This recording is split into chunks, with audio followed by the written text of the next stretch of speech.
chill from 93 until...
Chill.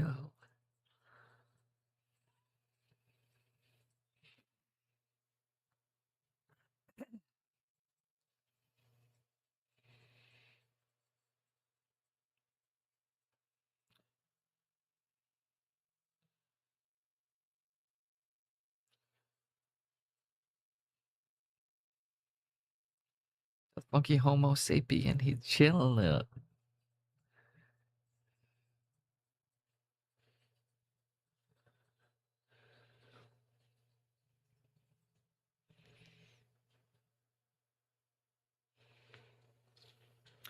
Vite, how you doing today? Welcome, welcome.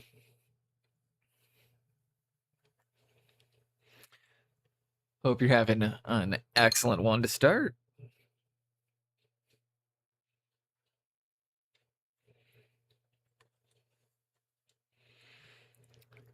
Not bad, just finished work. Very nice. I'm just starting mine for the day. Not that this is really work, but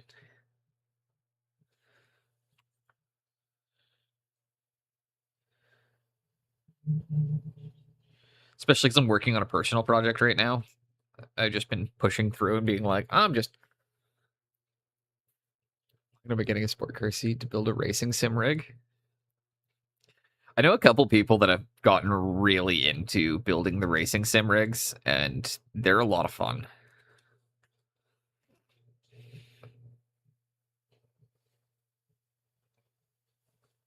Should have heard your mum last night. You sounded like a window closing on a Tonkinese cat's tail. Sounded like... Ah! Welcome in, Jace.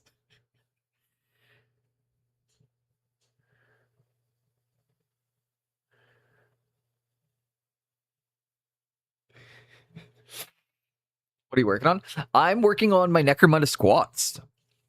I've gotten through almost all of them over the last couple of days. I've got 4 guys left. But I've bought I've got the squats plus the expense, so it's 20 models. And I've painted 16 of them now. They've been a lot of fun to do.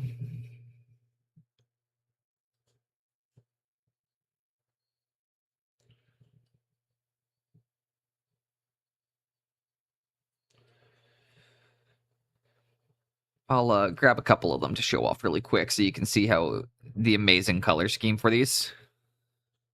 Building and priming your Daughters of Cain. Dude, this... Horde armies, am I right?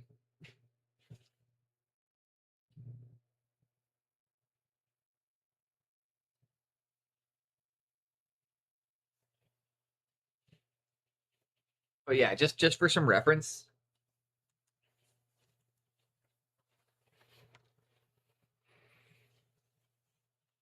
This is the color scheme. What do you think of that, Vite? And then the ones in the full mining suits.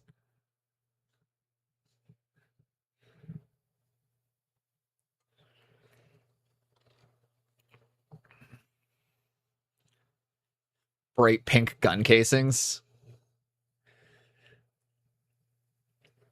Dude, that's the thing. Like, you can see these models from like 12 feet away. I've never been able to like accurately make out models from as far away as I can. These ones, they pop.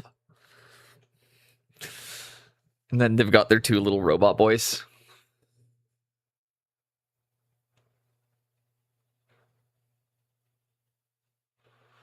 Yeah, I really like them.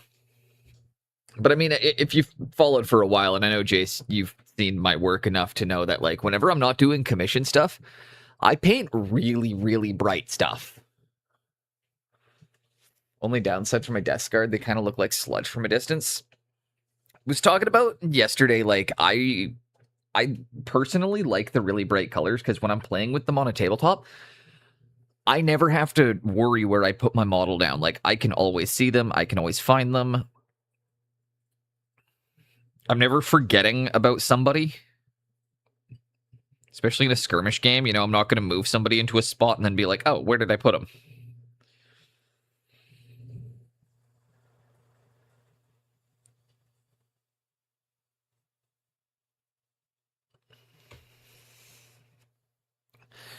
Painting realistic it can.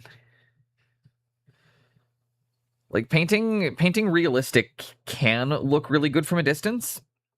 It just depends on the kind of realistic. The problem with Death Guard, of course, is that the realism with them comes from a very grim dark feel, very grimy. Like, your work is gorgeous, Fate. I wouldn't have.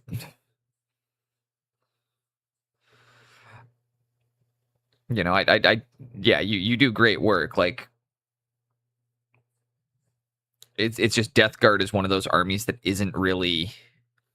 I'm running into the same thing with my with the Chaos Army I'm doing for a client right now, and I'm having to kind of prepare him for the fact that I'm kind of breaking away from what he originally envisioned, just because it doesn't look good.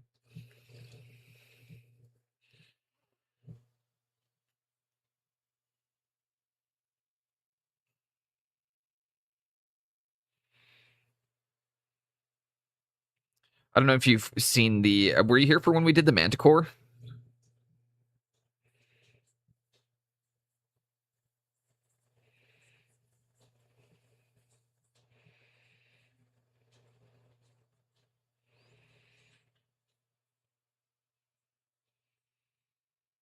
Not sure.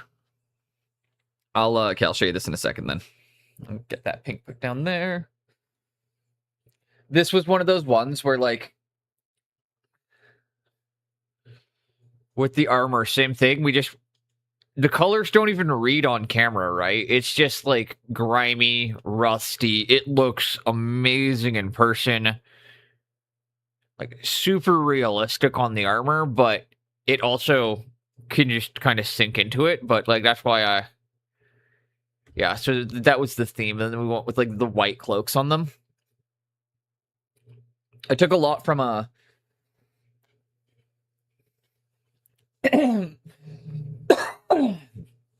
I'm combining essentially grimdark armor with 30k Death Guard for the cloaks and like some of the clean elements. So I'm creating the contrast by placing the clean elements right next to the like hyper filthy elements.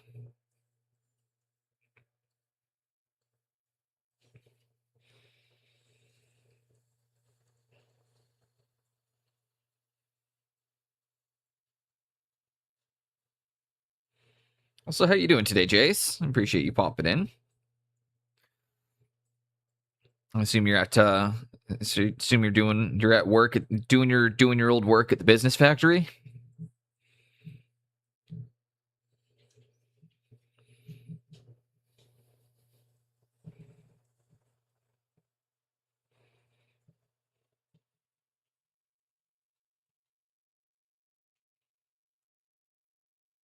No, just prepping food. Hell yeah. Even better.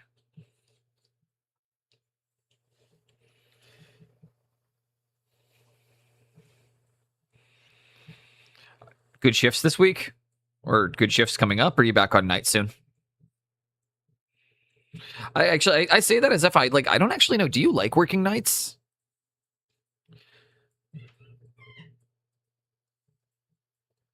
Like, I know the advantage to working nights is, like, I've done overnight shifts before, and there's actually very little work that you do on an overnight shift. At least when I was doing overnights. The amount of actual work compared to, like, just, like, fucking around that we did.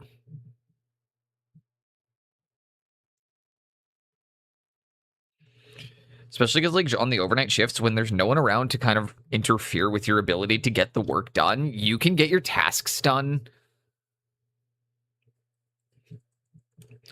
Like, so you definitely, I don't know if you have, like, because again, I don't fully understand what you do, but you ever notice how on the overnight tasks, you can just get your, like, on the overnight shifts, your tasks take like 1/5 the time they do on the day shift because there's absolutely no interruptions and you can just do the task. Because that was the thing I always noticed, is something that might take me like an hour and a half on a day shift would take me like 15 minutes on an overnight shift.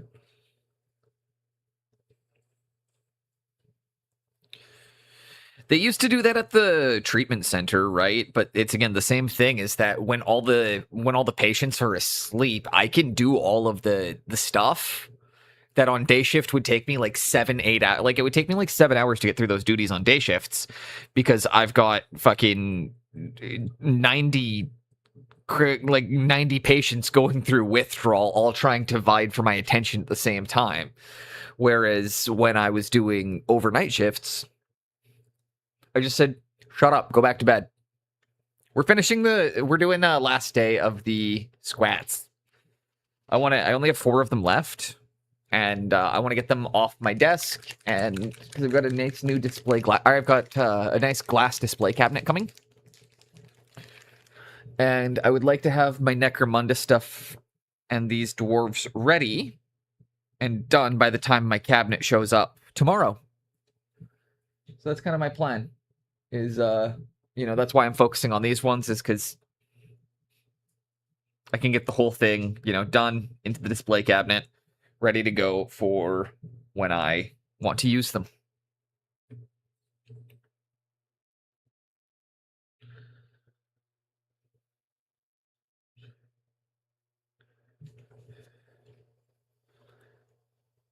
The stream showed something with, oh, that was the Manticore.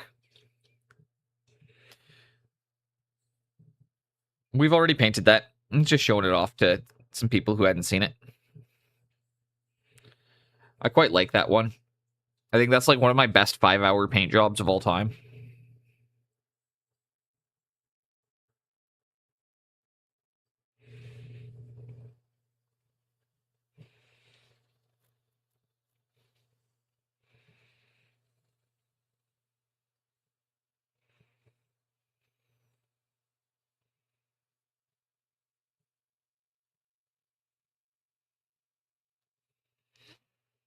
Coming up, I expect to be playing Forza 6. Hell yeah. It sounds like a great way to spend your shift.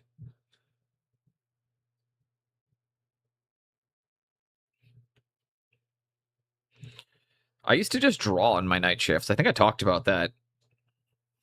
So I could do my duties, then I would just sit there and draw.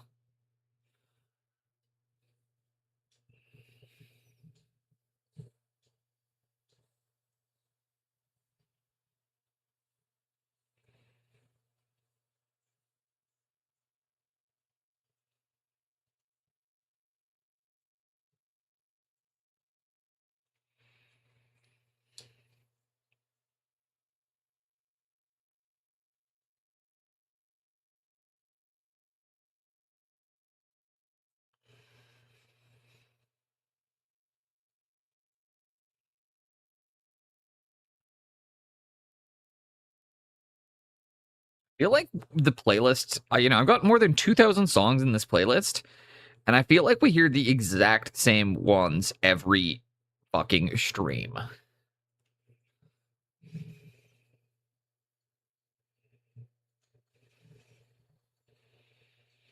While the drums do beat the war's alarm, and the captain cries, and we must obey. So farewell, farewell to Nova Scotia's charm, for it's early in the morning, and I'm far, far away. To the mountains dark and dreary be, and when I'm far away on the briny ocean tossed, would you ever leave a sigh and a wish for me? While I have 3 brothers and they're at rest, and their arms are crossed upon their breast.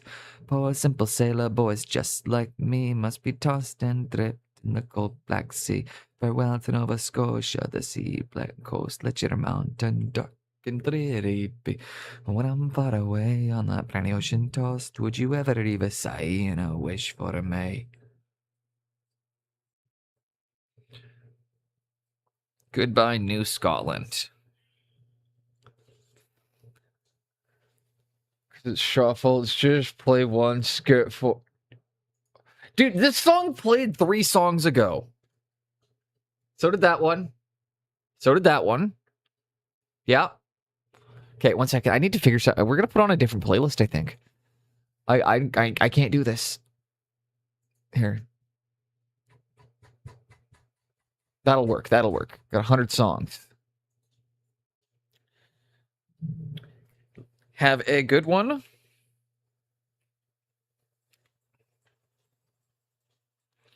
I don't know. Does anybody else like? I don't know. I'm actually getting to the point with Spotify where like if it can't figure out how to get a functioning shuffle, I might look at moving my library to YouTube Music, seeing as I'm already paying for fucking YouTube Premium anyways.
And here we go.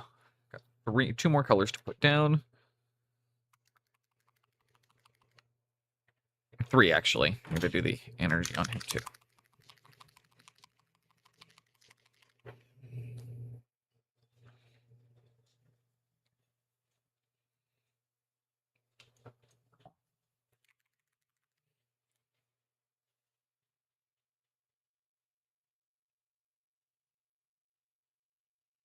But when my wife in town, hey Jackie Brown, just stay up off me, because if they don't, somebody get shot and they go back coughing.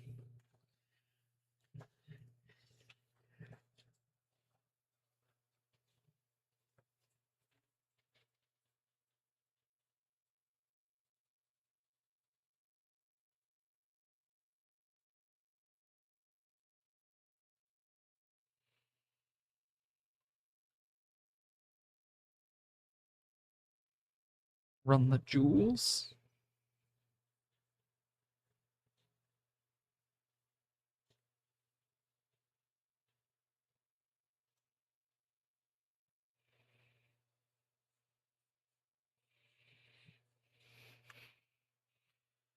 And like such.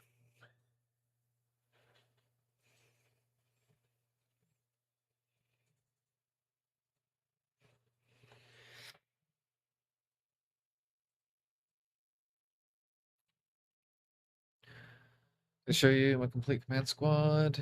I do not think you did. I think you need to send me that. I think that happened after stream, if I'm being honest.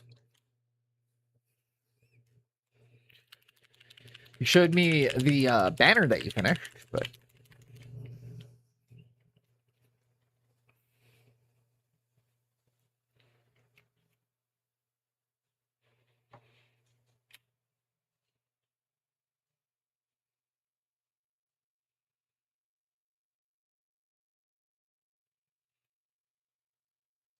though. No, I would love to, but I'd like to see them. So, if you got a link to them, please send it.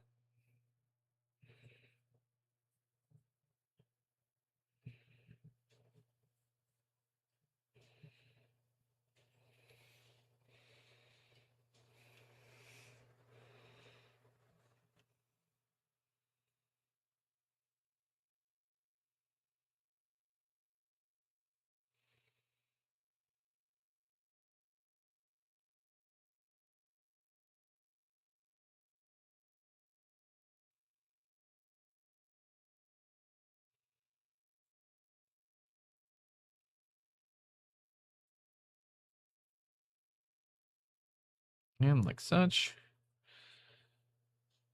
Don't worry about it, because the gloves and the skin work up from the same base coat. Pop that up. Ooh.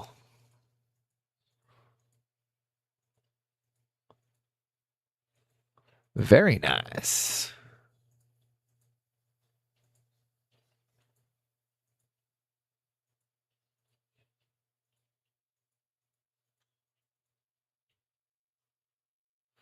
Those look dope.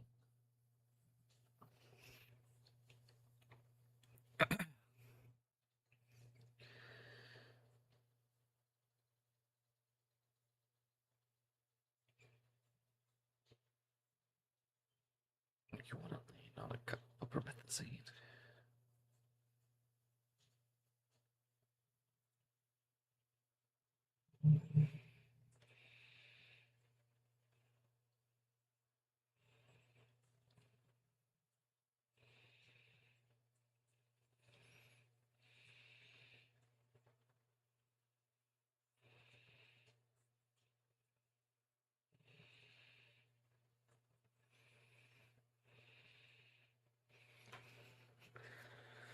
And got the arm.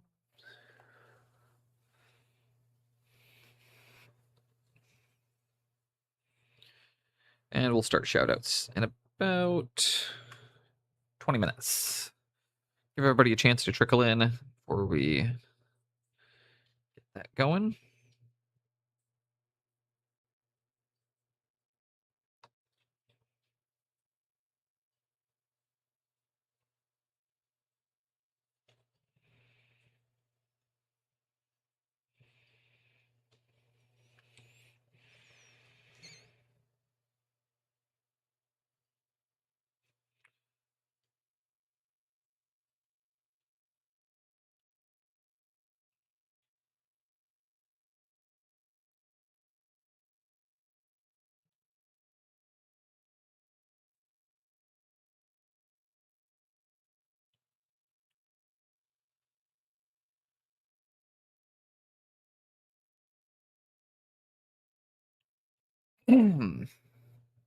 There's one. Base coats.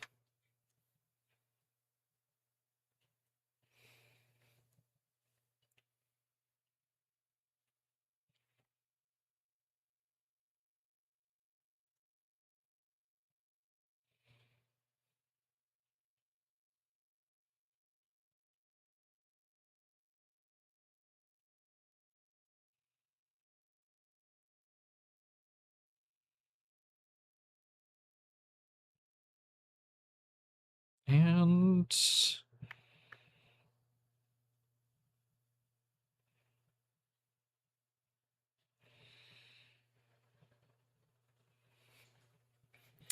how you doing, Spook Blook? How you doing today? Check. And all the base coats locked in. Hope you're having a good one. We are working on some more squats.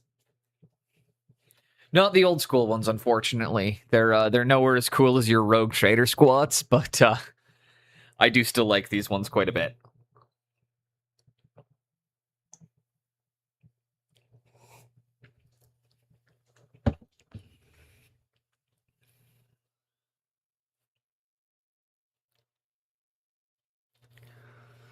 Okay.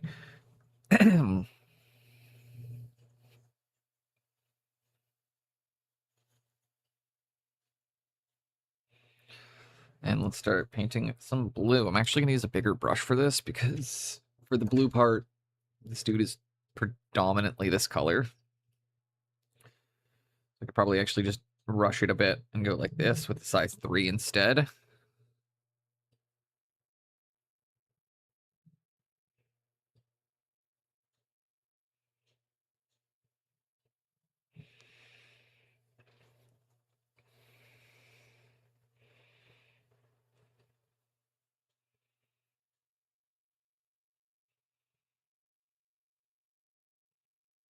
Yankee and the brave, brave, brave, brave, brave.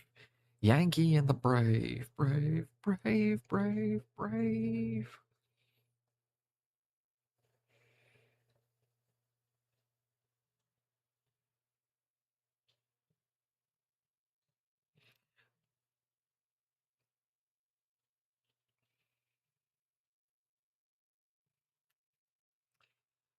Oh man, I'm sorry to hear. It's definitely not a great way to spend a day, and that's really unfortunate. So hopefully we can help cheer you up a bit, take your mind off of it, because that's that sucks, dude.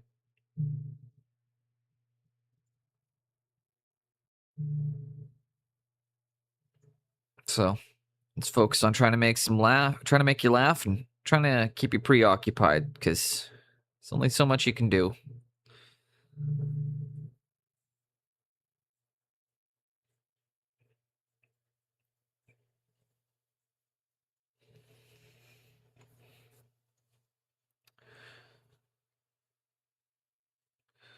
And we're focusing mostly on just getting that kind of jade down really quickly on these guys.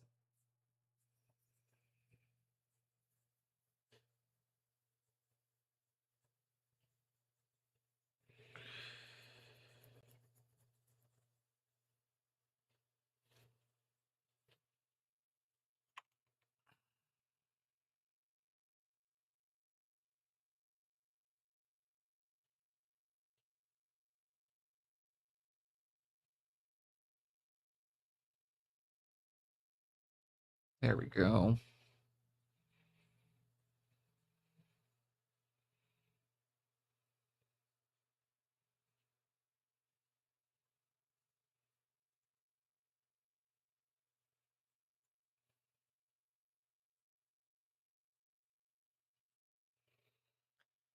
There we go. Um,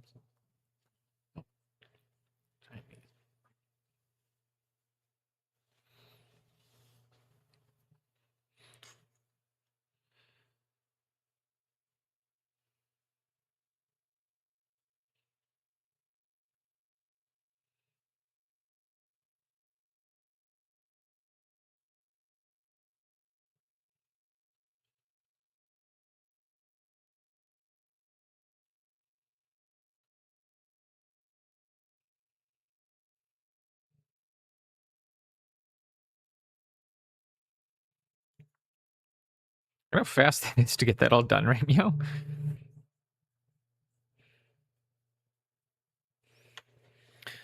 And we're just gonna get that. Again, base coats down, base coats down, base coats down.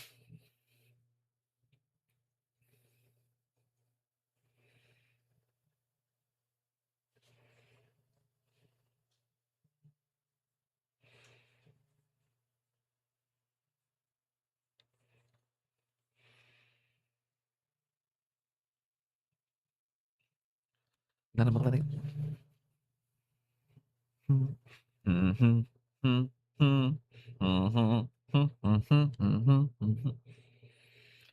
But yeah, we're gonna get these guys done up, and then we'll be back into doing chaos next week.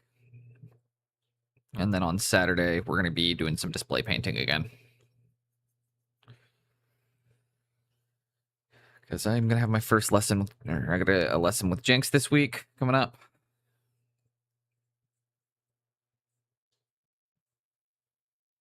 Finally, actually able to get my private lessons sorted out. So I'm excited for that too.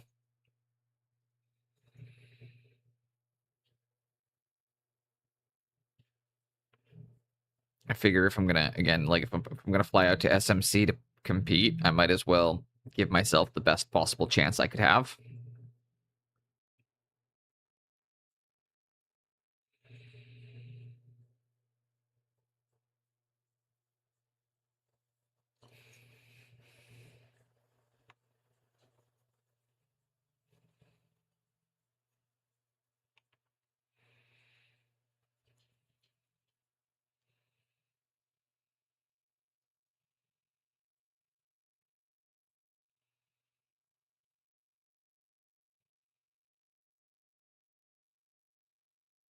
Ooh, Farseers, that'll be fun.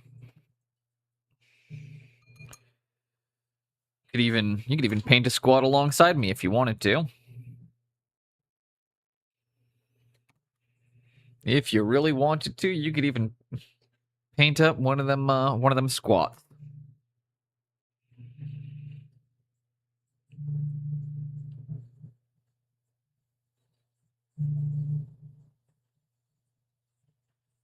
Also, I thought my stream title was really clever. Be working on my Templars again. I just need to paint around 21 Kriegers. That sounds about right.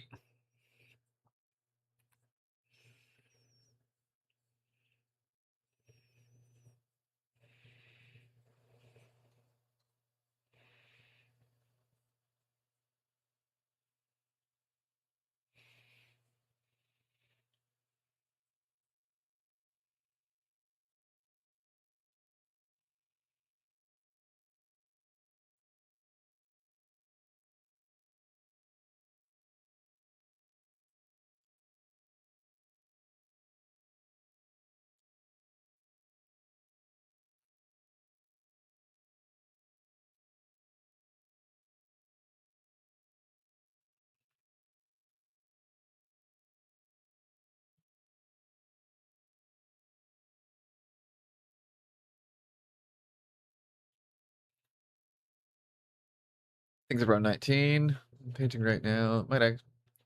Hell yeah.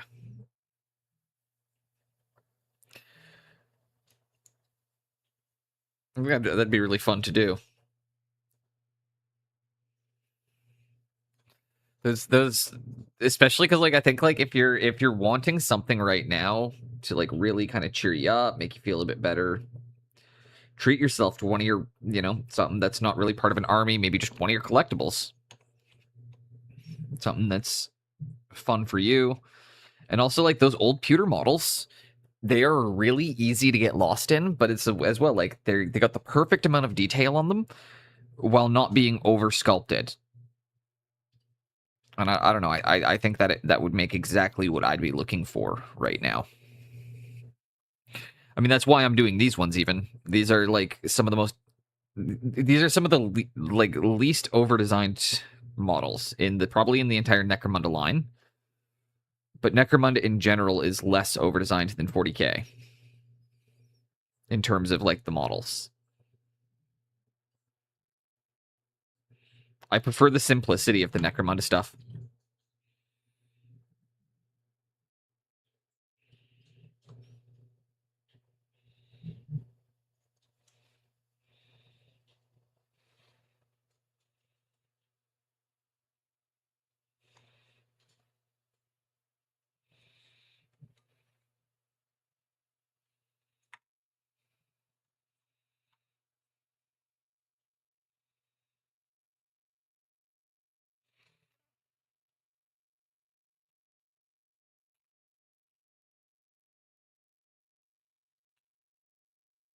And there we go.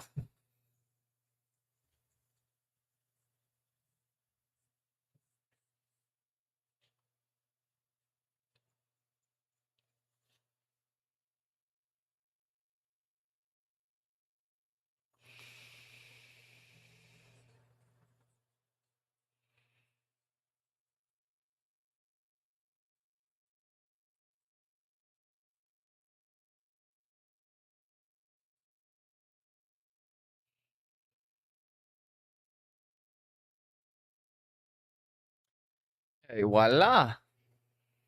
One for the bar tab, two for the shine. Let's go to your car and do another line. Barely trust them, they're all puppets. Love is nothing, scared of success. 1 for the bass, 2 for the drum. Let's call God to take whatever comes.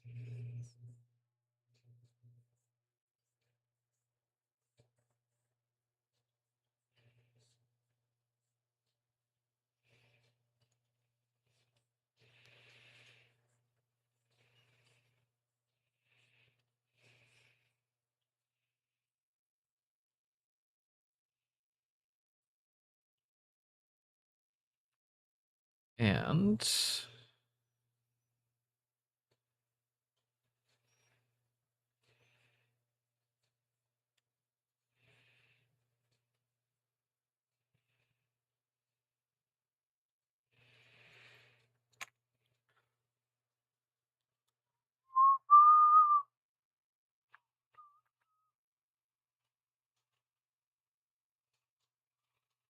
throw 3 boxes of infantry to buy 1 character, 1 vehicle, 1 weapon squad, 3 artillery pieces. Ooh. I always like to do mine bit by bit by bit, right? Like when I'm building an army, it's always buy what I can paint, get that painted, buy the next thing, you know.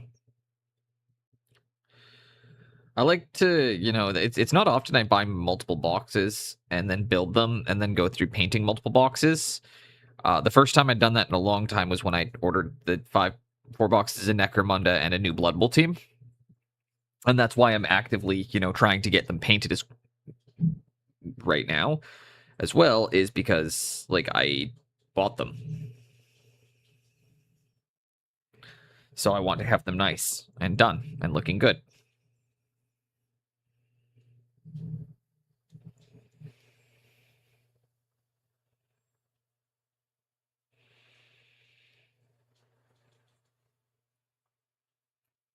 I think the Palinites will probably be the part that take me the longest, just because they're a bit. We'll see though. I might do them off stream. Who knows? Palinites might be an off stream thing because they're going to be very airbrush intensive, and I cannot airbrush on stream currently. I can actually airbrush again, but I can't do it live.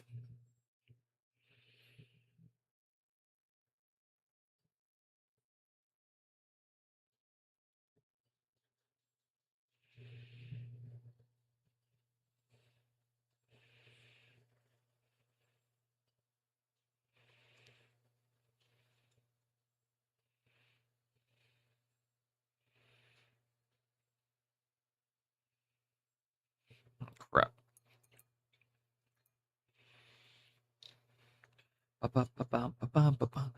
What it's like to feel love. What it's like to feel hate from the bottom of my glass to the scars upon my fists, and I can't see too clear through my cloudy mind, but I don't feel too good, and I can't remember why.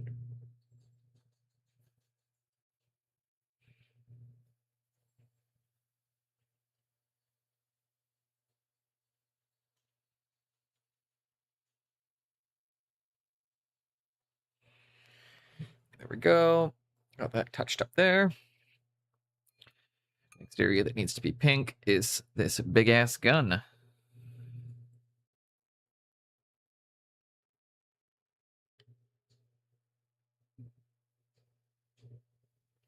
You left me bloody on the ground, beat down and all alone, no one else around. Alone, alone, alone, bloody on the ground, beat down and all alone, with no one else around. Alone, alone, alone.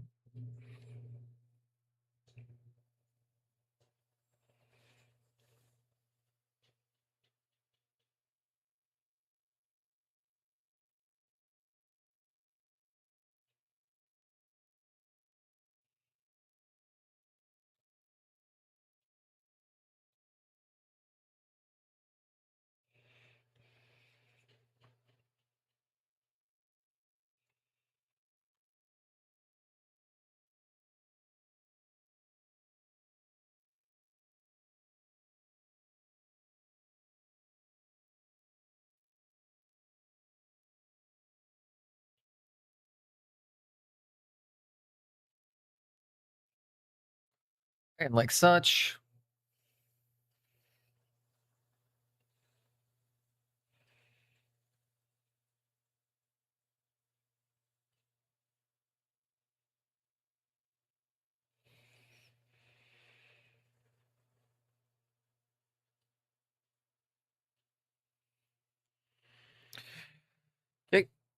Clean the brush out, and then we will go in, get the gloves, get the face. Last area pink on his backpack that I missed.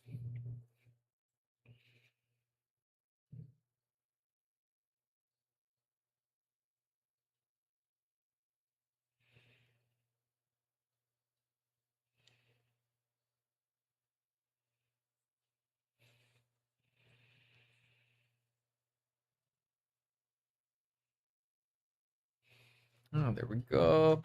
First glove painted in.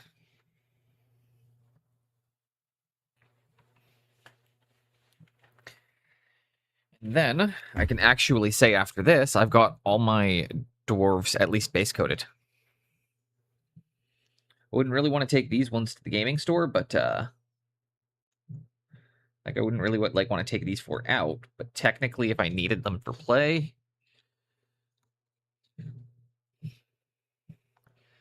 I could put that down. Doesn't look great, but I could use it.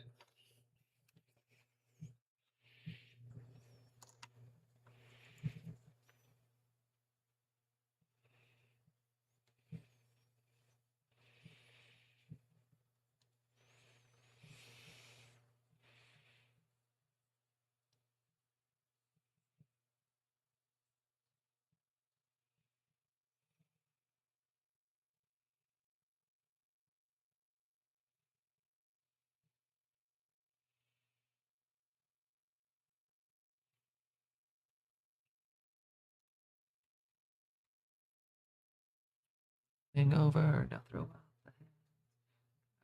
So can ollie.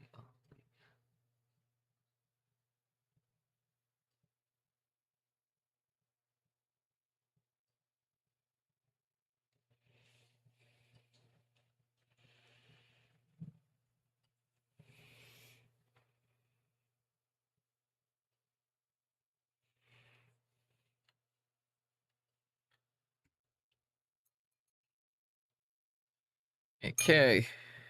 Fleshy tones. Stretchy tones. Oh, fuck. Going through looking at my PC specs, and I realized that, like, fuck. I'm pretty sure the reason I'm running into, like, any of the issues I have is, I need more RAM. Apparently, I only, some dingus only thought to put 32 gigs of RAM in a high-end streaming PC.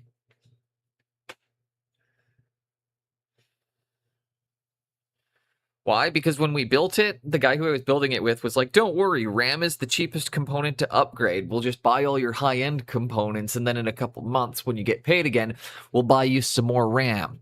Then about a week after my PC built, the RAM crisis happened.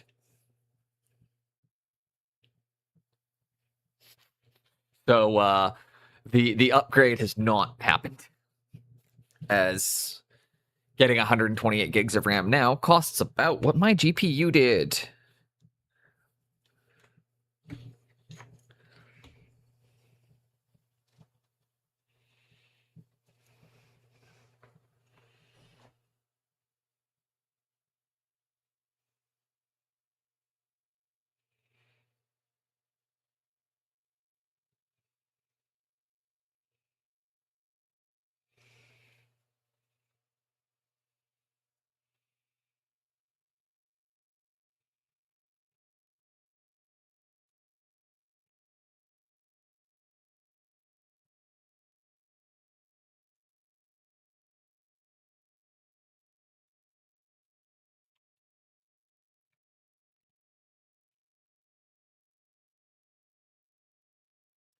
Right? A lot of farmers will make the best technicians and hackers. They always have lots of RAMs.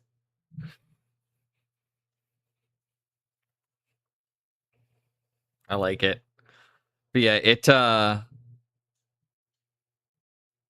that was one of those times where, like, I'm not mad. We figured it would be, and you know what? Up until they were right too. Like, they're for 25 years of PC building that for the 20 years of PC building experience that friend had, 25. He's in his mid 40s. For the 25 plus years of experience this guy has building PCs, what he told me was always true. It's only been about 4 or 5 months now that it hasn't been the case that RAM is dirt cheap. It's always been the case that RAM is a cheap upgrade. Except now.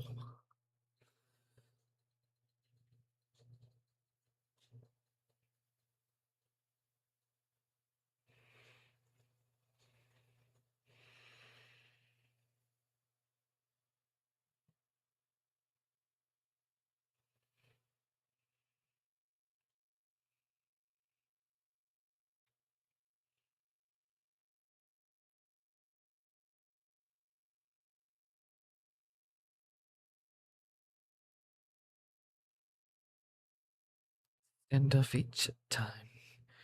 All at once, a silence falls as the bell she says its chime. Upon the side, the challengers.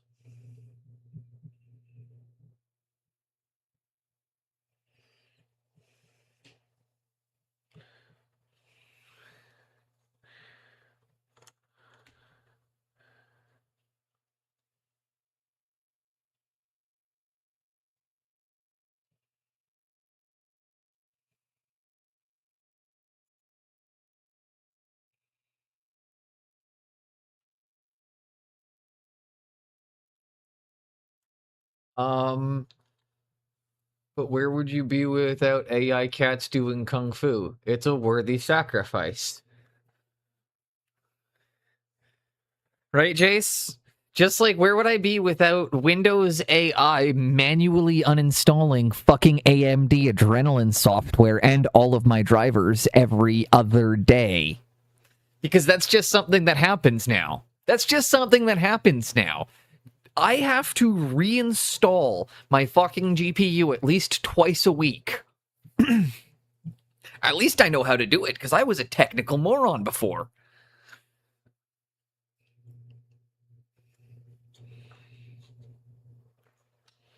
Like, I'll be honest, I'm glad that I do know how to update my drivers and shit without having to get help for that anymore, because for fuck's sakes, man, it is... Like, the new Windows, it's an ongoing thing that they... Yeah, it's the future, bro. It's the future. Right? Jace, did you see the video of the ex-Google CEO doing his speech his graduation speech at the University of Arizona earlier this week? And he kept trying to talk to all the strange issues. I'm on Win 11 and AMD GPU, don't have the problem. Fair. It seems every time my computer updates, Adrenalin is uninstalled.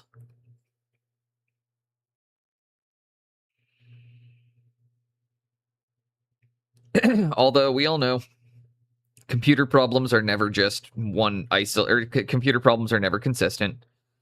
One person having an issue does not necessarily mean everyone who has that will have the issue.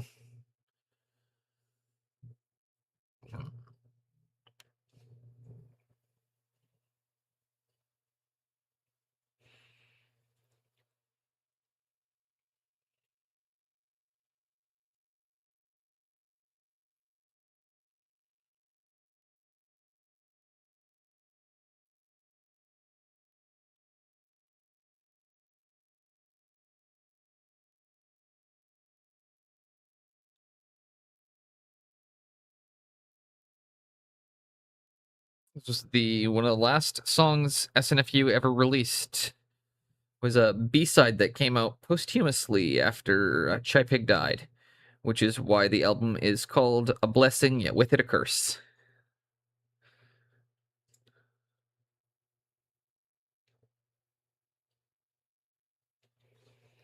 And one of those rare edge cases, a person who hasn't had any issues with Windows 11. Like, I don't have enough computer knowledge to know that I have problems with Windows 11. But,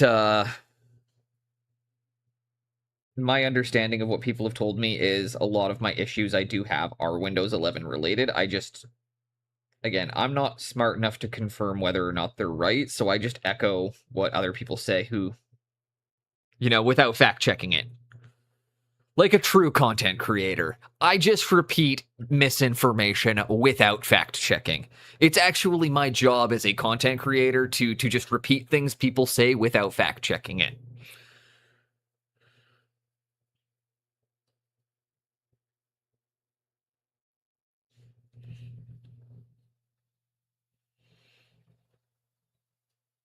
Why? Because it's way easier to just get my ukulele and issue an apology afterwards. I'm an absolute lover of Windows. Hi, Pascal. How are you doing? Welcome in, welcome in. And I'm going to start shout-outs meow because we got a few people in. I think first up today, if I get annoyed with the kids in my class, I can chuck them out one of them. Is this your way of saying you're going to bum toss me through a glass window at SMC?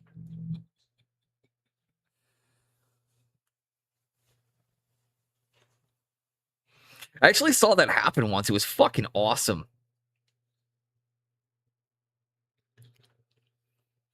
Straight up. It happened at the nightclub once. I watched a bouncer, one hand on the back of the dude's shirt, one hand through the dude's belt loop, threw the guy face first at the glass door without bothering to open it, and put the guy through the glass. It was fucking awesome. The guy was caught peeping in the woman's bathroom, so I have no sympathy for him. The guy got caught peeping in the women's bathroom, and the bouncer threw him face first through a glass door. It was fucking awesome. Right? Play stupid games, win stupid prizes. That's exactly it, Chase. That's a fuck around, find out moment. That bouncer was rad. It's funny, too, because, he was one of the nicest guys. He was like the least violence prone of any of the bouncers at the nightclub. Because we all know nightclub bouncers tend to be looking for a fight a lot of the time. He was like the only one who would try to talk things down first. So to see him snap and do that was also part of why it was as funny as it was, because nobody questioned. It's like, if he's kicking the shit out of you, you definitely deserved it.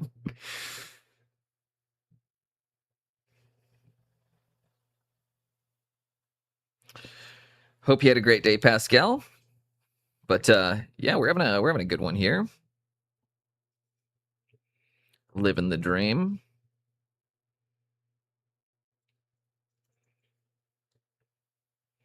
Getting through my usual Monday morning paint sesh.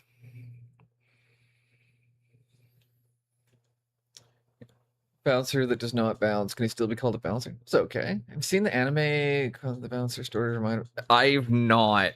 I used to work in pubs as a cook. So I used to know quite a few bouncers, and I used to get to see some really funny shit. I've told the story about the Incredible Hulk on stream before, right?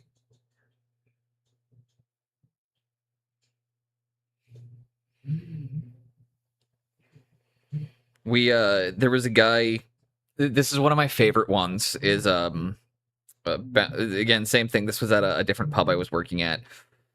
A guy, was a big fucking meathead juicer who was also known in the MMA community a bit. He would sell fucking coke and steroids out of the bathroom at our bar. We didn't really like that. And he got caught once. And, they tried to have him removed. And he decided he didn't want to go, so the cops show up. And I will never forget, there's about 6 cops there because they know this guy, and they're calling for backup. And I'm like, okay, shit's about to go down. One of them pulls their taser out, hits the guy. He doesn't go down. Second one pulls their taser and hits the guy. He's got 2 fucking cords in each shoulder. And he's still on his feet. And one of the bouncers decides he's going to help the cops out now. And he's going to do the only thing he could think to do. And I know this guy I knew him for a while. He only had one move. He told me, he's like, I got one secret move. And if it doesn't work, it's you know what? it's now you know, I don't get paid enough for this. And I watched him grab one of the bar stools behind the guy who's got, again, electric current going in, got 2 tasers in him. He's getting an electric current on either side. I watched the bouncer come up behind him and just wham! Break a fucking bar stool over the back of the guy's head. And he still doesn't go down. And I just remember watching him go, you know what? I watched him literally, he just went with his hands, I'm out. I've done everything I can do. I'm out. It took, I think, 9 of them to dogpile him down afterwards. No, this was a different one. There was the one who used to talk his way down. There was the one who would go for hitting people with a stool all the time. And then there was the one who was my there was the one who was my jiu-jitsu coach, so he would just fucking immediately choke people out. His was great. He would immediately just like quickly put them to sleep and then just like drag them out front.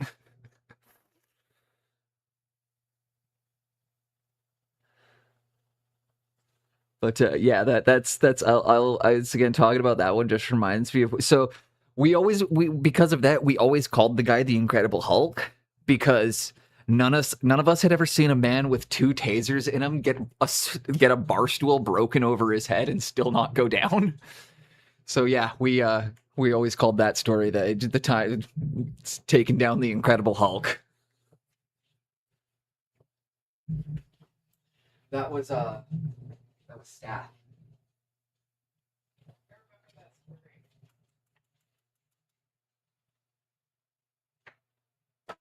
Well, it's funny too, because like Staffy never seemed like the kind of guy to do that. Like,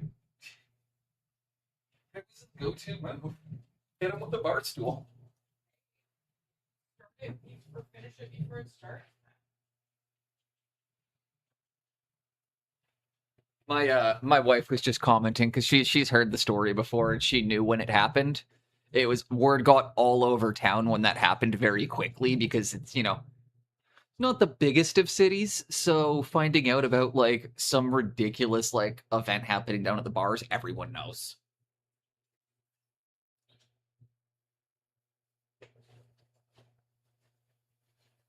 Yeah, everybody.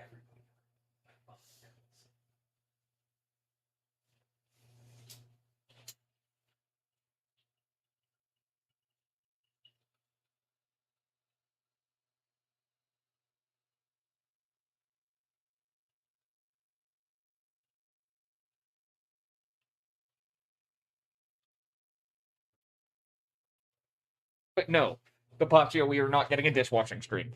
We might get another cooking stream at some point if I can get all my cameras rigged up, but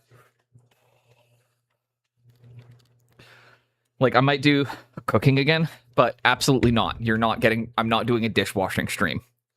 I don't think anybody wants that.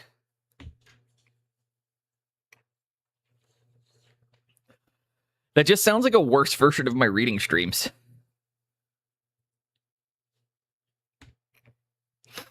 Which I'm actually really looking forward to doing those again. I am really looking forward to the next one. Nobody knows what Bappa wants. Dude, Bappa doesn't know what Bappa wants, but he's great.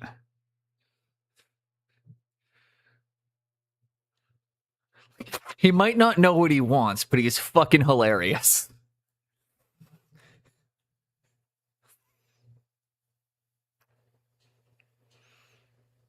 And next up in the shout-out list, as I'm going through my ridiculous stories, if you don't know the man, the myth, the legend, Pascal Roos.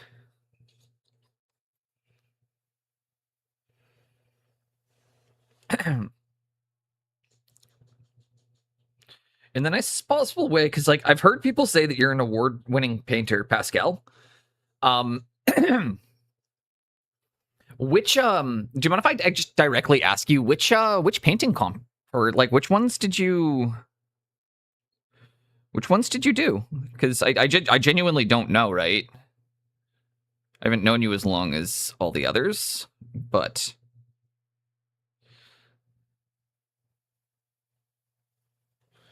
I won an award with tying shoelaces. Hell yeah! That was at your school, right? So it was a tie. That was in kindergarten. Bro, you could tie your shoes in kindergarten? Congratulations, you could tie your shoes 4 years before I could.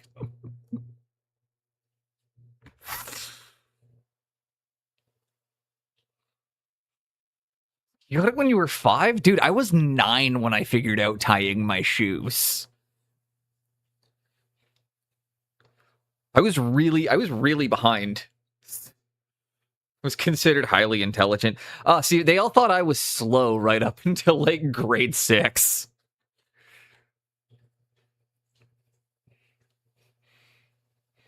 Everybody thought I was a slow kid, and then all of a sudden I learned how to read, and then there was no stopping me.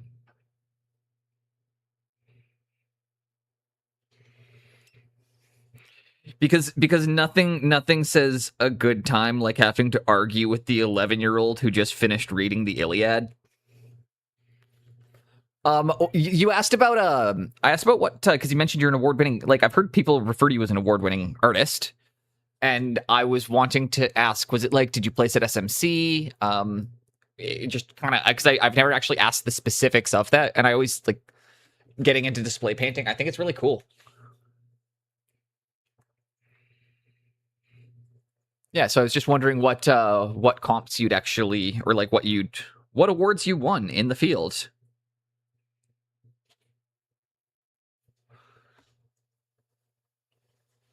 Because I mean, like, I could easily see you having a demon.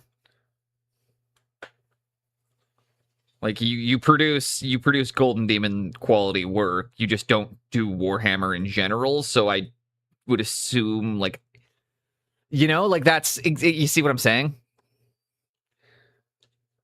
Speedrunning life like Banksy. What's like Banksy? Me or Pedro? Or sorry, me or Pascal? Pascal is like, if anybody in here is going to get compared to Banksy, it would be Pascal because he's a real artist, and I do, Although, you know what? I might be closer to Banksy because I don't have my real name on the internet. You won SMC, Fen, Bevel Cup Germany, pins at Golden Demon, Never a Demon, various smaller online ones, RL comps. Should have put comments between this. I can read all this.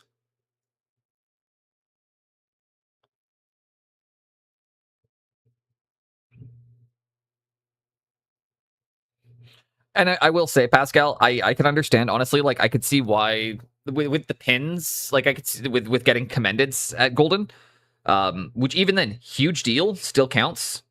Still counts as a win, in my opinion. Especially when you consider how many people enter at Spiel. Like,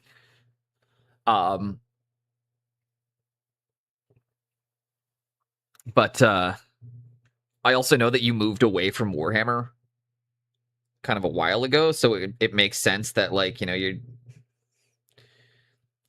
Demon's not really one you're actively. There's almost a speaker there too. What is Fen?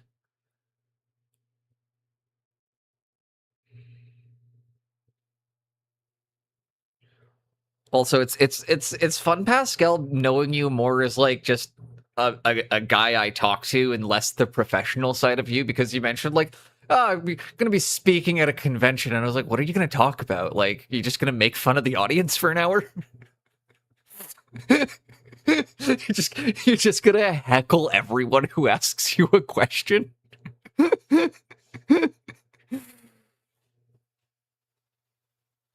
No, Pascal, I joke. Pascal's an incredible teacher. Again, I know him more as I know more just the other side. I like it.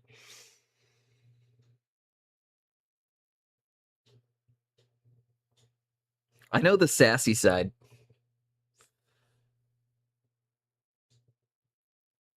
If you can come over to the Netherlands, you can get your behind there too.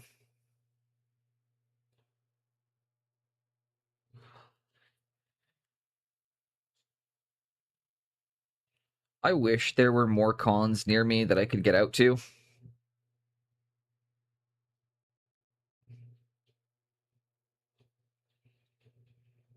I do wish there were more local cons.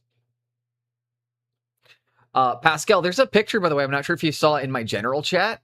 You should take a look at, and you'll see what I was talking about from the bust painting competition. Was memory came up? I think it was a year ago yesterday.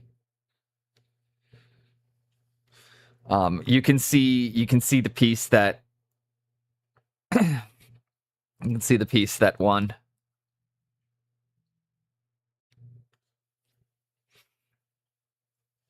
It's quite good, honestly. It's just like, yeah, it's quite good.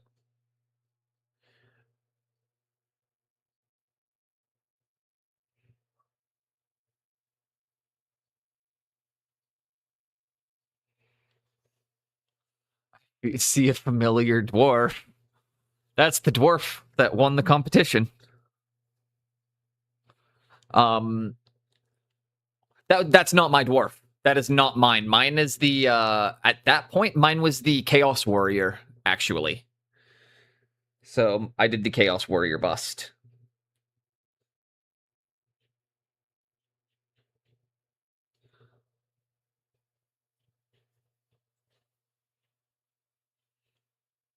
Which, doing that, I was, I picked the one that I thought was going to be the hardest to paint because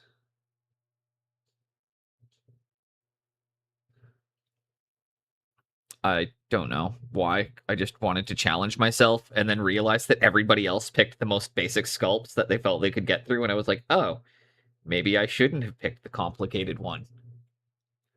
But we ended up finishing it. It turned out really well.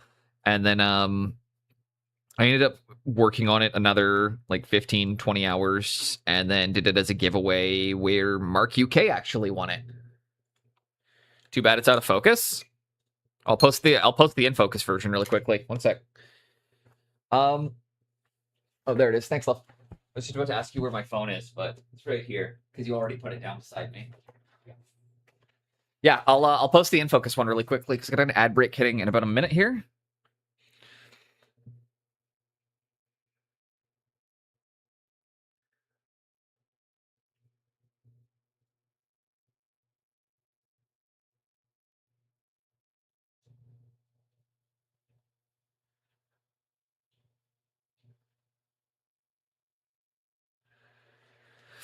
Hell yeah, I just got I do like the readability of the purple, the abs, though. Thank you. That's all I was trying to go for on that one was the I was trying to go for readable. Okay, one second. And again, that was also the first bust I'd ever painted, so I was quite proud of that. It really, really taught me a lot about both myself and it taught me a lot about myself as an artist. As I'd never had to work on something that large before. I'd never really... Okay, there's the Goblin Commission. There's my buddy vomiting strawberry milk. I can't show you that picture, but I really wish I could. Because it's hilarious. The photo of like my friend spewing pink out of his mouth is one of the funniest things I've ever seen.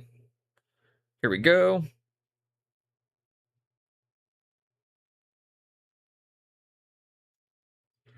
There you go. It's in Gen Chat, Pascal. There's the...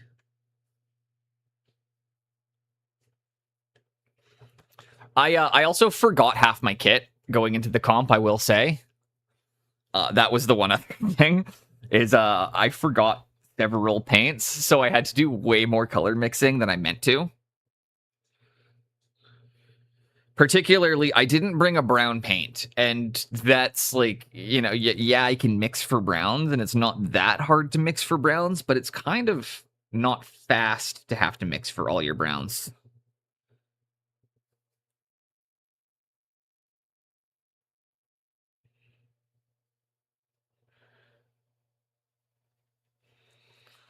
But that was my entry. I think I came close to last. I think second to last. I got second to last.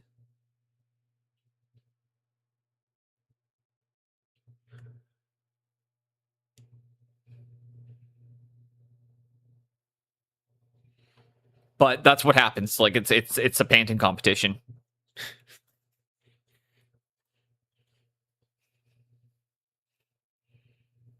It has absolutely no bearing on myself, especially like it was a community. It was like in-store voting. But yeah, I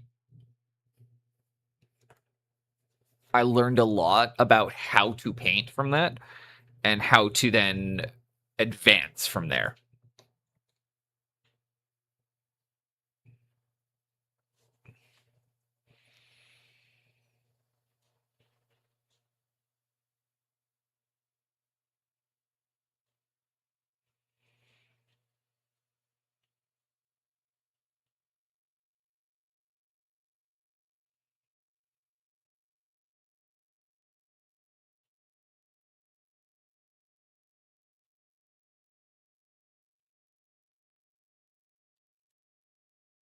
That one has his visor on, but up. But yeah, that's that was my first time doing bust painting and competition painting. Or no, sorry, that was my second painting comp. I came second in my first painting comp. And it was kind of nice because at least when I did that one, the staff came up to me afterwards and they were like, with the ogre, the staff actually told me, they were like, so we kind of think that you should have won this one, but it's an ogre sculpt, so it's kind of like, you know. And I was like, dude, it's fine. I don't care. It's like I didn't enter this thinking I was gonna win it. If I wanted to win, I'd have painted an ultramarine. For an in-store painting competition, like it's people coming. If I wanted to win, I'd have painted a space marine. First of all, not bad at all. Thank you. Appreciate that.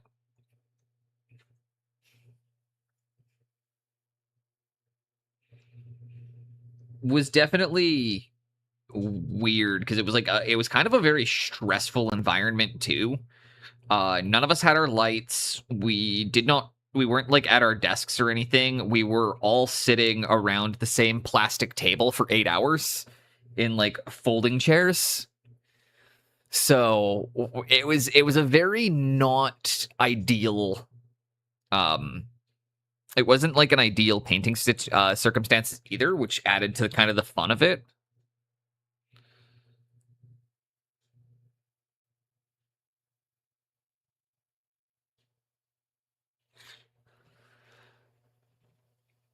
It was also just kind of nice though to get to hang out with guys who wanted to just sit around and do high level painting for 8 straight hours. That's kind of why I'm one of the reasons why I'm really excited about taking like courses at SMC, hanging out at SMC, is just getting the chance to hang around people who have a similar mindset to miniatures.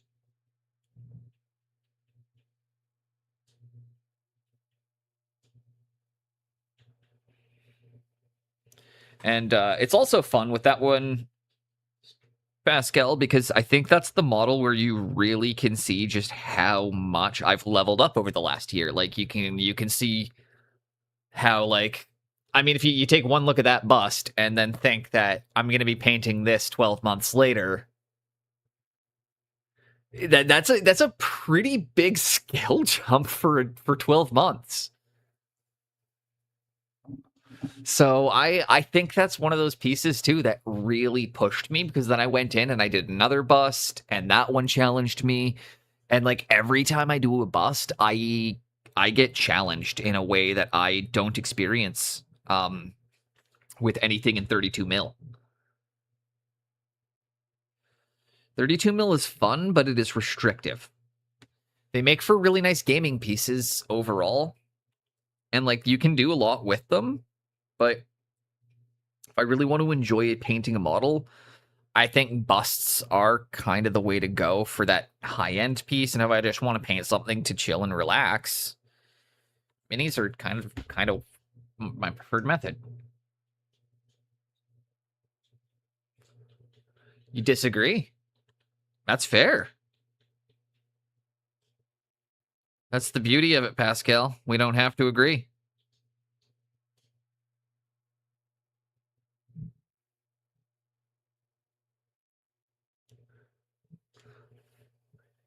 I will hear your reasoning why, and you can change my. You're allowed to change my opinion. This is. It's not like this is like, I'm not gonna crack down a banhammer or anything here. You are welcome to think differently than me to it, and also, I'll hear your reasons why, and you might have a really good point that I hadn't considered. I'm always open to have my mind changed. Except for the times I'm not. My wife laughed. Sorry, I had to clarify that because I said I'm always open to have I'm always open to have my mind changed. And then my wife hard cackled from the other room. So then I had to adjust it to when I'm in the mood to.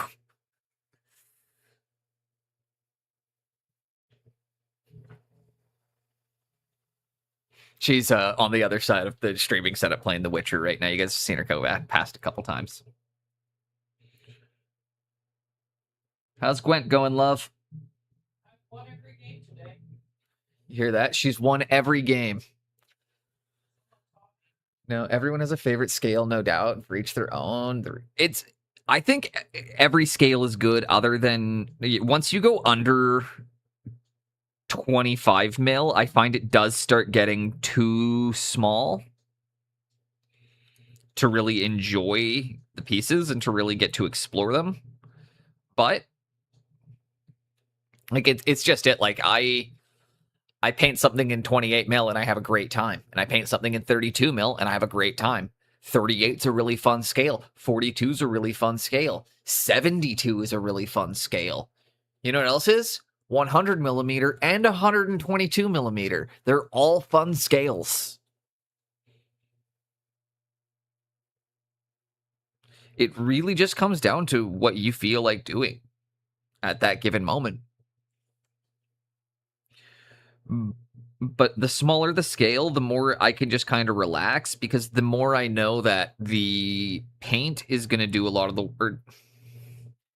The technique. Exactly. That's exactly what I was about to say, Pascal, is there's a lot more cheating, but you can cheat a lot easier with miniatures and the smaller scale, as you can use the paint to just kind of infer things.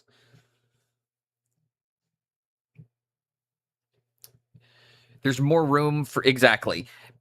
The nice thing as well when you get into larger scale, though, is there's also a lot easier to correct your mistakes. So if you fuck something up in a large scale, it's actually a lot easier to go back in and fix a small area on something big than it is on something very small, because a small mistake on this is still a much larger percentage of the overall model. Which is, again, just echoing the sentiment that there's no right or wrong way and that every method is valid.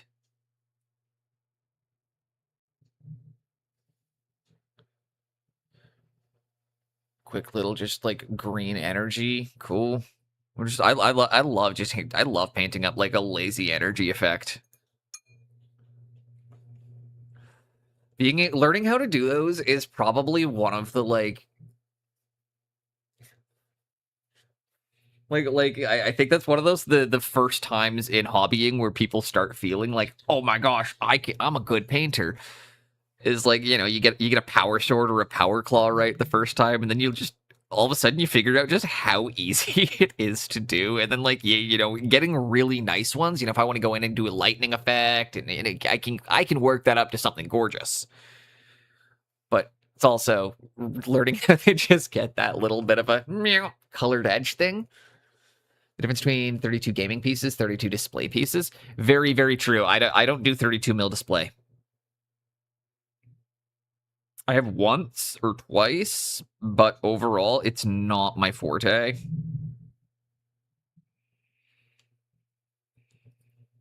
Hurts my eyes.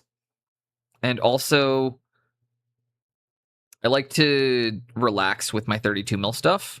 So, like, I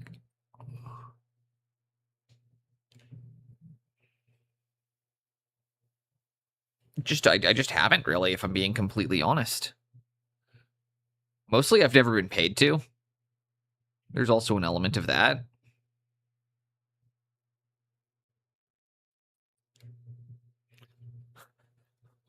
If somebody wants to pay me to do it, I will. But like this year in particular, it's because I'm not doing Spiel or anything. I can only make it to one con. I'm going to SMC, and I know that I want to enter in Bust because I feel that's where I'm going to have the best. That Bretons you paint. The entire Bretonnian army was a commission. Yes. Or are you referring to my Blood Bowl team? Because no, that's no.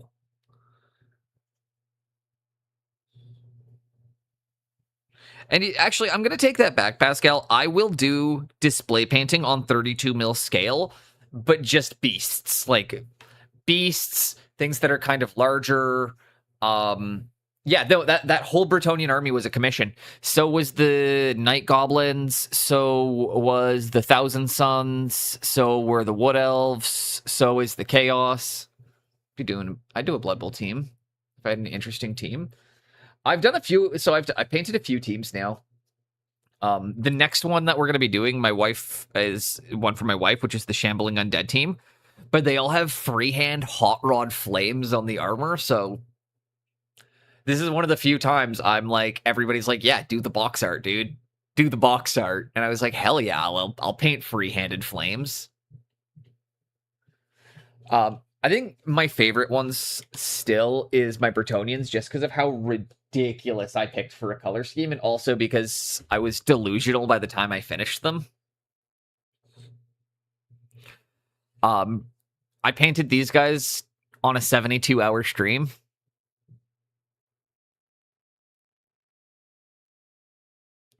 I painted an entire team up to this standard on a 72-hour stream with Ginger Beef, Spoon Handle, and Hellgrat, and small parts, sharp points. I started a day before all of them. It was supposed to be a 48-hour stream, and then I was like, I'm gonna outdo them all. So I went live 24 hours early, and I stayed live for 72 straight hours and painted those. But I was fucking delusional by the time I was finishing them.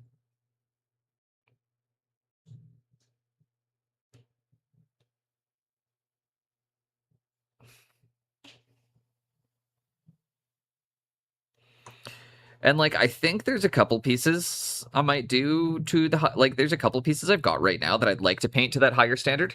It's actually a quick idea. Full team should be able to do 2 hours per model. That's no longer than I spend on average. I think, like, Pascal, I'm gonna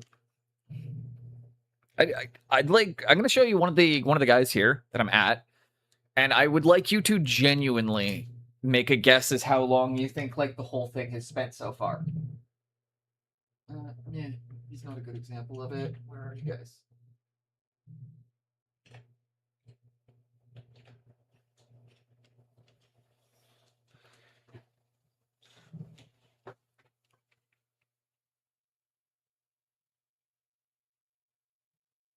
You know, like,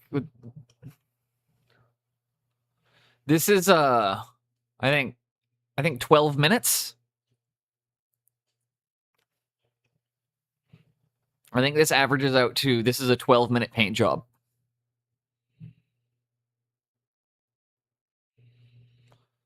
I can do about 5 of these an hour. It took me 8 hours to do 32 of them. So, oh no, sorry, that would actually be, I just lied. That's that works out to 15 minutes. Yeah, I know you hold yourself to a higher standard, Pascal. I'm also not done that yet, but I'm just also pointing out that, like, broken down into the batches, that, like, it's not bad for 15 minutes of painting. The point I'm trying to make is that for 15 minutes, that's pretty nice. I'm not saying it's a good model. I wouldn't turn that into a client. Hell yeah, fuck yeah, Dan. I'm not a huge Space Marine, but I can afford hours. But that's kind of it, dude. So that's kind of the point I'm making right now, Pascal. Is when it'll take me another 10 minutes across each of the models to get them all looking like this. Hey, Jinx. But like we're maybe 10 minutes away from them all being up to about this standard. Which then on the flip side of that, you know, this guy only took me 40 minutes to paint total. You know, I'm pretty happy, but even for like the Chaos Lord, right? Like for him being 40 minutes. Oh yeah, so the rider took 40 minutes, the mount took 4 hours. The whole thing just under 5 hours.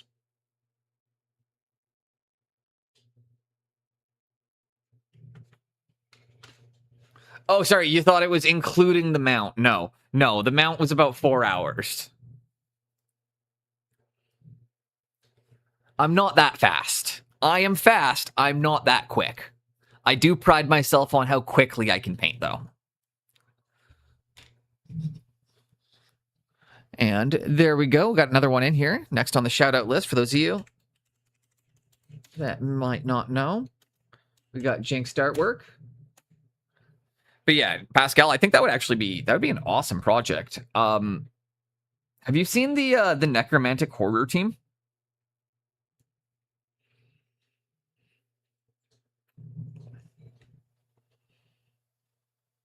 I don't know why. I just feel like that's one you might enjoy. It's essentially a Halloween themed one of like scarecrows and skeletons and weird zombie dudes, and it's very silly, but it's also really fun. But especially if you're looking at something that's like where you were gonna do like a very quick, like timing focused one.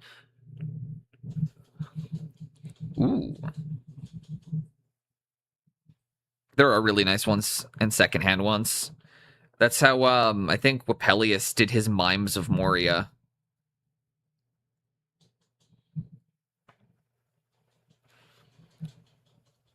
The Mimes of Moria were fucking... You know my board game model style? No, I don't. Pascal, I've only seen your display work. I've not actually seen how you paint your gaming pieces. I would like to see that. I would love to see what you consider like a gaming piece, though, or a board game piece. Because again, I assume you're in the same standard I am, where you know, oh, this might get damaged, so I don't want it to be like absolutely, you know, something I'm going to spend hundreds of hours on.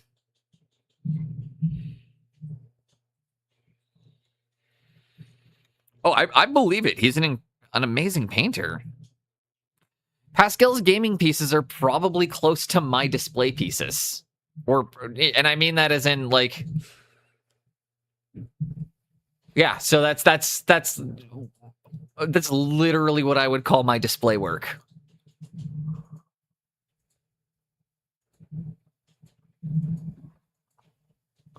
Also, your Frodo looks fantastic. Those are awesome. Yeah, that is within my skill. That is I would actually say I think I could replicate that, but that would be my upper echelon of painting. Like that would be, yeah, no, that would be minimum 4.5, 5 hours for me. I've seen your Dritz. That one's gorgeous. You did that in 3? I do see you use a lot of speed paint techniques on your gaming pieces. So I will say I love this. Can I highlight something that I'm seeing? Because I want to point something out to anybody who might be wondering how you're doing this. And I'm noticing, okay, that's the wrong button. I needed to click on that one. Okay. I'm going to give it the rotate. So you see how it's guided viewing. I'm going to show you right now. There is a line right up the model here, and it comes back down here. He's got you've utilized flow lines, Pascal. You're utilizing like a classic illustration. But notice, again, it's very much fall into shadow, and then putting the highlights very, very bright. And see how it's nothing, nothing, nothing, and then it very quickly transitions. What that's doing is that creates a guide for the eye and steers the eyes upwards. So you start at the feet, but that line actually causes you to start looking upwards to hit right these lines, which bring you into here to the shoulders, which then sweeps you back across into the cape and into the face. So you have a very, very strong direction for the eyes. And you're telling people exactly what you want to look at and where you don't want them to look. Same thing here, like, see? But it's all about telling... Exactly. But it's all about telling people where to look. Exactly. Clever use of light and dark. And using those very kind of... But the way the lines all kind of pull in a triangle towards the face. Slightly longer than 2. Let's take a look at this one really quick. Ooh. Those are nice.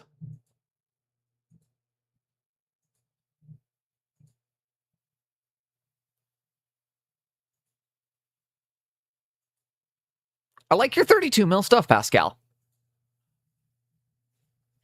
Honestly, and I appreciate you showing this stuff off because this is way more human.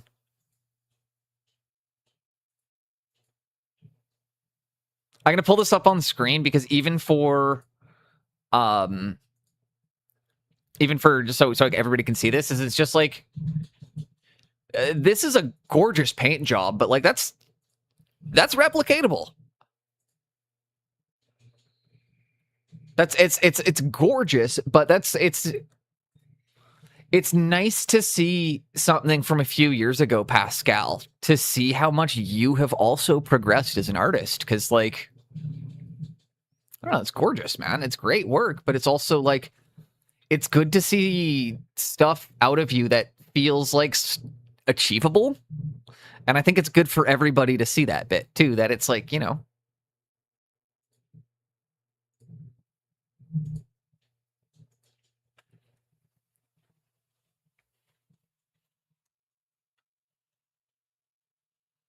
But yeah, I think the key of what I'm trying to get at is it's the fact that it feels replicatable and it feels like something that is within reach for a lot of artists.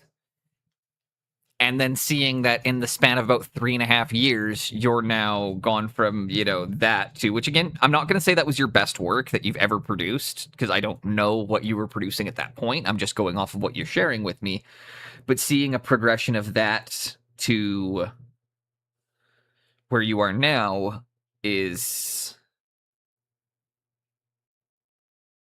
How to do a single model in 3-4 hours. That is like for Warhammer, that's not a difficult feat. In fact, I find the hardest part for me is to keep painting it. I find after 2 hours, I'm usually like if I'm doing one single model, and I think what I'll do, because we can't do watch parties anymore, but depending on when that stream or what time it is, I might just not stream this Friday so I can come and hang out for that one. And just paint one single model along with you guys and see how fucking far I can push it in 4 hours, because I think that would be rad.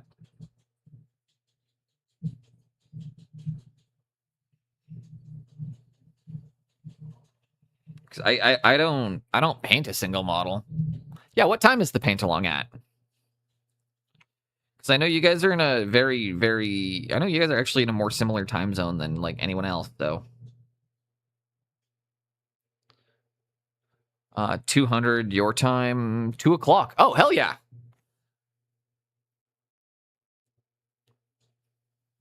Okay. That's actually... Never mind. Yeah, 20. Yeah, you're 8 hours ahead of me. So at 2 o'clock my time, which means on Friday, I'm going to run my normal stream, and then I'm going to raid into you guys for that.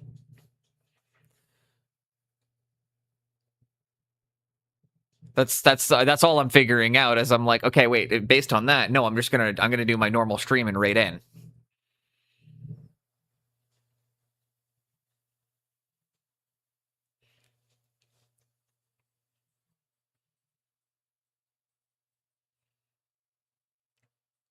Is it 1 second? Is it +8 or +9? Pretty sure it's +8. In my Discord, there's a message with one of those clock thingies that changes for your region. Jinx, what time is it? Or what time does it say for our region? What time is it for us? I feel like you're gonna know this one. Or at least know where it is in his Discord.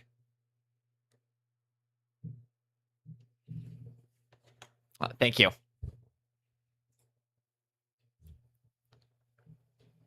Uh, 11 a.m.? There's no way you're 11 hours ahead. What? That doesn't seem right. I was gonna say 11 a.m. That's what that was like. Was like that doesn't seem right. I don't think it's an 11-hour difference, but it might be. Wait, no, 20 hours, 8 o'clock. No, that's the never mind. Never mind. Sorry, I thought it was I was mistaken. I thought you were going live at 10 p.m., not 8 p.m. I can do math.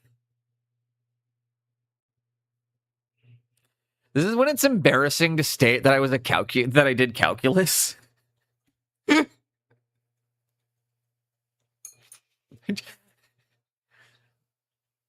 I can do math as well. Hell yeah, fuck yeah. Unfortunately, those days are long and over for me.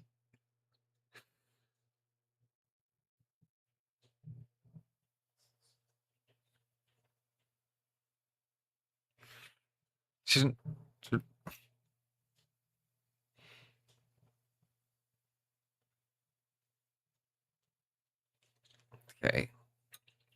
I'm gonna start doing some highlights because I'm just like literally dicking around and poking at them, doing the same things over and over again. So let's grab some paint. The only reason I'm not doing anything on them is because I've just been chatting so much that I'm painting in a circle. I love this. I actually love when this happens. It means I'm having a really good time because I'm having so much fun interacting with all of you guys that I'm forgetting that it's like, right, there's other things to do here. Don't take forever, Boneless. You got your wife doesn't want you to be here all day. I think White Wolf is going to be happy when we get the Boneless Adams white emote up and running for him.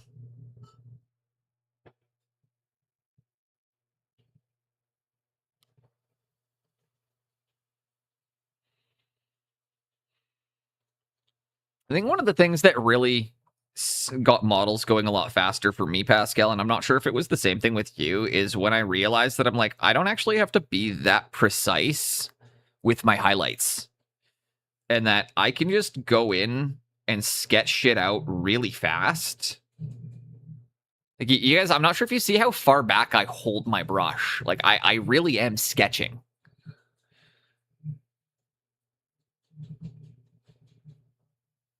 Here, even right now, like, I'm holding it back here.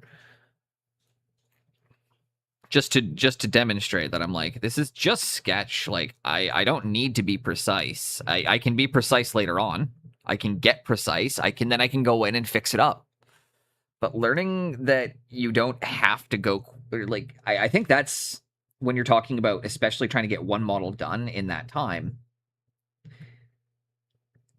It's that illustration style rendering and that, you know, go in. I don't know. I just found it so much easier to make things look cool and then fix the lighting afterwards.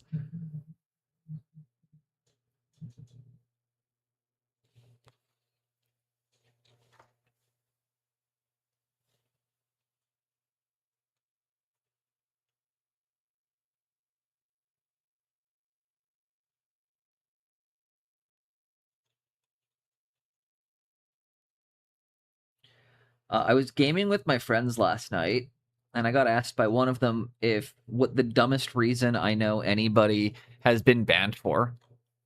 Have I told you guys this week how much I'm already looking forward to SMC? No, you haven't, but I am so excited. Like, I'm so excited.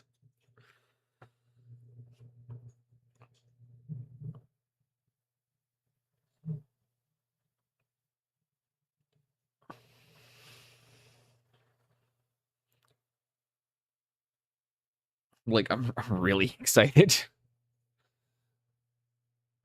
But yeah, I got asked by one of my friends last night while we were gaming what the worst reason I know of anybody had gotten banned on Twitch, and I got to explain Nipplegate.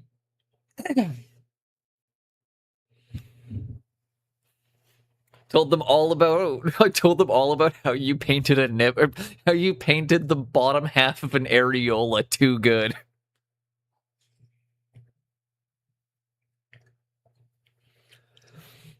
The best part is, it wasn't even a nipple; it was an areola. He hadn't even gotten to the nipple yet. He just a little bit of the dark meat.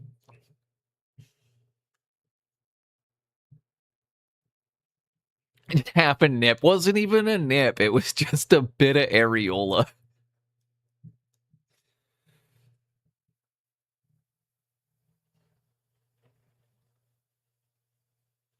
One of them asked why that was the worst reason, and then I explained that I was like, dude, I've painted and shown so many more inappropriate models than that on stream. So it had to be that their detection or that their bots could not detect that it was not human.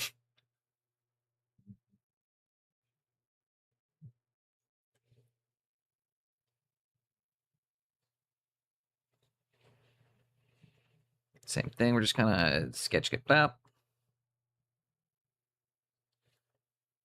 Anything I'm not happy with, I'll just touch up afterwards.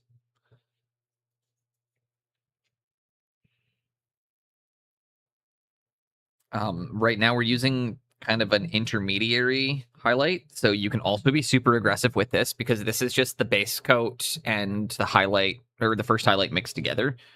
So by doing that kind of 50-50 before we jump into the first highlight, it lets us be a lot rougher, a lot looser. I mean, if I was going to be doing this for a display piece, it wouldn't just be one jump, it would be, we'd be doing it a couple of times. But let's jump into our next color.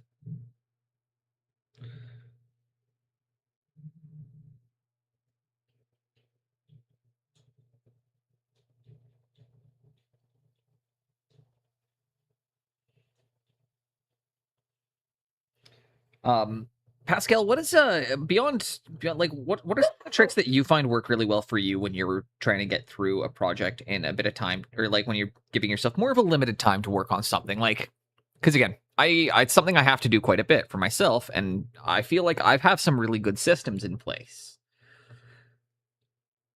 Things like, you know, just basic ones like having your palette set, keeping my models actually organized to where I want them to be, and like, I was just asking what you felt. No, ever noticing I wasn't wearing pants?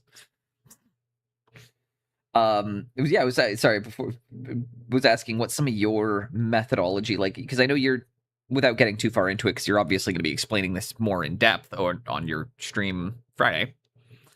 But yeah, what are some of the things that you feel really benefit a person for getting through these kind of projects? You want to get a, say, because this is something I often deal with, and I tell people, right, like, not most people don't have 40 hours a week at the painting desk like I do. That's just not reasonable to assume that anybody's going to have 40 hours a week to paint.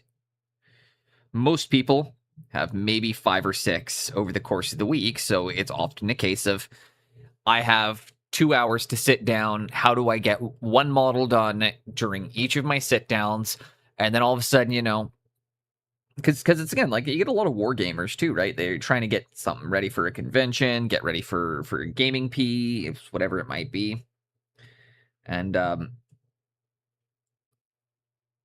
I will say one of the other things I do find helps for myself, it's funny, is the zenithal highlight.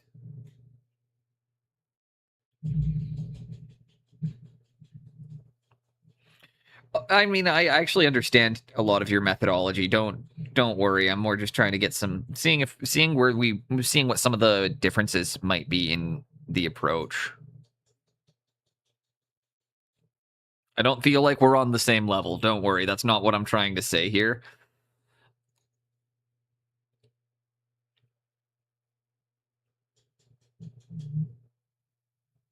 I find wet blending. 3 colors.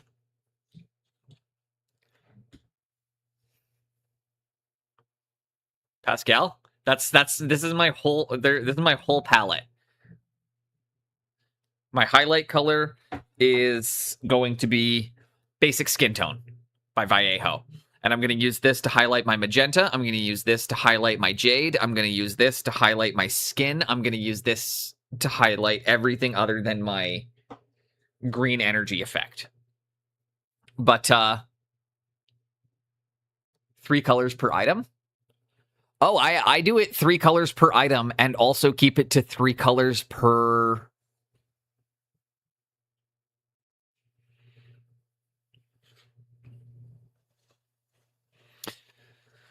I try to keep it to an extremely limited color palette overall. I'm not sure how you would feel about this one. One of my tricks that I've developed for trying to do that is also to use the same highlight color for every color to create something fairly unified in the end, which is why, like, you'll see everything gets highlighted with the flesh tone here. And that's like, I'll give you just kind of, so you can...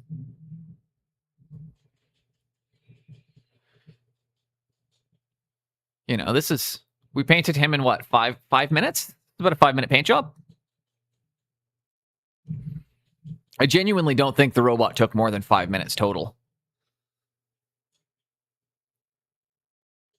But again, to keep that kind of like fun, unified feel between the pink and the blue, we use the same mix color to highlight them. And that also allows me to move a bit quicker, I find. That's just a me one.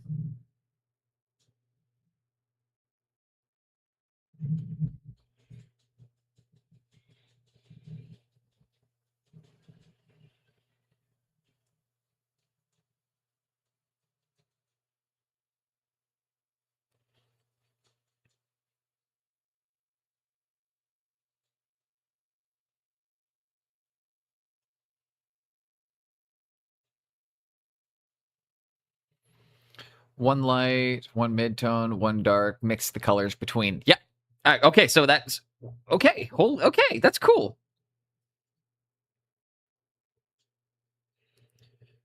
Okay. Sorry, this makes me feel a little bit better knowing that my system I'm using on these dwarves is the same system that you use for your guys. You're, again, more refined at it. You are better than you are better than me at what we're doing here. But I do think it's really fun knowing that, like, okay, so we're actually just utilizing the same systems.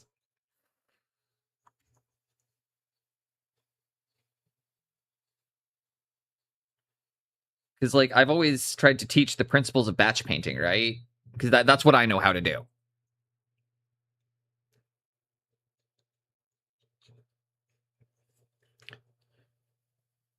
It's not your system. No, nobody owns anything in painting. However, when I'm saying your system, it's the system that you would teach.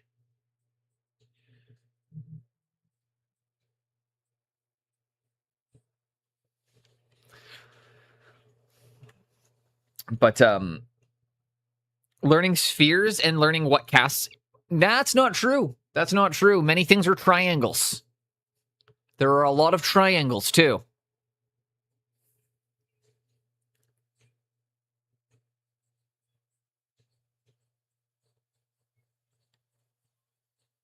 Also, welcome in, White Wolf, you handsome fucking devil.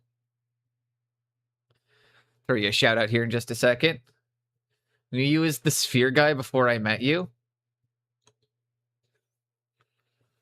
But yeah, the sphere thing is that tracks. That's going back to like an old fucking Proco methodology of fucking That's going back to the old seal method of illustration. I will argue that because there are also a lot of triangles in light. A lot of light casts in triangles. A triangle is a sphere with corners. Fuck you. Also love you. you pedantic prick.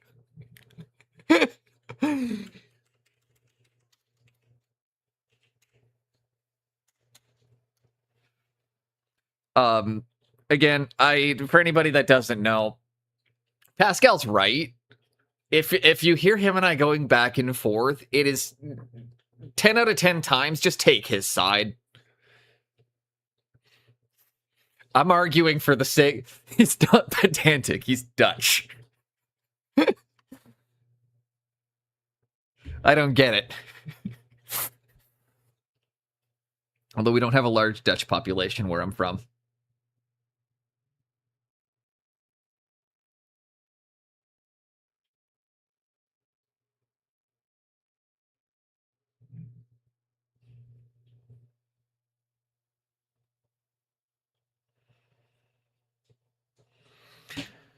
To be honest, the workshop have expanded Sphere's theory of actually to encompass it all as volume painting.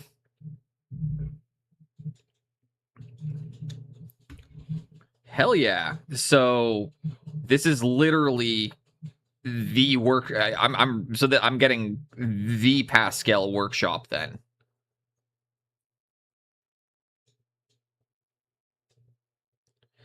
And I know you said it's stuff that I understand, but I really think that I'm going to benefit from understanding it how you understand it and seeing it just how you think.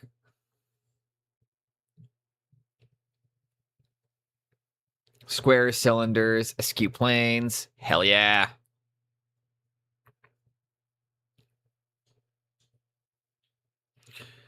I think because like, I don't know, if I understand noon, that's easy enough. I think every artist can figure out noon. Where I'm really starting to struggle is figuring out my bounce lights from the only Dutchman I know is the guy who apprenticed my tattoo artist.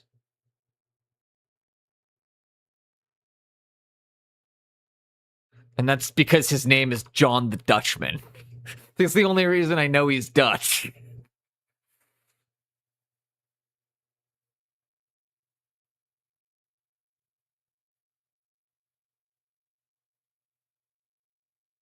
He's also one of the most prolific artists in North America.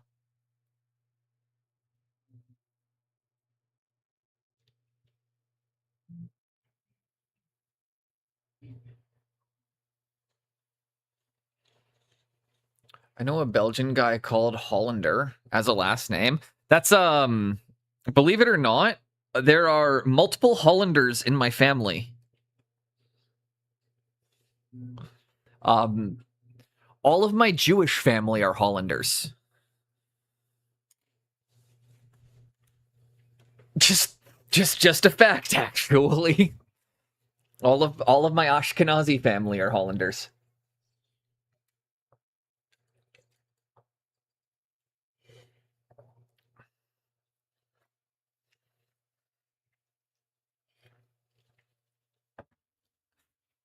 So I was like, funny you mentioned that. I was like, it's distantly enough related at that point that I'm comfortable sharing that. If anybody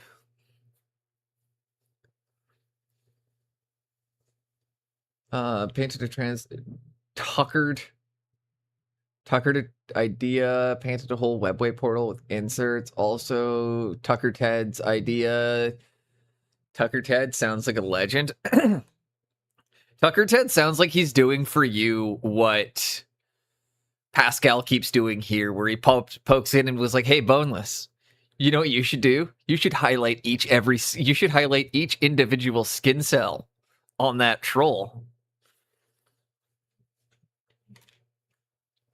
That's not going to give you a brain aneurysm. Also, well, the thing is, as I said, Pascal, each of the cells are sculpted. That's the only reason I ended up actually taking the suggestion, is because Pedro sculpted in the skin cells. Like it's not like this is a detail I had to find. See if I can hold it at a fine enough angle so you can see that, like, I'm actually using all of the sculpted detail. But Pedro actually sculpted all the skin cells on this, so, you know, they're all getting highlighted, each individually. But my brushing is getting way faster from it, so who am I to complain, right?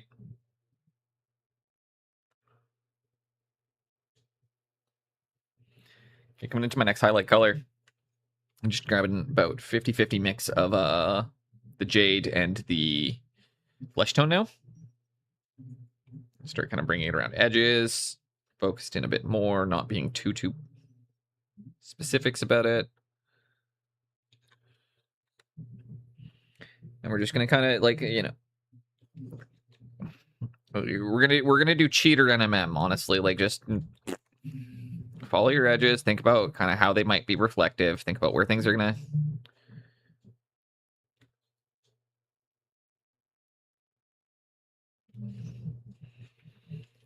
Three colors on each cell. White Wolf, there's more than 3 colors on each cell. Honestly, you guys do not. Okay, actually, you do want. Pascal, I'm really excited for the fact that you're actually going to get to see the troll in person, because you pushed me a lot on it. And I look forward to when we're at SMC and you can actually just see how much I put into that.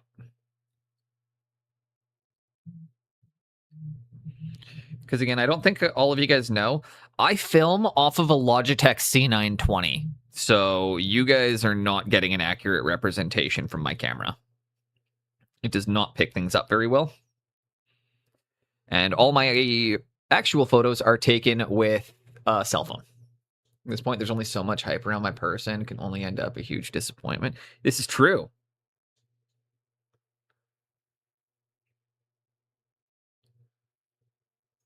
Don't worry.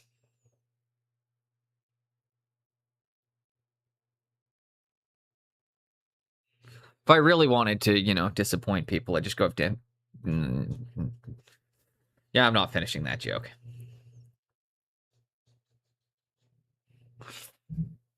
But, you know, if I really want to feel like a huge disappointment, I'll just go have dinner with my mother.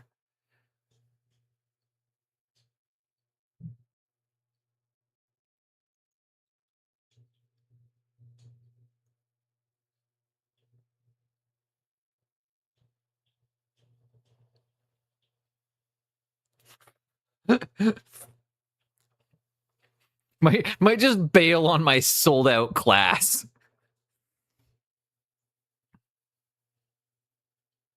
Look, guys, I know you were all expecting Pascal, but Studio Boneless is gonna run the course. He doesn't know what he's doing.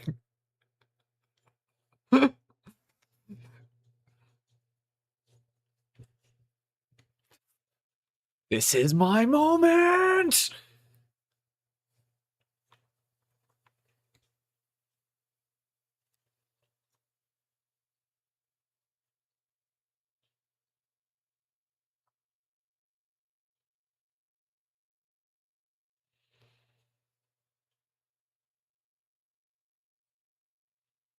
Ooh, one of my favorite rappers, and a song that I can absolutely in no way go along with on stream.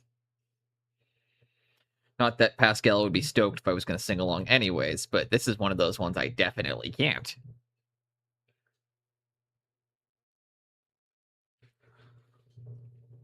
Couldn't let the fangirl army down.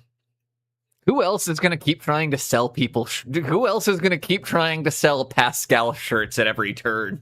You know?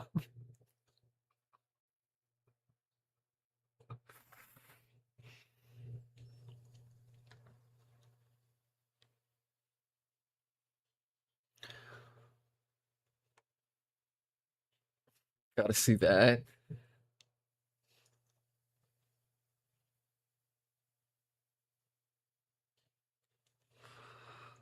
I'll grab that bit there.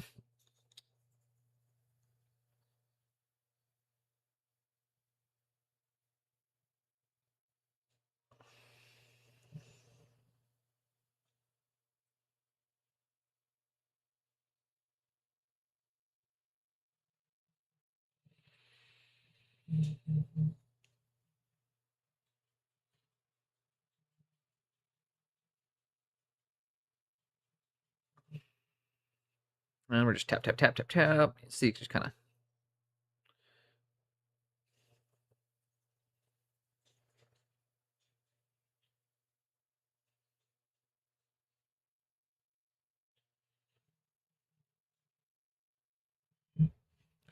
And I have a Pascal altar framed with his pictures and candles. I mean, I don't know exactly how to summon him with it, but I think you might need a bottle of whiskey there, White Wolf. From my understanding, that's one of the best ways to summon a Pascal. Jinx knows how to summon me, right? Something very inappropriate is about to be said.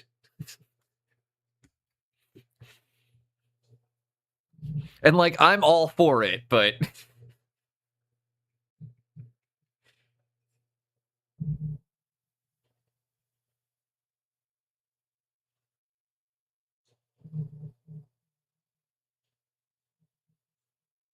and now going into my final color.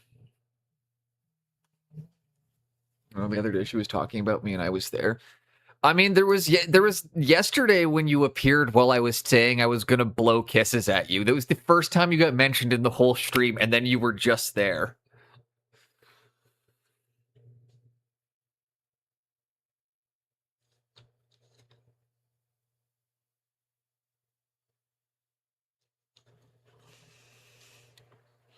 And so far, I actually have a track record of every time I've ever made a joke about not painting a skull on a model, Jinx has appeared within 5 minutes. Because I always make the joke that I was like, oh, if I don't paint this skull, Jinx is going to appear. And then within about 5 minutes, she pops in, and it's like, see? It's like she knows.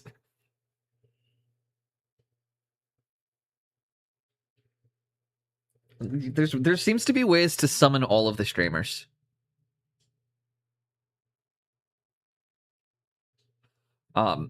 White Wolf, I gotta figure out how to do the removing the background on the picture you sent, so I can turn Boneless Adams into an emote.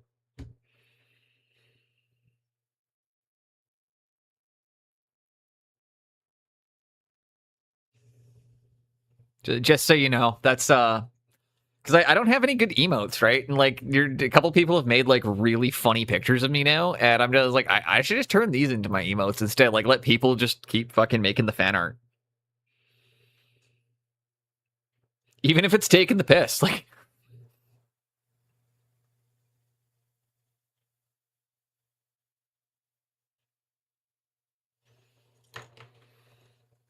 use photo app, it's free. I will do that.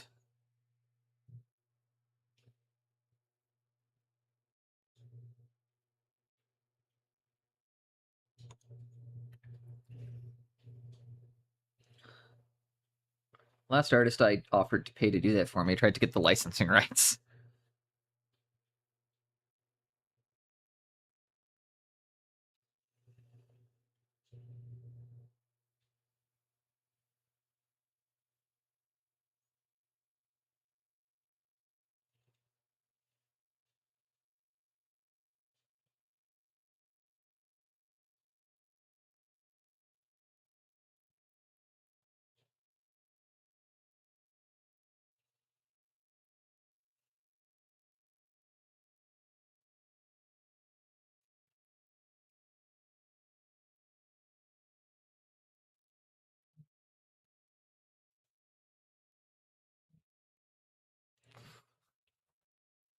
I cannot make myself the time and effort to create emotes. Can't be bothered. I have a few frickin' made for me.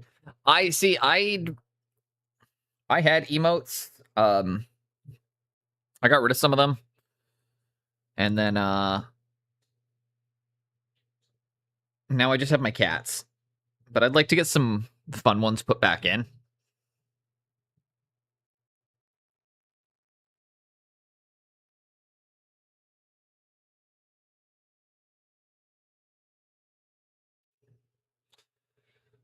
She heard my daughter howl like a wolf and made an emote. That's adorable. Also, dude, straight up, whenever your kid pops by the stream, like, she's an absolute sweetie. Very clearly takes after her mother. Because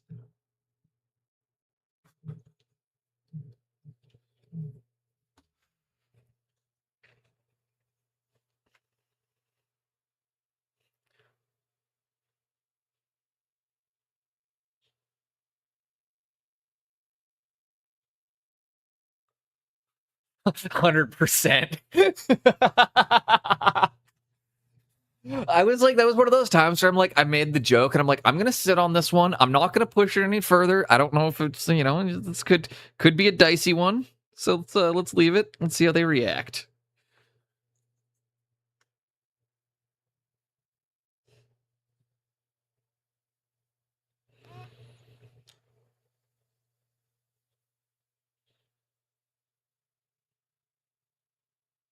Okay, and then to the final color. Man, really nice. Notice how now I'm getting in really tight and close on my grip.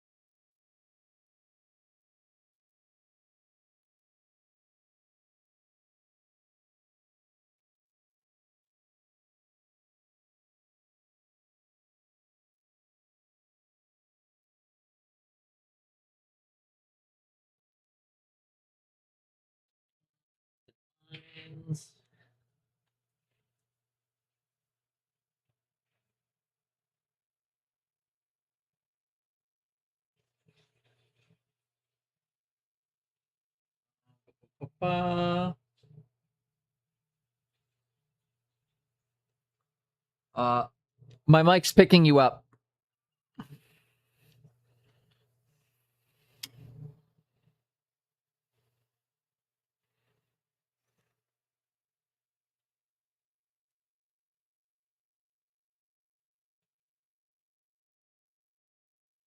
Sorry. I don't normally blurt that out unless it's something I don't want you guys to hear.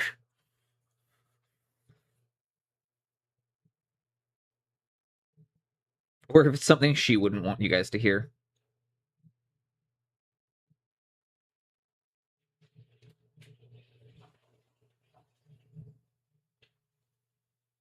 If you won't do it, then I will. Morrissey must die. Where is your mic tang her then? Typing? Where is your mic taking her? I probably, I don't know. Last time we went on.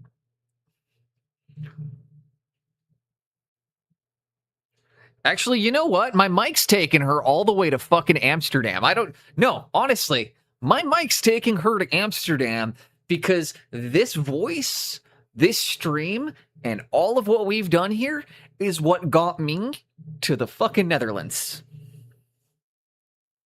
I'd like to take a moment and actually recognize that my art paid for this. So, you know what? This microphone is taking her to the fucking Netherlands.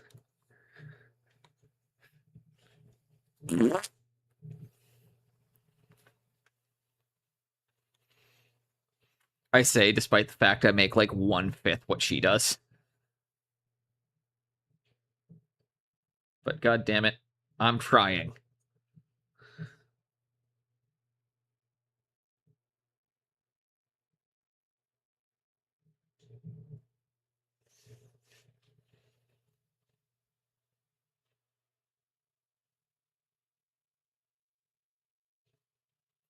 I can't read that.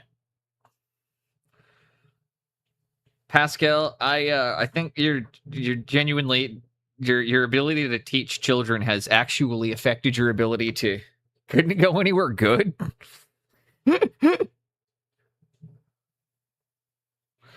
What are you talking about? Dude, we get to go to the actually I know you're making a joke, White Wolf. But I'm actually very excited because we are going to get to go to the Van Gogh Museum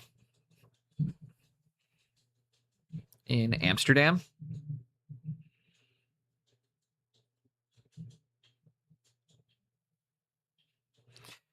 And you guys have really they've got the like like the Netherlands is internationally renowned for their hash. I come from Canada, where we're known globally for our ability to produce weed and weed related products. And even in Canada, we tip our hats to the Dutch when it comes to hash.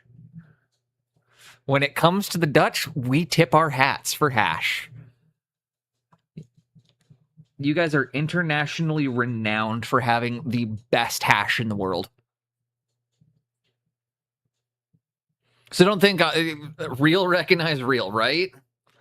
Oh, hash. I heard hats. No, you guys have the best hash in the world.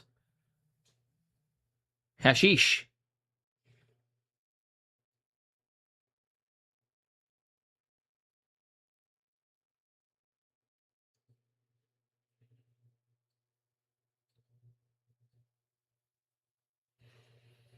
I thought we're talking. I thought we're talking about the same Netherlands. Yeah, we are talking about the same Netherlands. You guys are known internationally for your hash. If you didn't know that.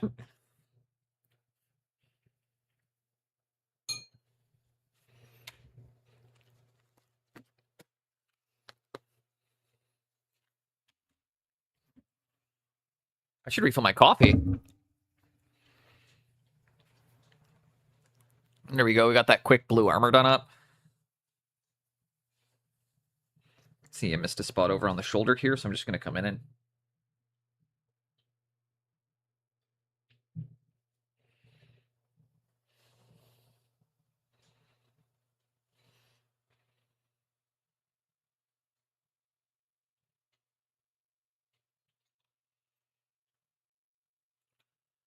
Yeah, wait, dude. I've seen Americans try Dutch weed chucking as much as they would and do smalculate. It's so funny.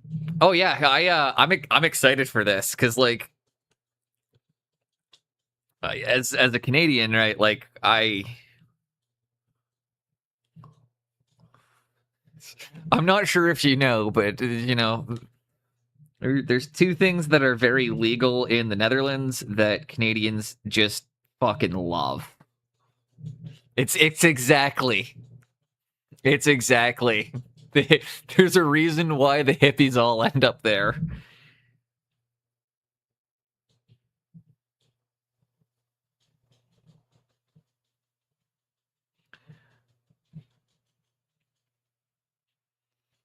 Getting so high they start to understand what the fuck is kilometers.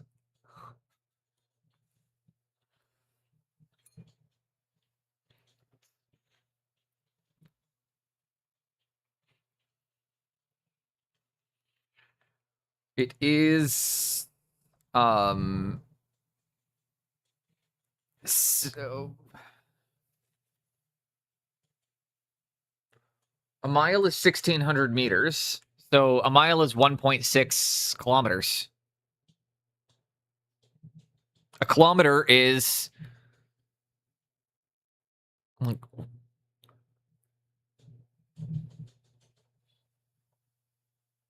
9/16 of a. No, is it 11? No, it would be 11/16 of a. Be 11/16 of a mile.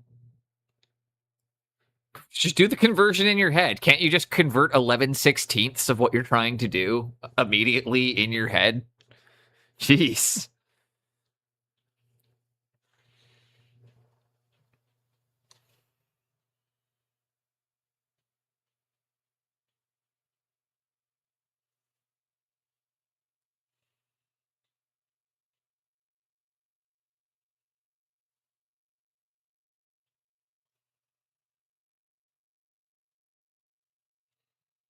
Got the forehead. Da, da, da. Dun, dun, dun, dun, dun. Reach out, touch faith. Kilometers are. So what's funny is in Canada we use bow.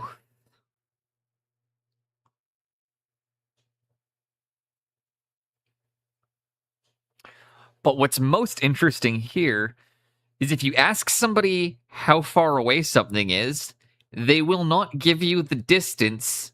They will give you a rough time estimate. People don't tell you how far away things are in terms of like, you ask me where the capital is, I tell you that's about a 90-minute drive. In North America, they just, or in Canada, we just tell you how long it takes to drive there. If you ask how far away something is, we just tell you how long it will take to drive there. It's quite funny. We don't give actual distances, we give how long it takes.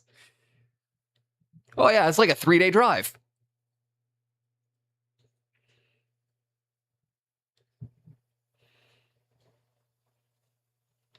It's 3 villages away from here.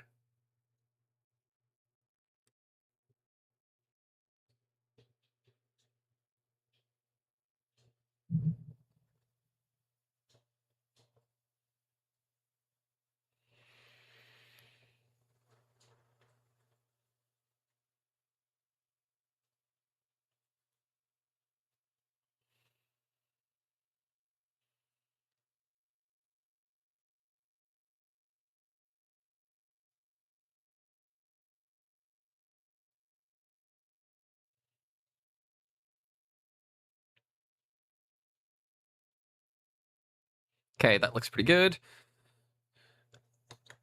Next up, I'm going to do a quick cleanup, because there's absolutely no point wasting your time or effort doing the black tubes on these guys right now. Go grab some black contrast paint instead. Could be 10 miles, could be hundreds. But they'll just tell you 3 villages away. Well, the thing so the thing for me is that the Netherlands is smaller than like, I live on an island that is bigger than your country.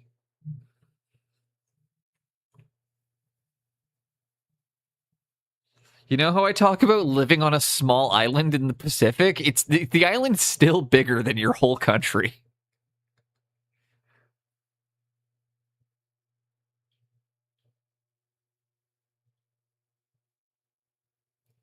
Or I'm pretty sure it is, at least. Because we're half the size of, like, where I live is half the size of Ireland.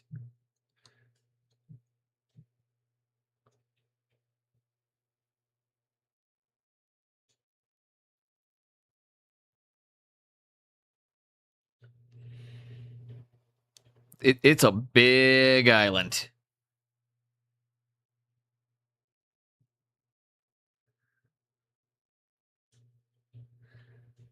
Holland is indeed small, unlike Dutch people. Dutch people are fucking rad. 2 of my favorite fighters of all time are Dutch. Literally 2 of my I just assume all Dutch people are like Boss Rutan. Is that a fair assessment to make? Are you all just like Boss? I feel like he's got to be a great representation of the Dutch.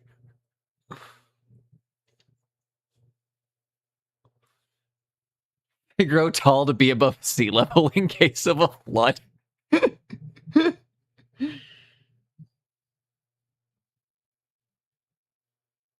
It's like, yeah, is Boss Rutan just a good representation of the Dutch? Because he's fucking awesome. I love Boss. Like, I've never seen a funnier martial artist.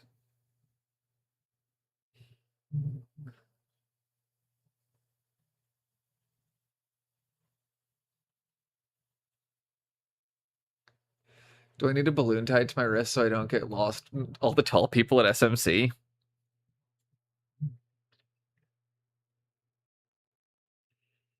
You're not that short though. Like it's not like you're like it's not like when I used to go out with my 1X and like geez, like I should have just put her on my fucking shoulders when we left the house.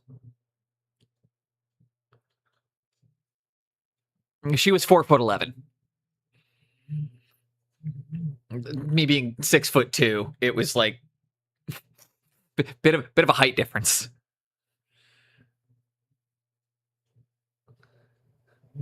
Just grab a piggyback ride. Here you go.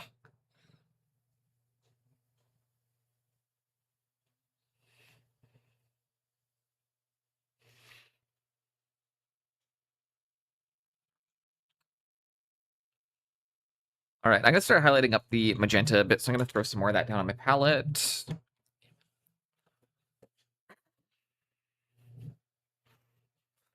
You two are something else.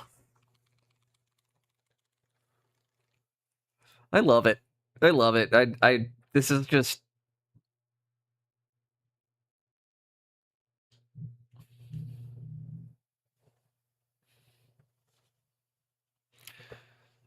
Average height in the Netherlands, I think, would be. You're what, 6'4"? You were, if I remember right, White Wolf, you were what, 6'3", 6'4"? I know you're a little bit taller than I am. I know I say 6'2". I'm actually lying. For those of you that don't know, I'm 6'1" and a quarter, or 6'1" and a half. I give myself the half inch.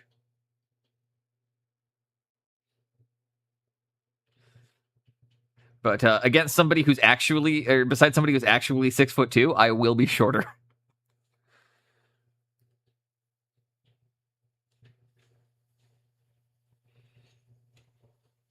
6'4", the whole narrative will get turned around.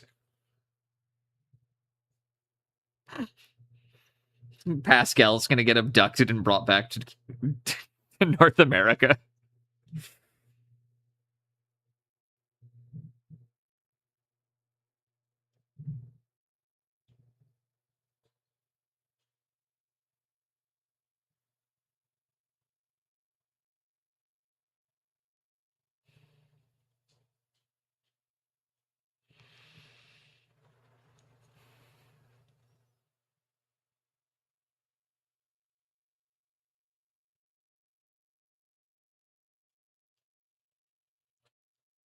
Let's start highlighting up all the bubblegum pen. Gonna have to beat Kaz. They're planning a kidnap attempt.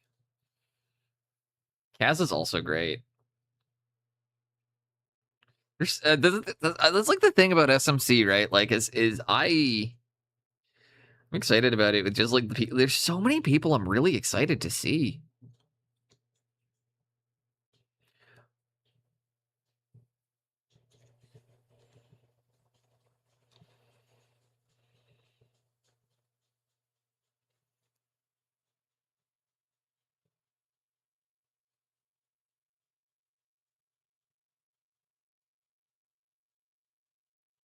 I don't even remember who it was last year that just said, like, in passing, they were like, oh, it would have been rad if you could have been there. And then I was just like, immediately, I was just like, well, now I have to go.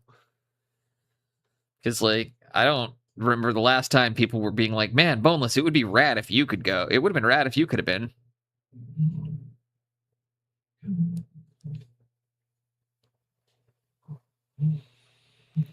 But, yeah.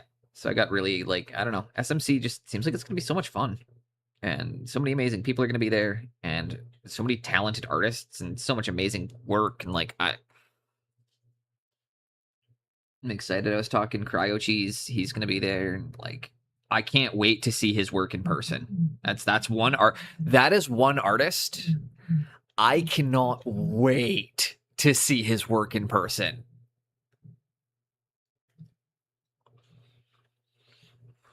Honestly, like Pascal, we fly in on Tuesday.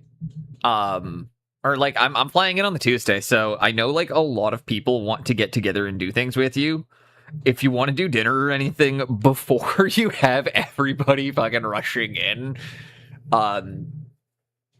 yeah, I'll be flying in like a few days before the con, so.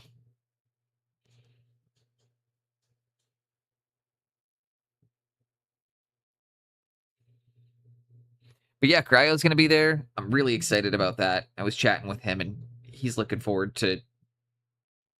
Like, I'm looking forward to meeting him, and I cannot wait to see his artwork, though. Like, he's so good and so humble. Will not. It is every time I talk about him, I cannot actually avoid mentioning that it's like not only is he such an amazing artist, but he's possibly do a dinner. That would be really nice.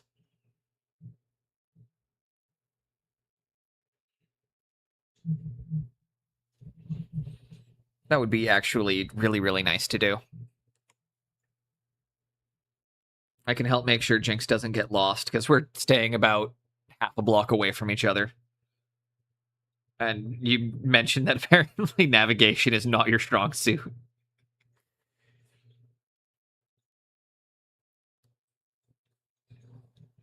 I'm excited about the train.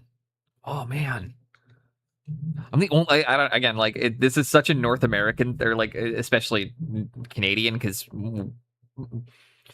we only have one railway.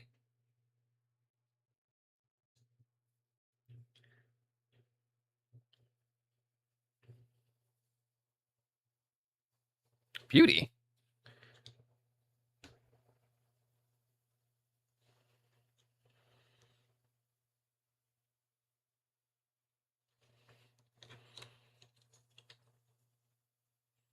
Yeah, I'm really excited. There's so much cool stuff that's going to be happening. Going to get to meet so many cool people, and like so much amazing artwork. Again, like that's the other thing is there's so much you can learn from physically seeing what people have done.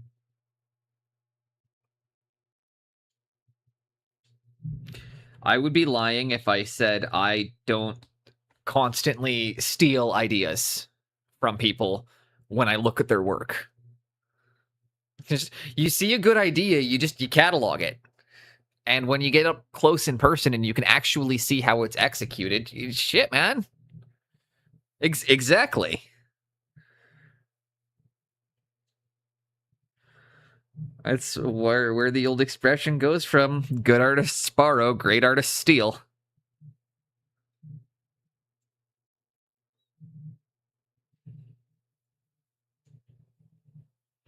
It's my favorite Tarantino quote for those of you that don't know, because he gets called out on stealing from like Japanese and Korean films constantly. And one of the last times in an interview, somebody said that he's like, "Yeah, you know, good artists borrow, great artists steal."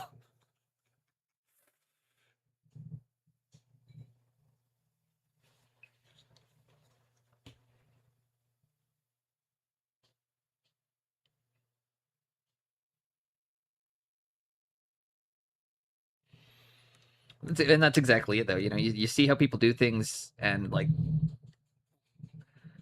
it's also where style and development. Sorry, it's also where style and the development of style comes from, though. As people will need to see things and be influenced. There's nobody who's ever created art without influence. Why steal an idea when you could steal the person who... This is true. This is true. Although I'm pretty sure we're just getting into the plot of the movie Misery now. Although, technically, doesn't that movie end with the torture resulting in him writing the greatest book of his entire career?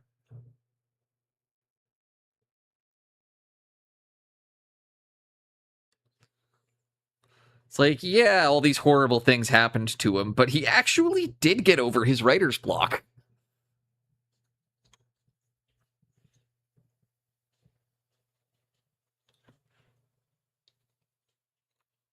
See, it'll be like see, Pascal, it'll be great. It's like everybody's favorite Stephen King movie.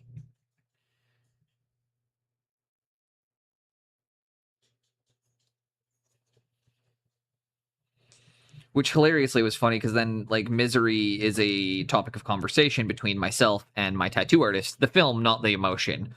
But particularly about how both of us agree and felt that isolation fuels our art. And the more isolated we are, the more art we produce.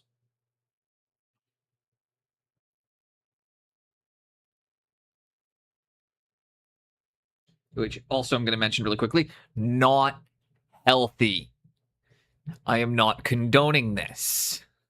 I am not telling people to do this. I'm just commenting that it was an interesting conversation point of that it has helped me vault lifestyle. That's why I got my tattoo.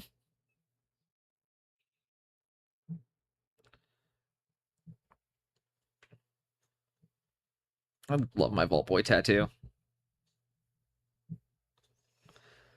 Was the first one my different ex also ever did on a person. I was her first tattoo of her apprenticeship.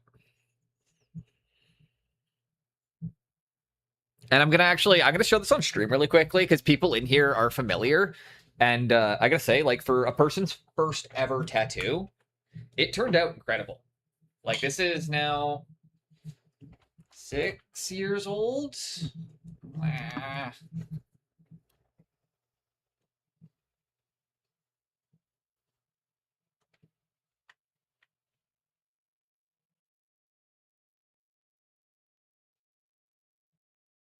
It's a bad angle here. I'm sorry, I can't give it.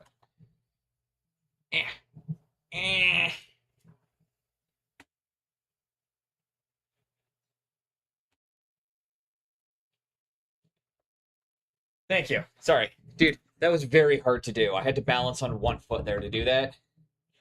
And I had to get on my tippy toes to get my leg high enough to get it on the camera. So I was just like on one leg balancing on my toes to do that.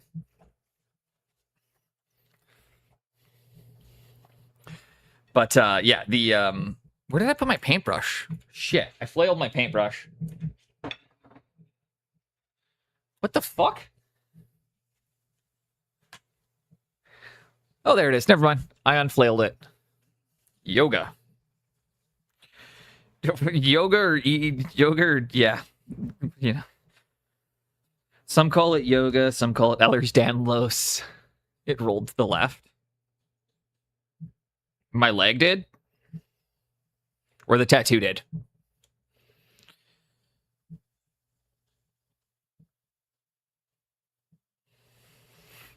Or the brush. Ever so slightly just rolled one bit to the left. But,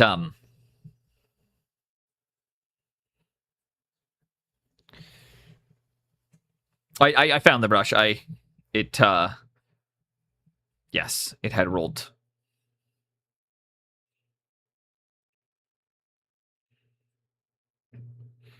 Yeah, that was one that I was always quite happy with because that was a first ever tattoo that a person did.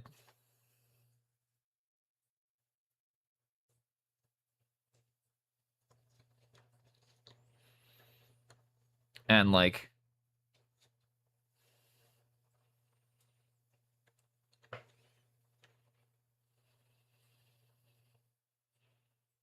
yeah, she was a good artist.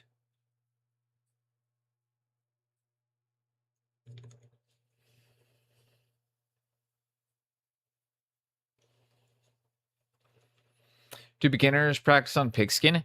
Yes, very common to practice on pigskin. An OG method is to tattoo your own thigh as well. So a lot of them will practice on their thighs.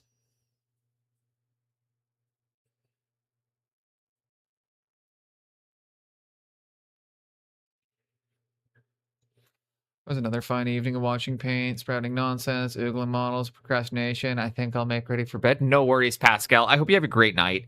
Thank you for hanging out. Thanks for shooting the shit as always. I appreciate the laughs. I appreciate the company, and yeah, just honestly, good laughs, good chats, good company.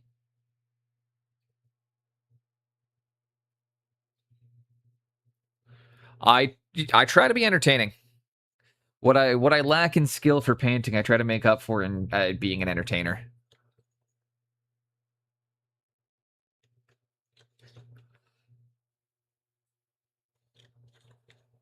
That, and I mean, you get great people in here. But you have yourself a good night. Gonna throw you another shout out real quick for anybody in the off chance you don't know who he is, he is the man, the myth, the legend.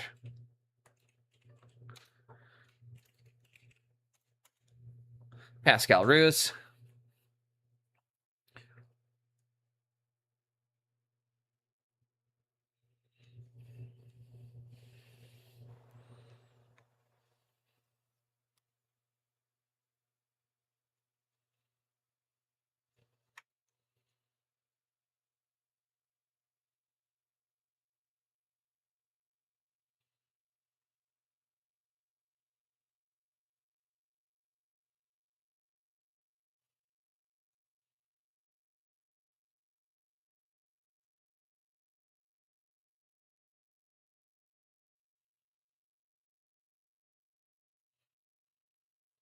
There we go. Get those final highlights in.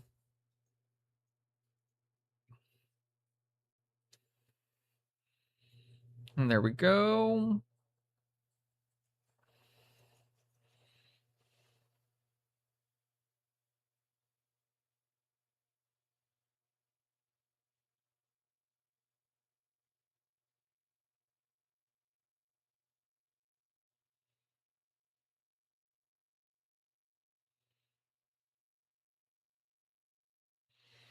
Start dotting at the face of it. We'll get that cleaned up. Bye. There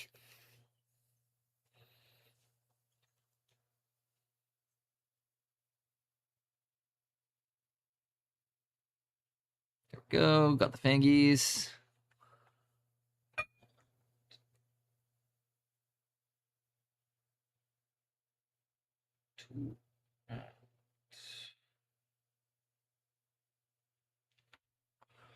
There we go. I think I'll come in with some green really quickly and do his lamp lights. Ginger. Ginger Beef. How you doing, homeboy? You went live right as I was going to bed last night.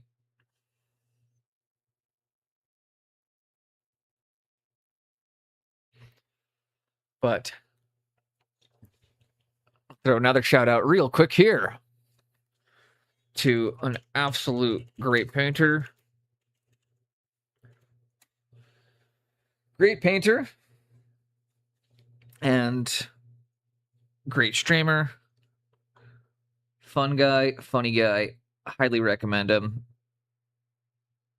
We did our 48-hour stream in the New Year's, which we were talking about earlier.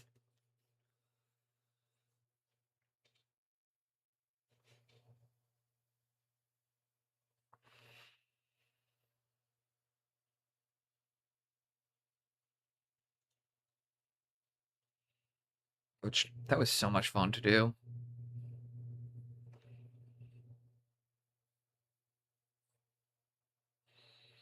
Everyone was great to paint along with for that. And also, it was a great chance to just get to know some of the guys way better.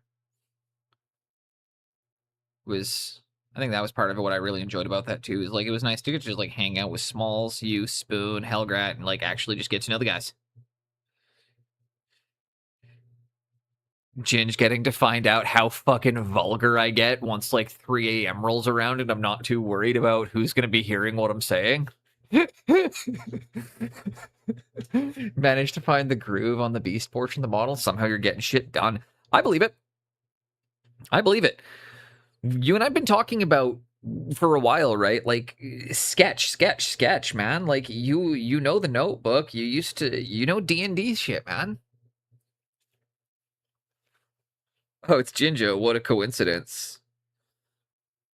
Ginge, did White Wolf tell you he got me too?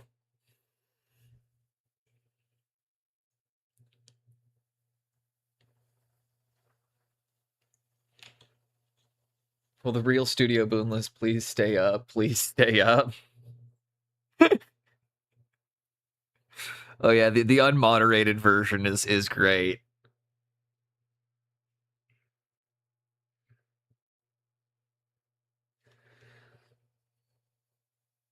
I don't know that Twitch is ready for it.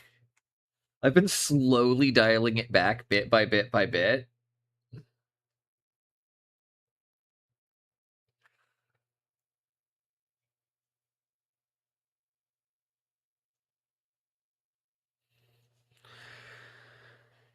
Okay, that's fine.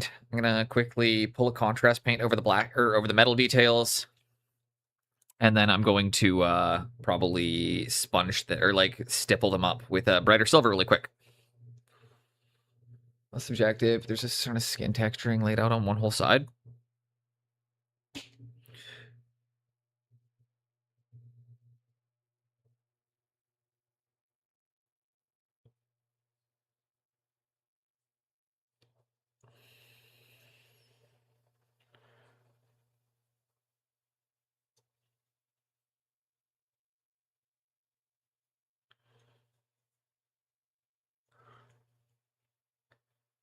And there we go. Got that bit. Get these. Just quick lazy wash.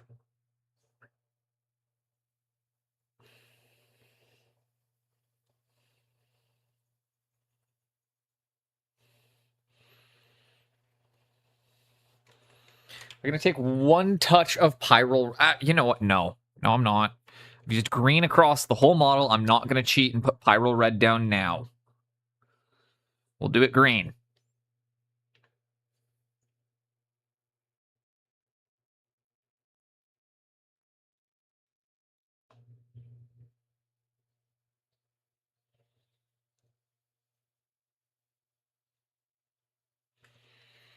There we go.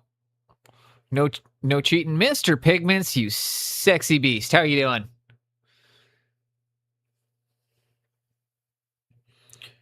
Pretty happy with that.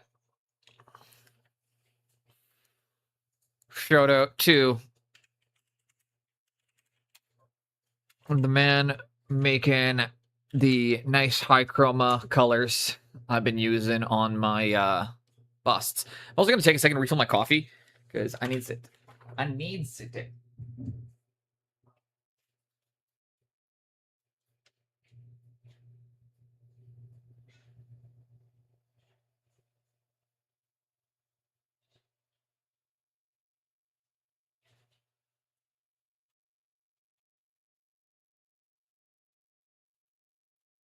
Okay, refill the coffee.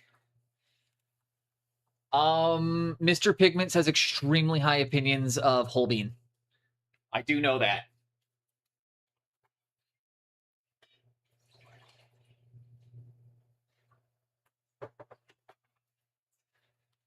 Sorry, is one thing I know about the man is if the name whole bean. He's a big fan of whole bean and golden.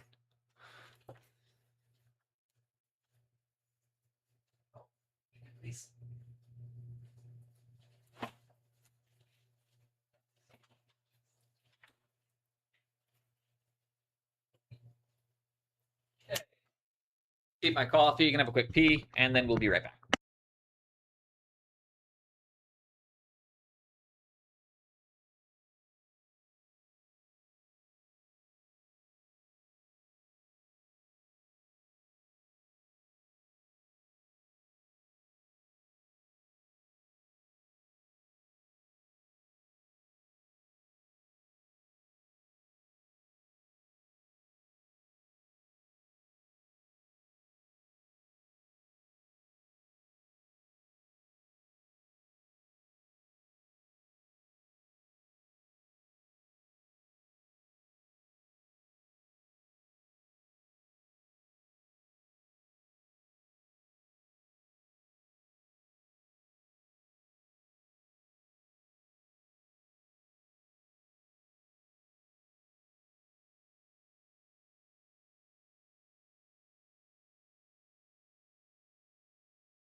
Excellent. Coffee's almost done heating up. These guys look fucking so good.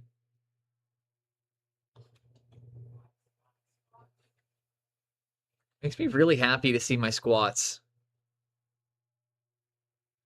Okay. Yeah. How much of your new blending technique have you applied?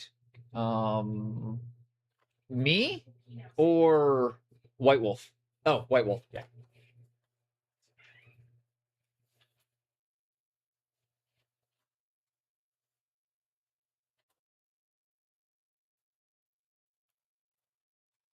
I was about to say, Ginge, I was about to say, Ginge, we get along, but I don't really think I'm the guy you would go to. You know, you got a little bit more of a fine arts background than I have, so.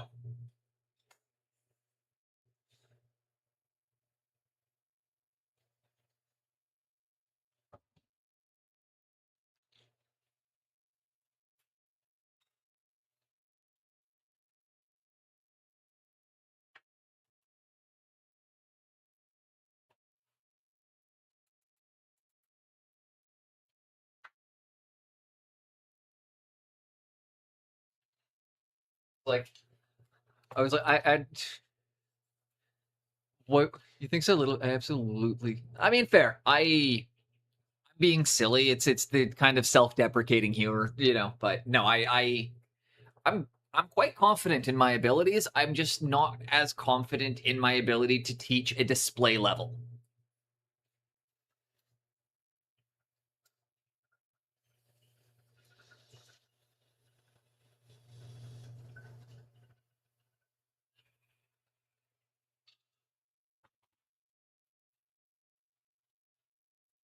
Cheers. Little bubbly water to get us going again.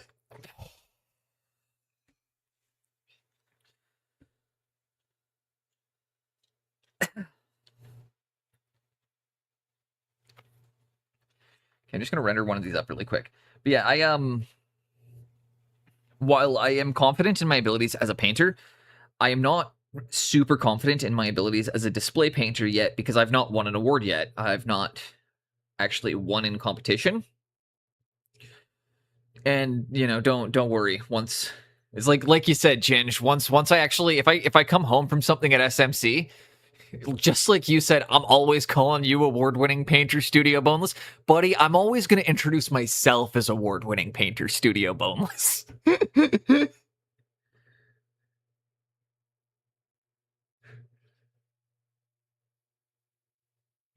Fucking just start adding on to it like the Kings used. First of the Andals. Only one too crappy. Dude, you did really good in all the comps you've done. And I know that when you did ChillCon, was it ChillCon where you felt like in person? I don't know, like I have a hard time thinking like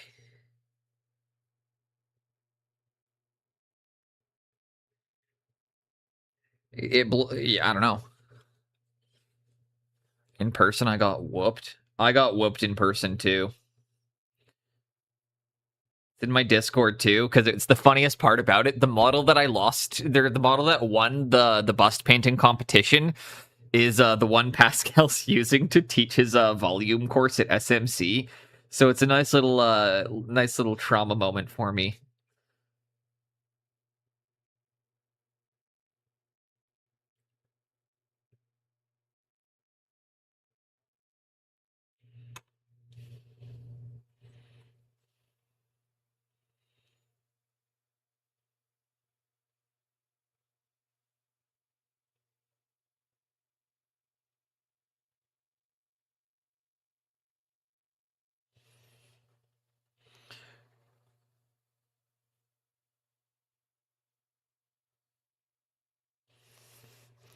The level of stunning, my confidence comes from others, not myself. They're not the judges. That's fair. Thankfully, I still have my martial arts confidence. Although I don't know that's a good thing because I have a boxer's confidence, which is not necessarily a good thing because that leads to getting knocked out a lot.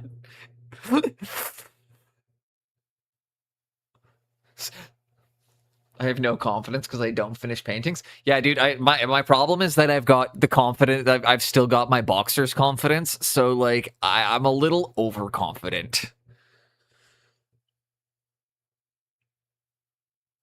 I try to not let it come across as arrogance, though.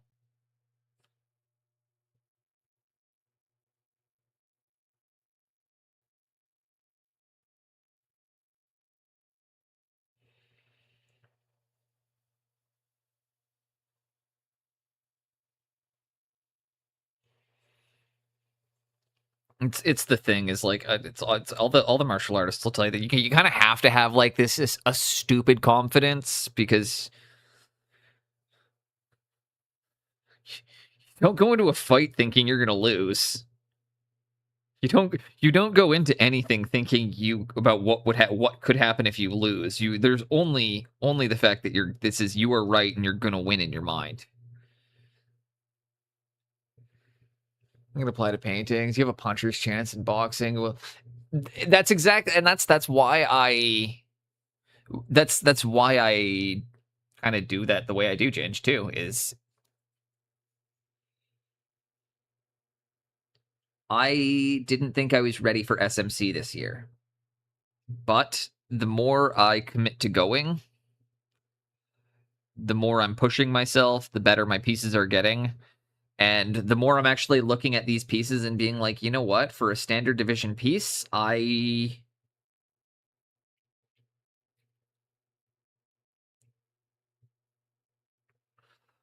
goal is to pull a silver.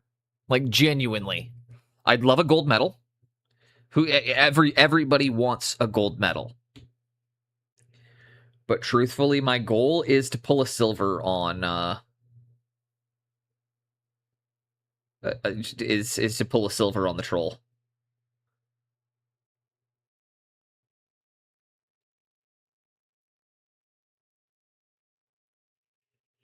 Because that tells me I did very well, that I'm in the exact right place I need to be, and it will give me exactly what I need to know to improve.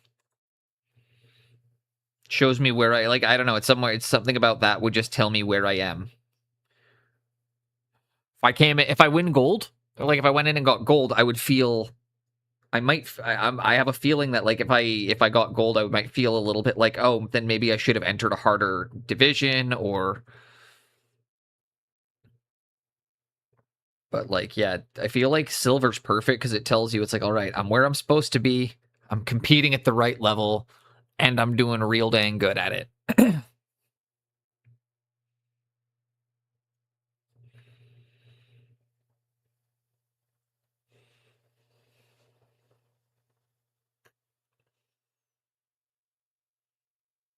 Bit of a strange mentality, I know, but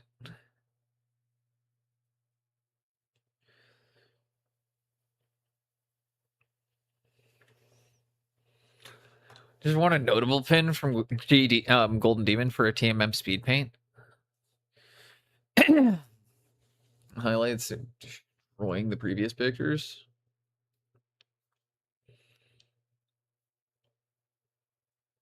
Is it still your Palinite you're working on, White Wolf? Or is it a different piece? If you're DMing it, I know you don't want to show it off on stream, so obviously.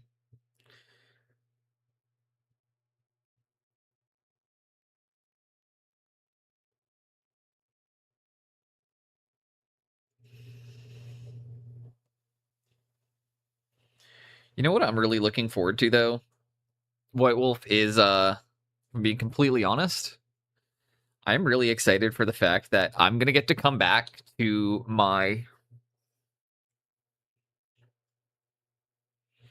I did a really complicated color scheme on my Palinites. And while I did not execute it great on my first batch, I attempted it. And this is from years ago. And now I get to come and try doing them with all of the knowledge I have now. And like I have no problem with like whites or ivories anymore.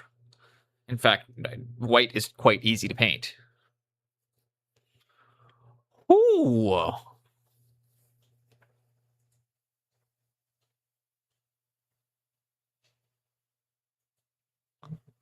I like it.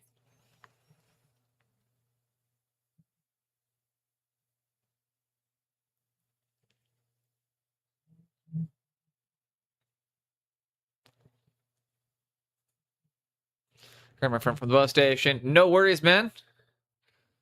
Keep it real, Ginge.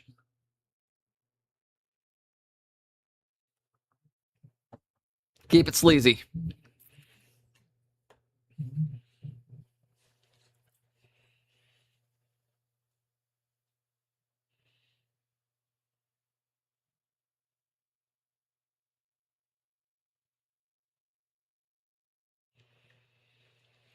The darker marine, you can see all the steps, and it's just smooth glazing in. Okay, I've so essentially you are value sketching the model and then glazing the colors in.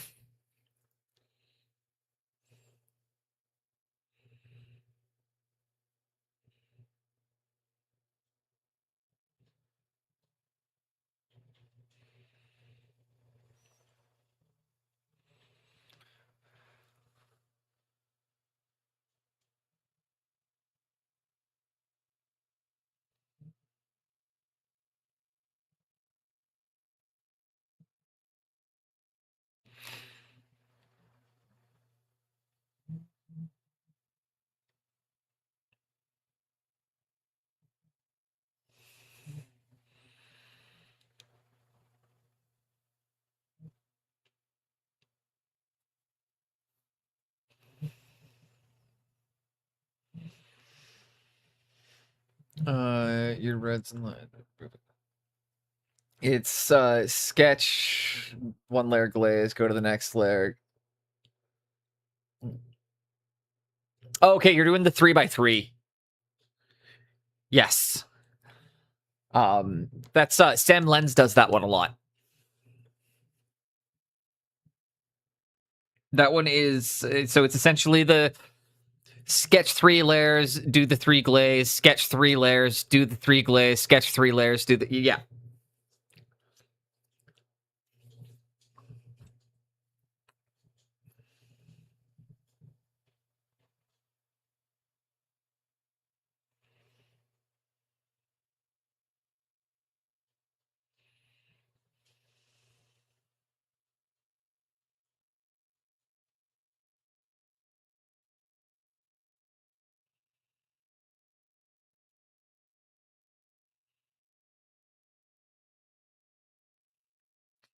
Nobody seems to care. I'm still, I would really like to. I think I was talking about this. I'd really like to go back and redo the artwork for this single. I've improved so much, and like I'm a little embarrassed by it now. It's cool to be able to say that I've drawn a band's single art, but at the same time, I could just it's I could do so much better through. Okay, 3x3 I used to do badly. It's because it takes forever. It produces a good result, but it's honestly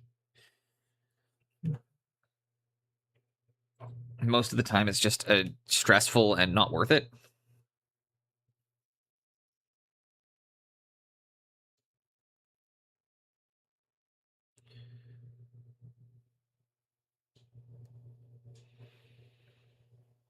I think though, yeah, I do think it's cool to be able to say that I've drawn an album cover.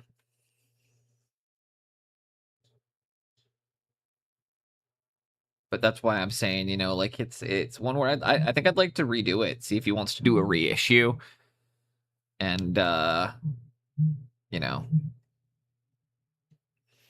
let me take another shot at making something a little bit more professional.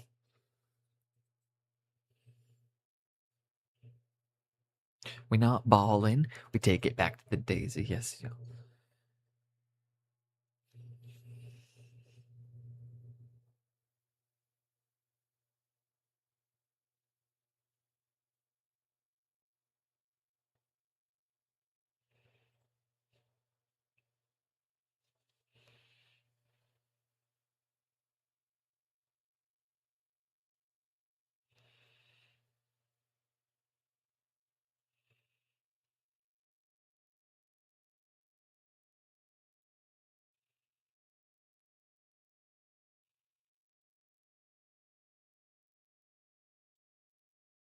And there we go.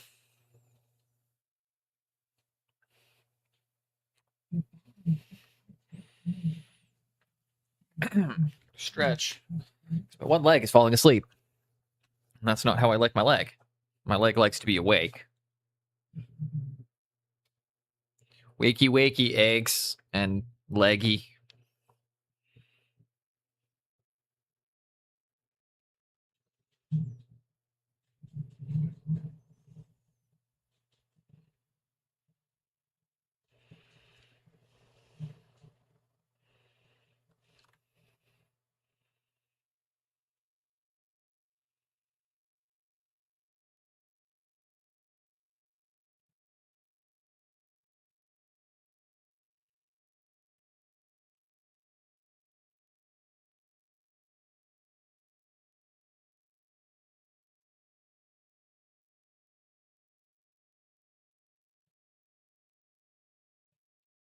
All the babies up. Hey, handsome. Come over here. Do you want to come on camera?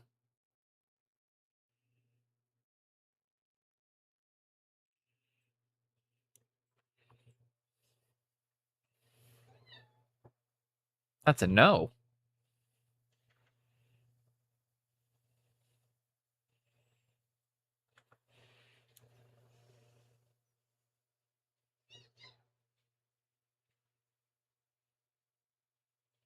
Do you want to give them kibble for me, please? Yes.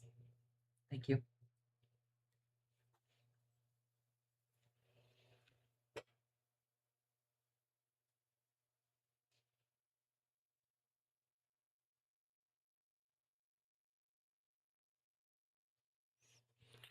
You tripped over my slipper and almost fell down the stairs. Just almost fucking Jinx almost just took herself out with a slipper.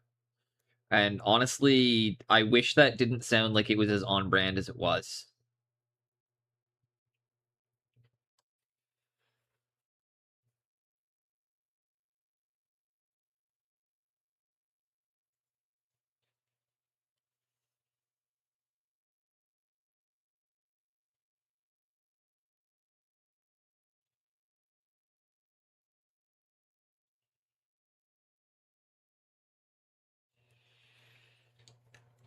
Can lie to me.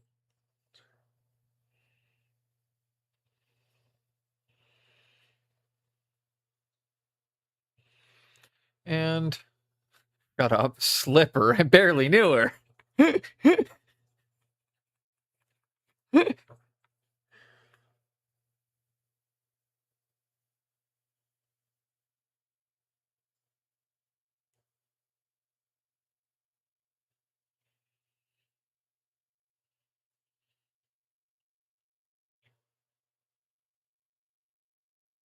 And voila.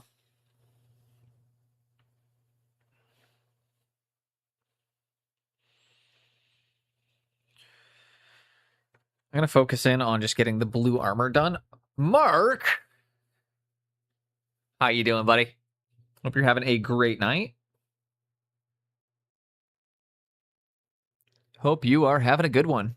I definitely am. Got all the good people popping in today.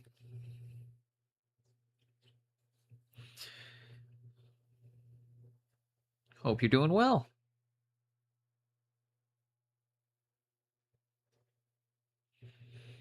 I know that it's going into hiking season, so I know you're around a lot less. But yeah, I hope you're doing well.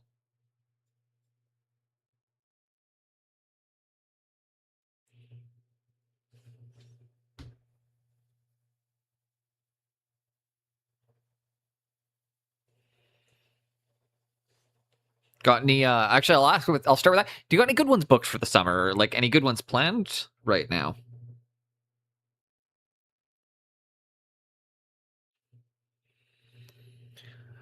Setting up. I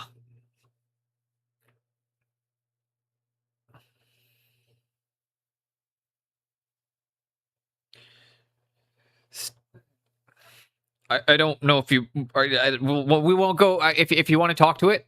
Switzerland? Hell yeah. If you want to talk about it, we can. If you want me to completely change the subject, I will absolutely change the subject. Because I get both of those things. But yeah. Hope Switzerland's gonna be fucking rad. I still really want to go out and do Trolltunga.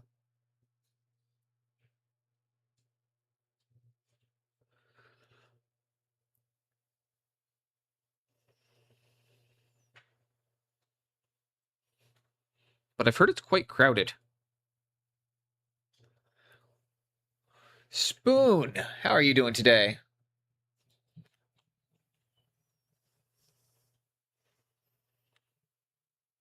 I wish you could live in Switzerland again.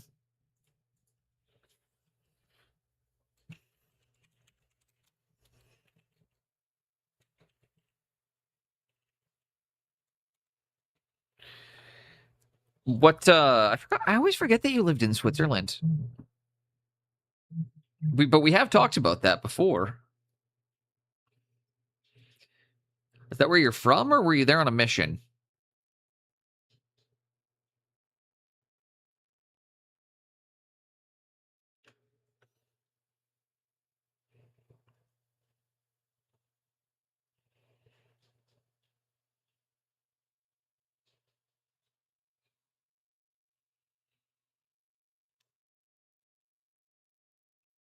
Glad to hear you're doing well, Spoon.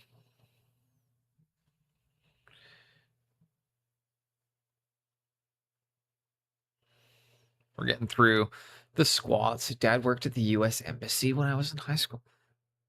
That's fucking cool. Sorry, that's really, really cool.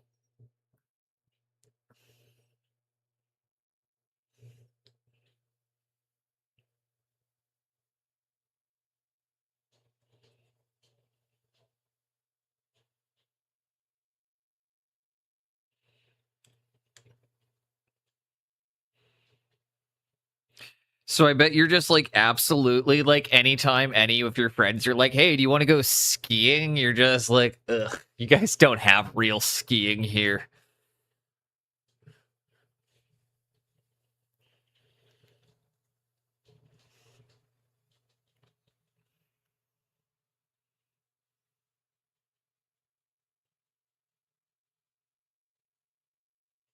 Honestly, all I really know about Switzerland is that it's a tax haven, it's got really good chocolate, and it's got really good skiing.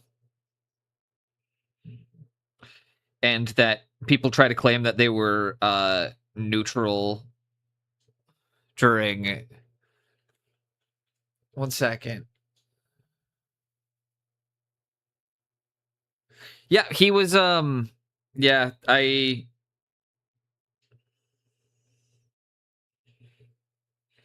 yes, that is a thing, Spoon. I don't want to go because you knew him, I'm not going to go into it. But yeah, it was the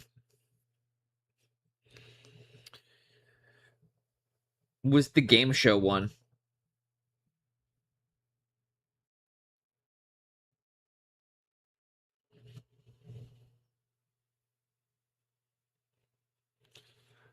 He's alive again. I'm skiing in Switzerland, done some hiking, but the wife who lived next to it never been. So I was talking to my stepdad, right? And I was like, hey, because I was looking at going to Spiel in 2027, right? Because him and I were talking about potentially going to Germany together. And I asked him, I was like, hey, you ever been to Essen? And he's like, no, that's the Northwest. Why would I go there? Apparently, they're just really regionally, like, I don't know.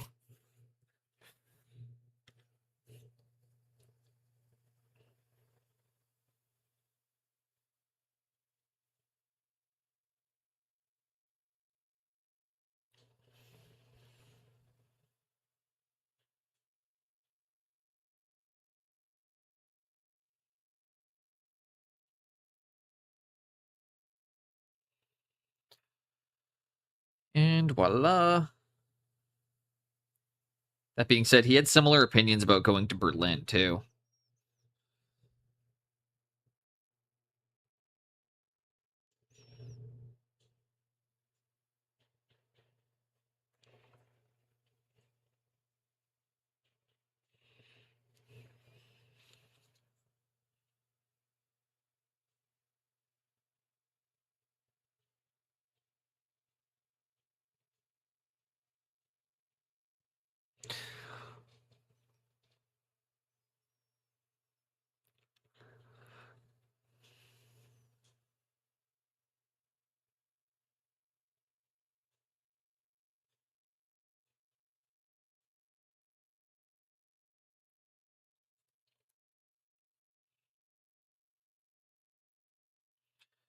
That also explains a lot, Spoon. Because I know what school you're referring to. If you went, yeah, and that does actually explain a lot about why you are so highly educated on a lot of varying topics. That is kind of known for having really good educations there. And that was was a private school, was it not?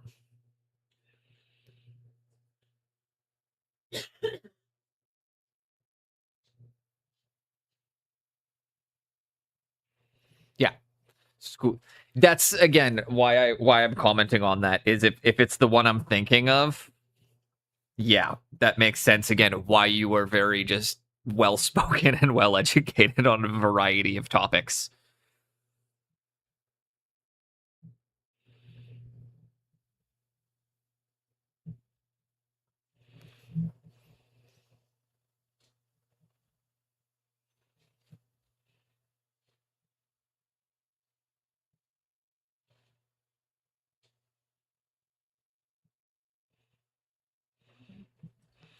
I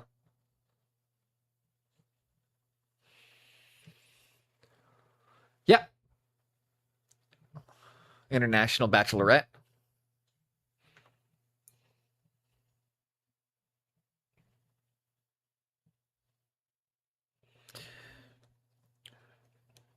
But yeah, there's the schools in, especially like the European private schools, but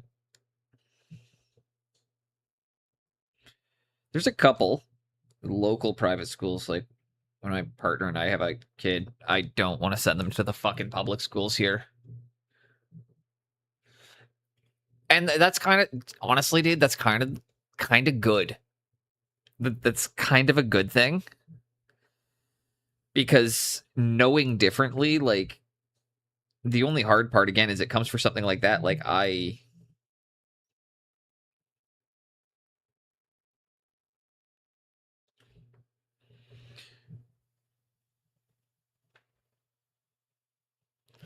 but it's also always fun because every kid thinks the education they got was the standard. And I really enjoy that because it makes it very interesting to talk to people from all over the world and from varying backgrounds, and realizing that, there are a lot of people that are a lot smarter than me.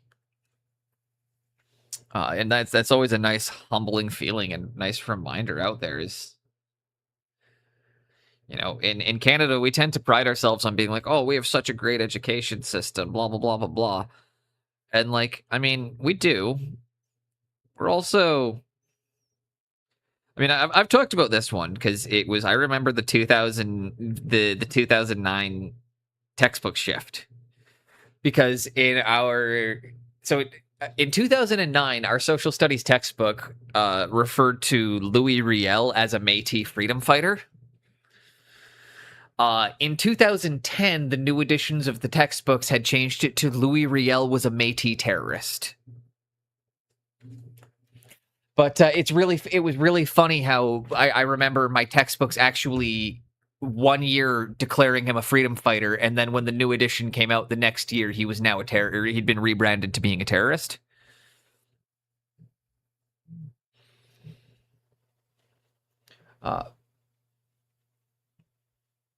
It's become popular around the world with private and charter schools. Both my nieces went to a school. I think that's a good way of doing it, honestly. If I could afford something like that, that's the route I would go. I want when I have a kid, I want them to be better educated than me.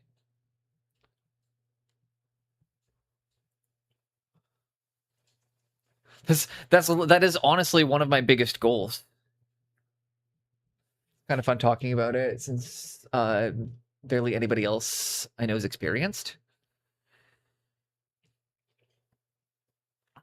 Well, I mean, it's funny because like you and I could not have more more starkly different experiences, and yet we both came out of, you know, I came out of I came out of an alternative school with an extremely low graduation rate for kids that had been expelled from usually more than one or two schools for, fighting and violence and stuff like that. So I managed to pull my education out of reading books and through conversations. Krusty Gunky, welcome in, welcome in. Hope you're having a good one. Long one. Um, I learned most of what I know through reading and reading and conversations. I'm not as formally educated as I'd like to be, but it's fun when I talk to people because they often think I am.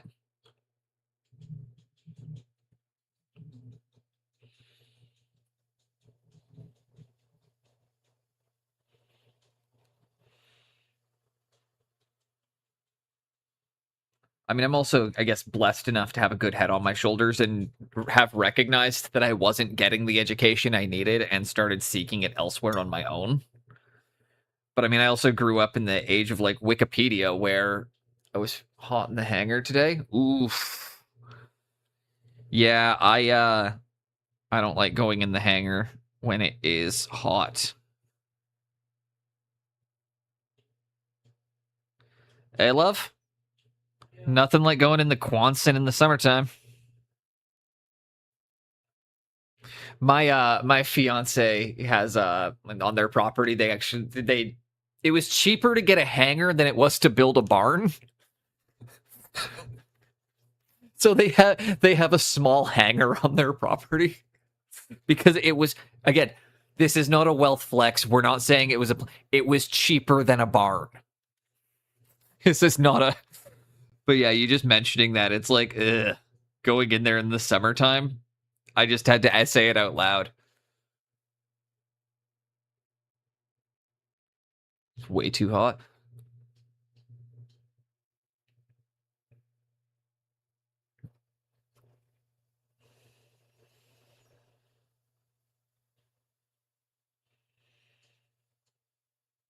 We're expected to be, I mean, not yet, but we've been getting news reports saying that we should be getting into the 110s this summer here.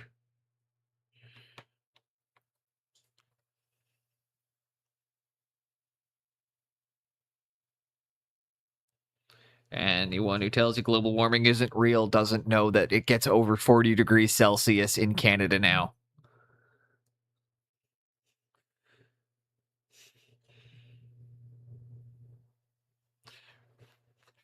Regularly gets into the 30s and low 40s here now.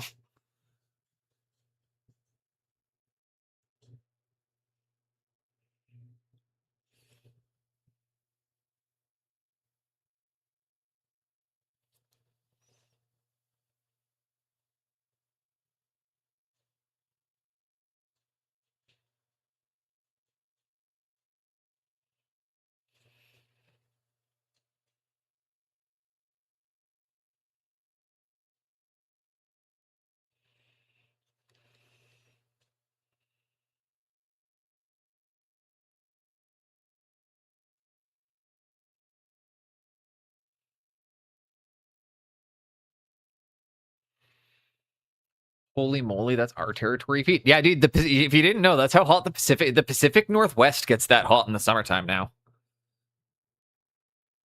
It's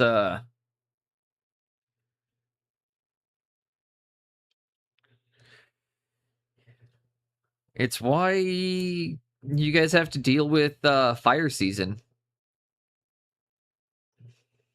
Cuz I mean, I think anybody who lives in the west coast of the US down to California is aware that in the summertime you get the pollution from BC burning every year.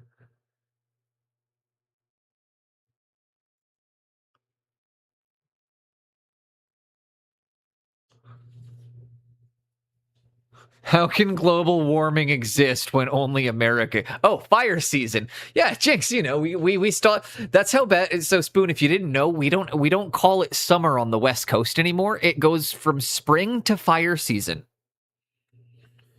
But it's actually like summer is commonly referred to as just fire season.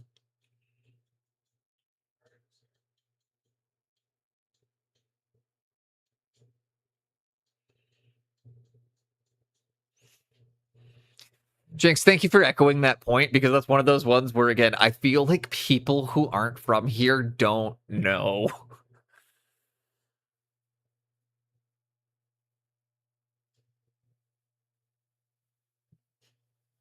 If you haven't lived on the left coast, you just don't know. Red deer is forest fires already. Oh yeah, red deer is pretty standard, although prairie fires are a bit of a bigger deal. Because prairie fires are fucking hard to deal with and they're extremely fast moving.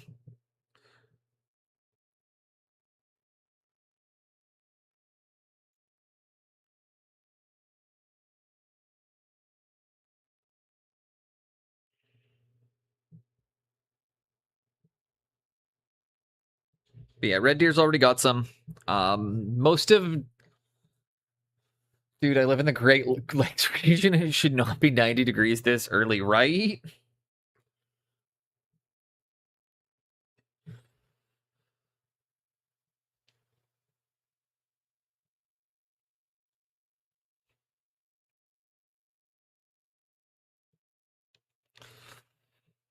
I should not, dude. I should not be living you know that the region I live in was recently reclassified to sub-Mediterranean.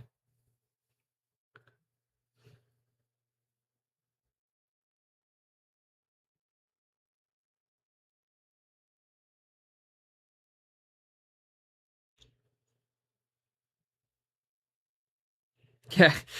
If you didn't know, the regions are several regions around Vancouver have been reclassified to being sub-Mediterranean.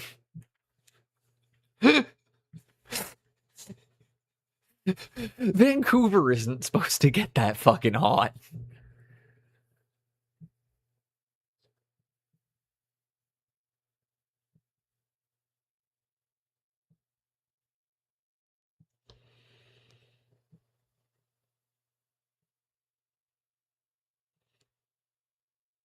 But it's okay because we're getting 3 new AI data centers. So that's going to fix all of our problems. The new one's actually going in on a protected wetlands.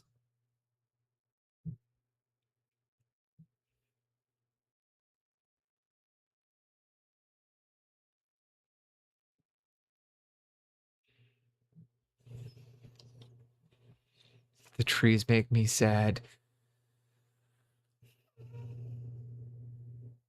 Right? Oh man, dude. So we've been in where I live again. Like I'm supposed to be in I'm supposed to be living in the Great Bear Rainforest.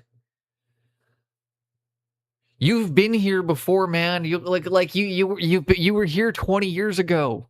It wasn't like this.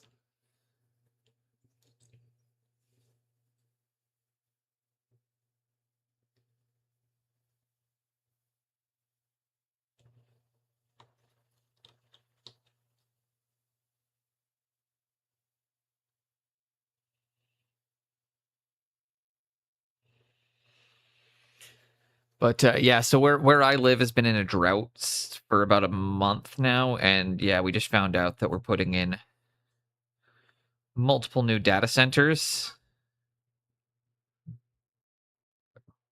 And now we have to deal with also the fact that now all of our local subreddits, as well as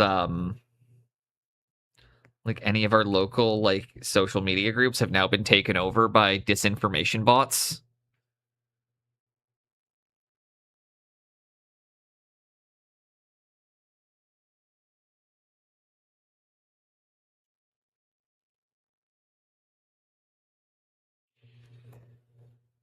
like literally, we'll have any post referring to the data center now. We're getting like dozens to hundreds of comments talking about how it's going to bring jobs to the community. And then anybody who points out the downfalls of data centers is getting downvoted by like -50. And this is on Reddit. This is that they're not really pro data center on Reddit. So it's very easy to tell when your subreddit has been commandeered by bots.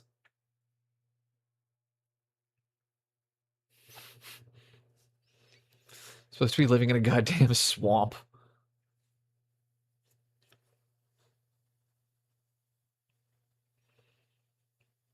By the big lake they call Gitchagumi.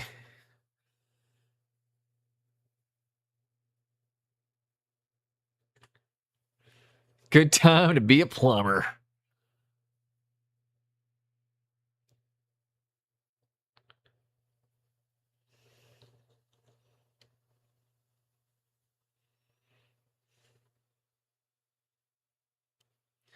It's also good because the new data centers planned are going to use more electricity than the entirety of the Site C dam produces in a year.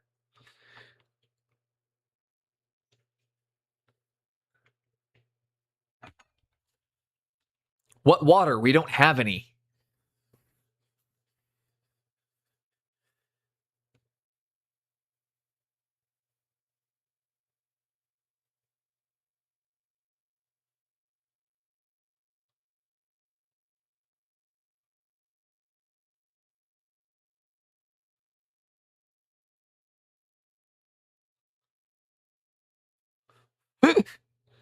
You said wetlands, soon to be drylands. Pretty much.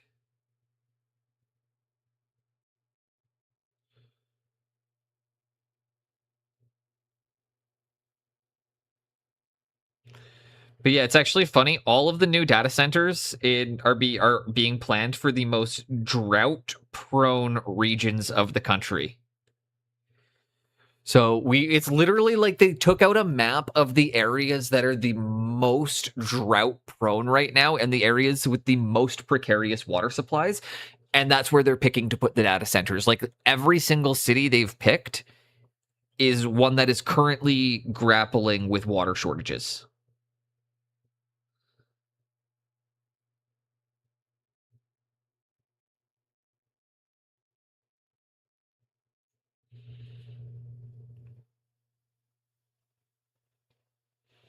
Do you want to know? I'll also mention why this is a problem is because the rates for industrial water usage in Canada on average are between 100 or are between 80 and $129 per million liters of usage. This includes for water bottling. So for Nestle to bottle 1 million liters of water, they have to pay the Canadian government $120. Or between $80 and $120.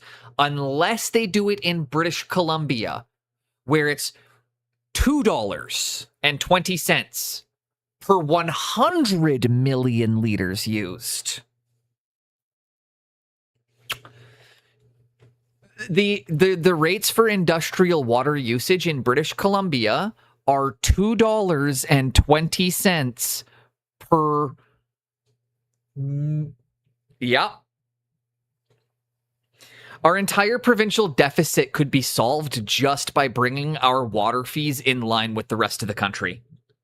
In fact, it would give us a $20 billion surplus in 1 year and would bring us to a $1 trillion surplus as a province within 80 years. Roughly. Within roughly 80 years, it would give us a $1 trillion surplus. Just by charging for our water correctly. And that's not me saying I want our water being used at the rates and ways in which it is. In fact, I'm very against it. However,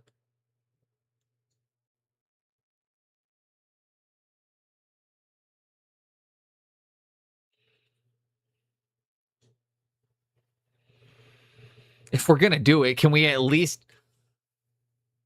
Nestle, the company that said water's not a human rights. Nestle, the company that, if you didn't know, they only have to pay the cost of one bottle of water.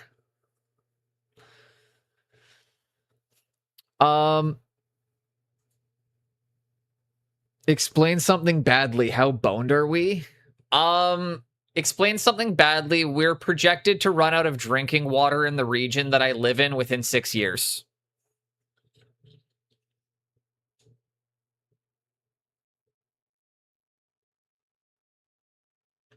Also, the 2030 point of no return happened in 2017. Also, carbon capture doesn't exist and it doesn't work. Fun fact, all of the carbon capture programs in Canada have had their targets reduced by 85%, and they're still saying it's actually not going to be possible to even achieve that. Turns out carbon capture isn't a real thing. You want to know here, you guys, you want to know how boned we are? There's some how boned we are. Carbon capture isn't real, and the 2035 point of no return happened in 2017. It has Nestle.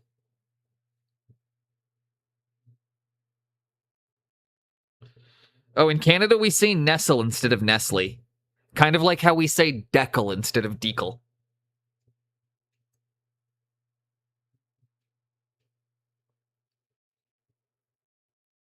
It's like, well, this is really depressing. I'm just giggling about the fact isn't it Nestle? Yeah, unless you're in Canada, which then we say Nestle.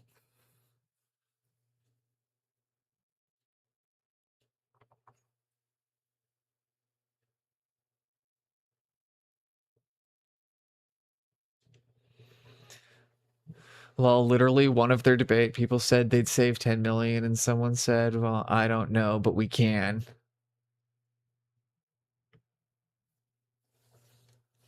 Dude,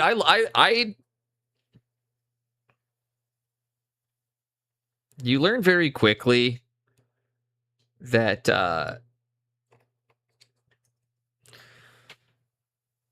don't really know if things are gonna get better. So I paint toys.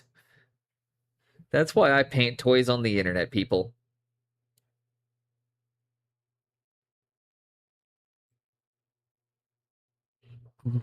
My wife looks like she's having a fucking existential crisis in the other room just listening to me talk about this.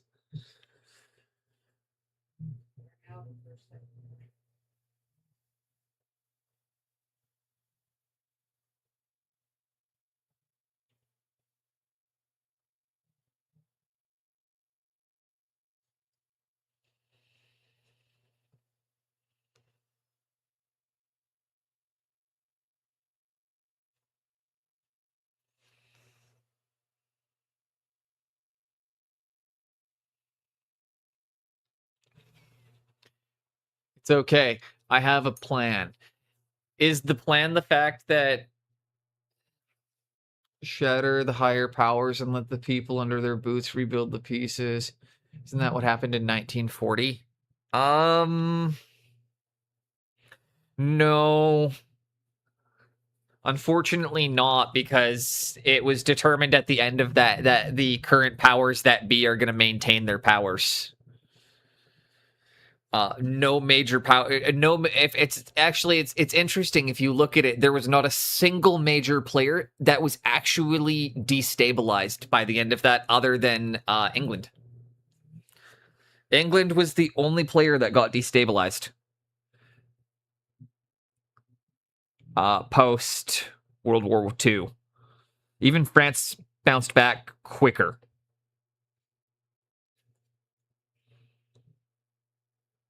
White Wolf is gonna fucking want to slap me for that statement. As art schools gets too stingy.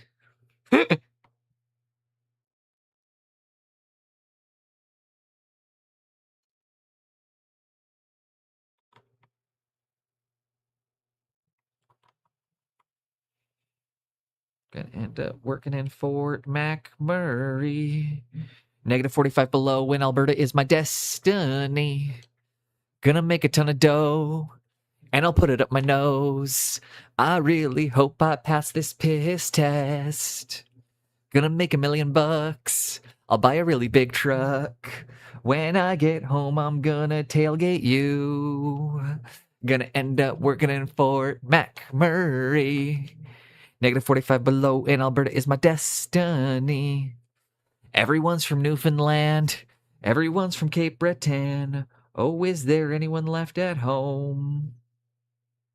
Too bad there is no jobs back in my hometown, 'cause I don't really want to go. Gonna end up working in Fort McMurray. That song's even funnier with Spoon or Adventure Built in the chat. Because they specifically just... And anyone from Canada knows what it means to go to Fort McMurray. Fort McMurray is where you go when you need a lot of money and your life is completely fucked.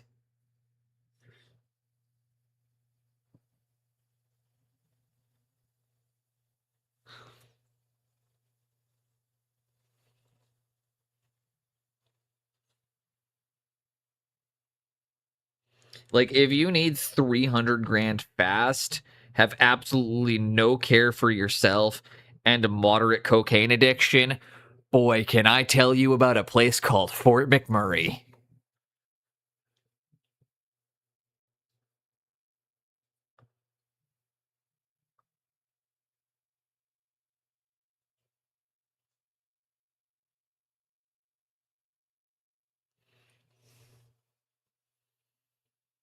No, it's true. You didn't say they're better than us. Then no, they recovered faster.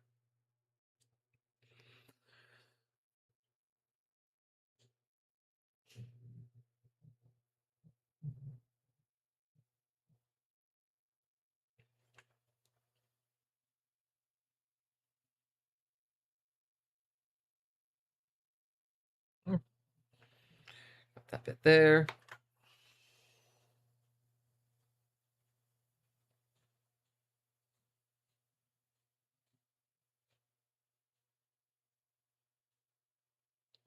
No, I know the French are not your favorite.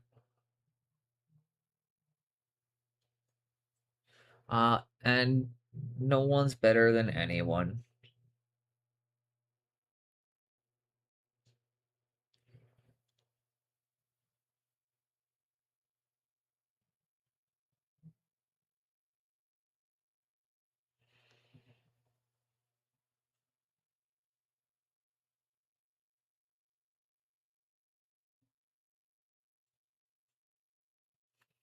There we go. Some old school Eldar. Cocaine is so 1890. Yeah, the kids are all doing Vivens these days.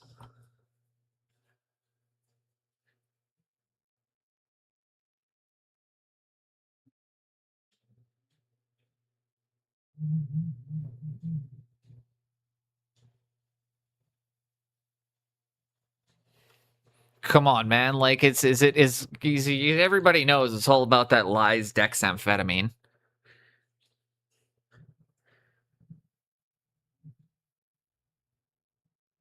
I say this working in the treatment center that there were a lot of people that came in for Vivens.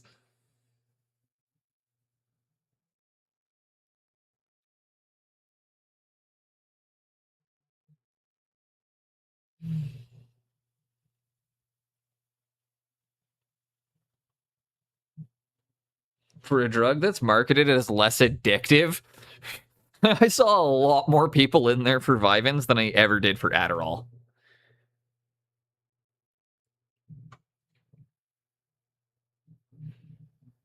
Okay, we come in, final highlights.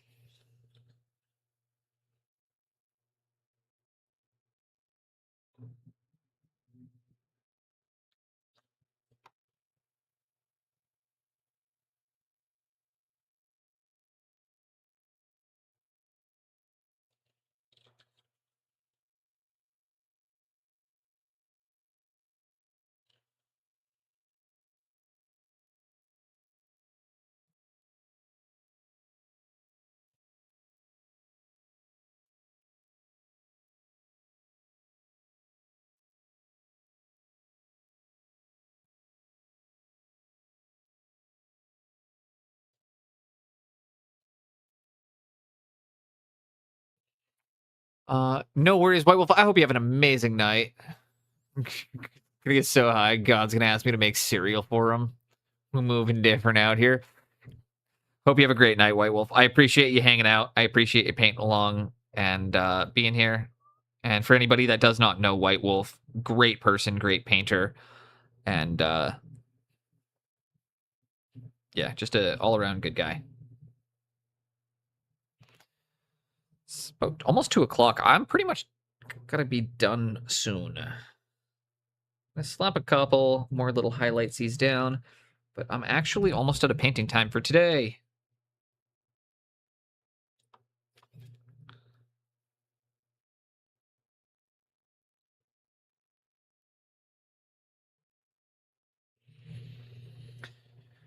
Here we go, though.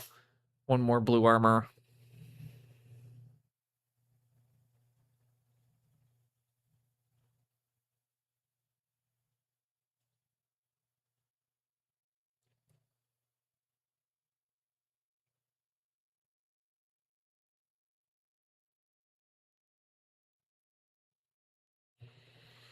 And voila.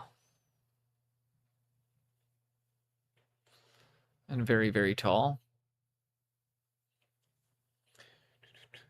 Real men huff mustard gas. I accidentally mustard gassed myself not that long ago. It was during the move. I told that story recently. Again, Mark, you were here. You were here for the mustard gas story, right? Wolf's over 6. Yes, he is. I mean, so is Boneless.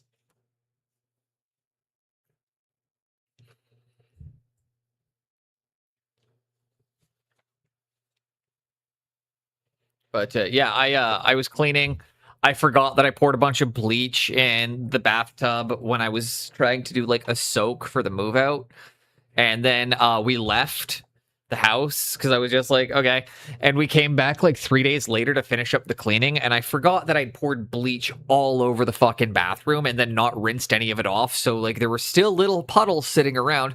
And I just went and grabbed my regular good old-fashioned bathroom cleaner, which is a nice ammonia-based cleaner, and started just go spritzing it all over.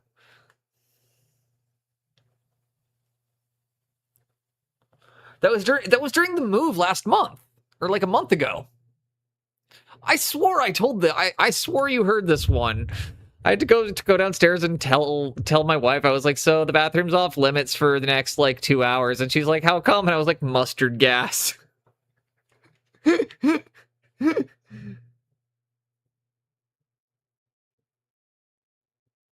How to make your wife happy is tell her, yeah, you can't use the bathroom. I accidentally made mustard gas.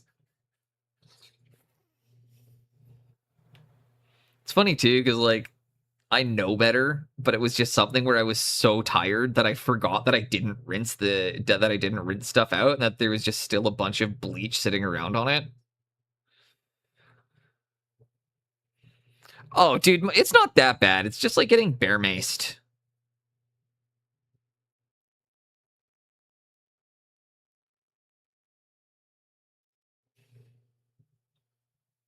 I mean, getting bear maced is pretty bad, but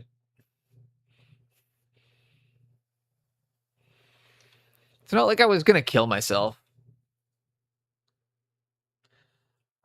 I told that story on stream for sure when I accidentally got stabbed, right?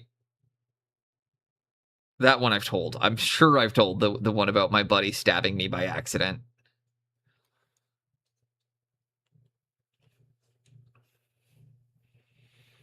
I could tell the Cliff Notes version of it.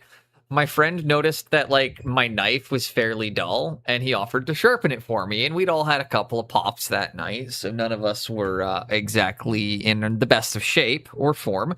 And he warns me as he's handing it to me. He's like, "Be careful, dude. It's really fucking sharp." And I was like, okay. And he flicks it open, standing too close to me, and embeds the fucking blade this deep in my forearm. And we were both just standing there for a moment while there's a knife sticking out of my arm, and we're just like, bro, you just warned me it was sharp.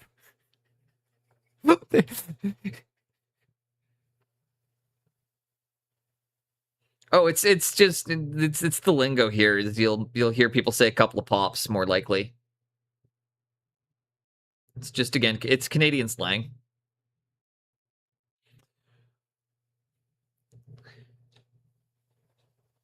It's just short for wobbly pop.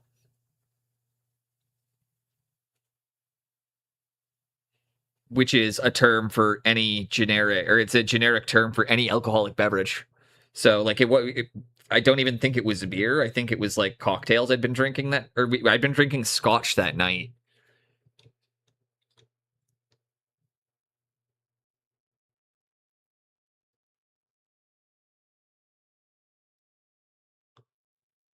Yeah, wobbly pop.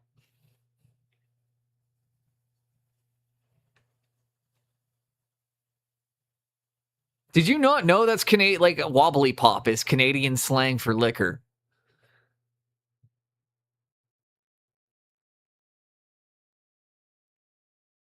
You cannot convince me Canadian slang did not come from a Dr. Seuss book.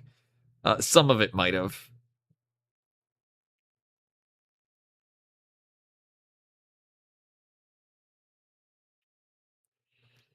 All right, I'm gonna actually hit you guys here with some more of them. Then, who in here knows what a cube is?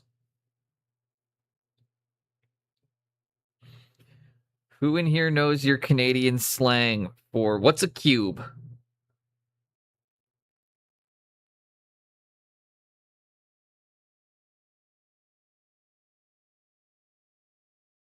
I'll teach you guys some good language here.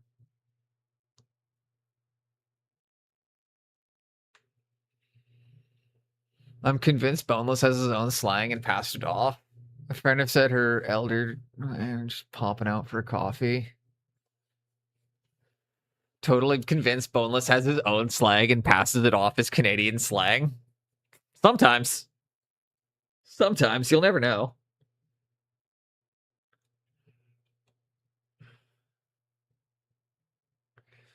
For those of you that if you can't get, a cube is a 24 pack. So specifically, a cube can refer, if somebody says they're grabbing a cube, they're saying they're grabbing 24 beers.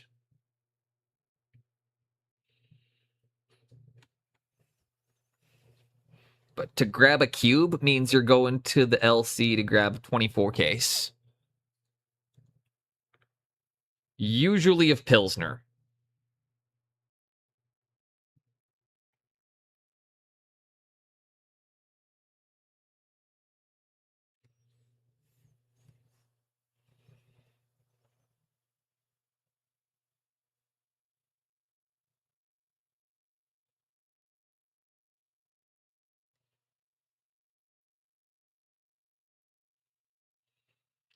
But no, a lot of it is not just boneless slang, believe it or not.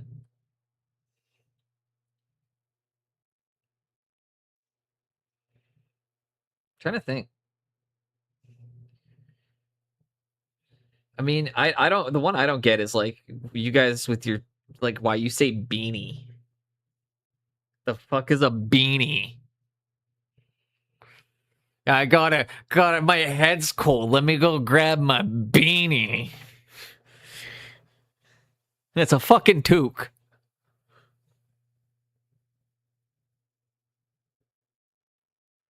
Just grab your toque.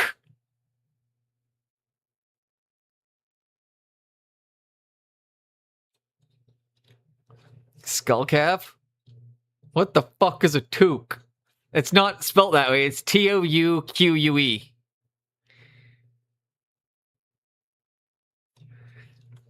That sounds offensive. Skullcap? A skullcap is something different here. A skullcap is a type of motorcycle helmet.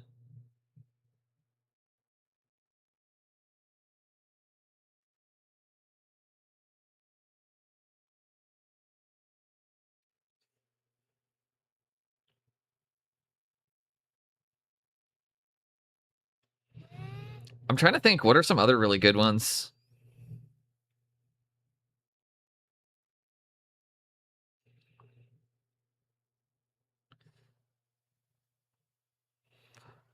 I mean, I'm trying to think. What's another good one?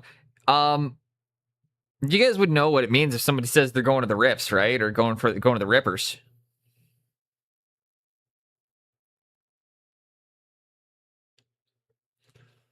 Guys, you guys like Rippers is that's universal, right?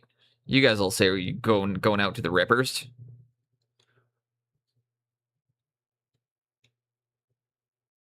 No? Okay, well then I gotta explain this one. So that's what we call strippers or peelers. A peeler bar. We call it the Rippers.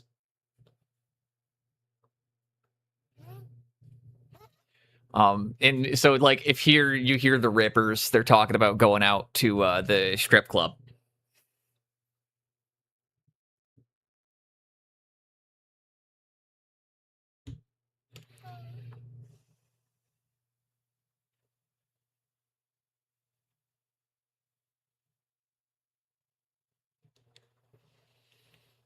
We have gentlemen's clubs. No, a gentlemen's club is different. A gentleman's club here is a brothel.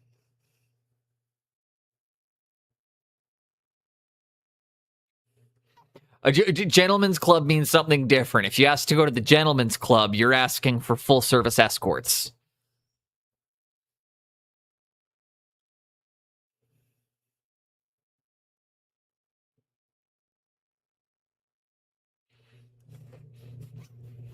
That's the gentleman's club is very different here. There's nothing gentlemanly about it.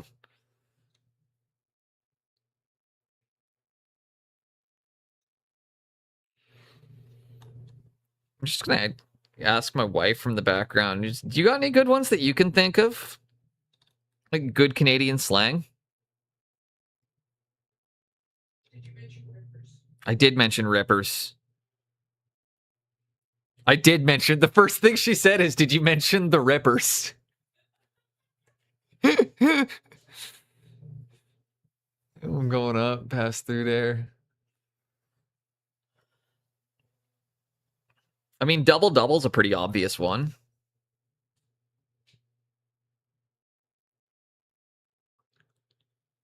You guys know you guys use double, right? Or double? No. Okay, double means you take is a coffee order. It means 2 cream and 2 sugar.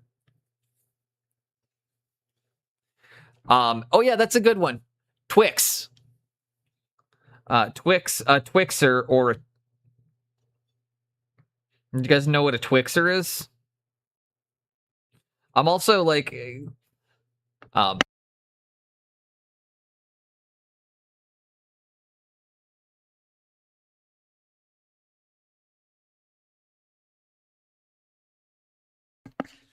yeah, you guys would know what a Twixer is, right?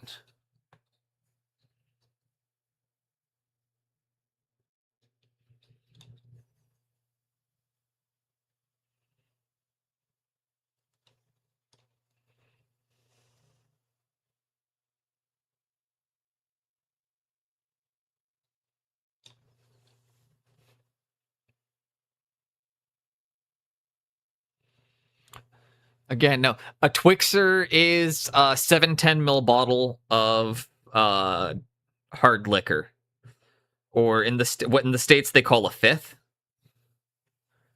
So what you guys call a fifth, we call it a 2-6 or a Twixer.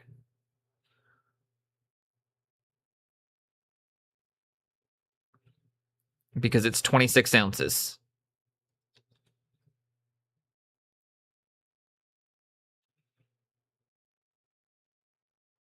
It's gonna be like Mickey's common one too, right? Do you guys have Mickeys? This is me asking the Americans. Like, do you guys have Mickeys?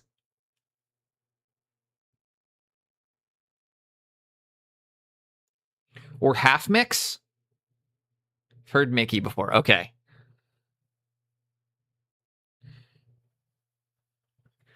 Or we've also got half mix and boot mix.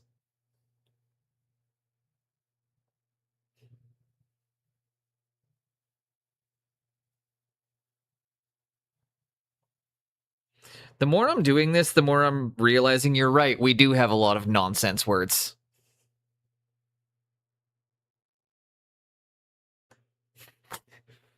Canadian slang is very nonsensical, isn't it?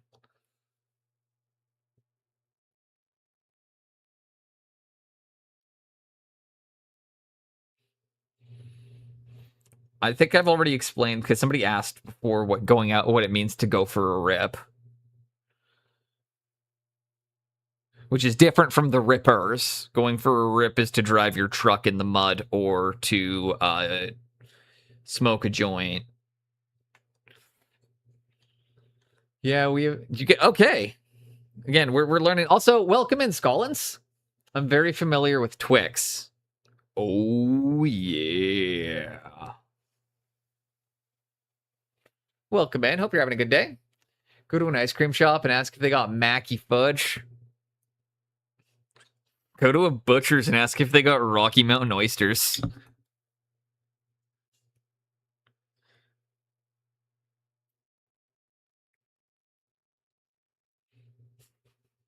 Can't type. That's okay. I was able to correct that one. I knew what you meant.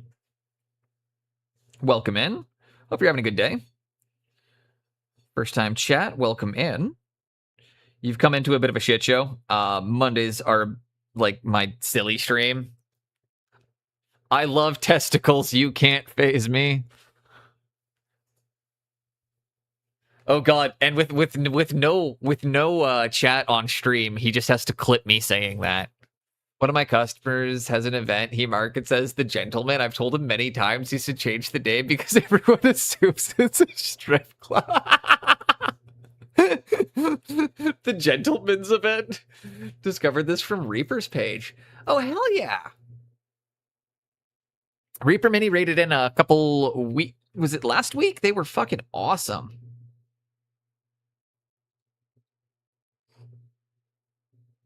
It was actually, that was one of those times where like I got really I was a little starstruck to find out that like Reaper Minis even knows who I am. Because I've, I like their shit. I've been, it's very humbling. May I ask, what paints do you use?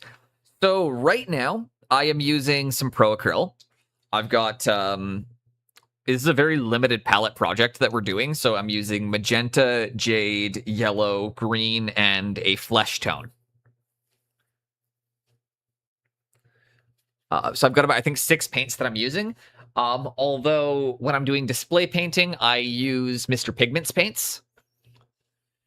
He had me do a sponsored review of them, and the sponsored review came back as I like them. So I'm continuing to use them for my display work. They've got a nice kind of bottle-ready consistency and a very high chroma. But I'm gonna ask. Why do you ask? Because are you kind of like looking for yourself or like what you prefer, or are you trying to find something that's kind of all-encompassing? Because I think that paint is very subjective, right? So, what are you what do you like out of a paint?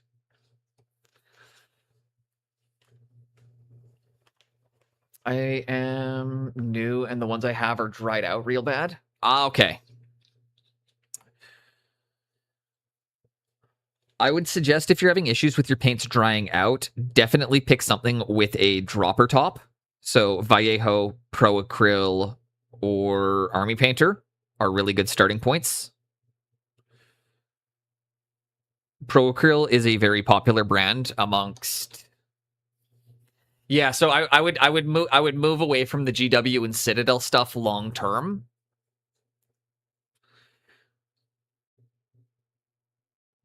Because if you're having issues with them drying out, like maybe grab a few contrast paints that you like by them. Like I still use some contrast in my kit.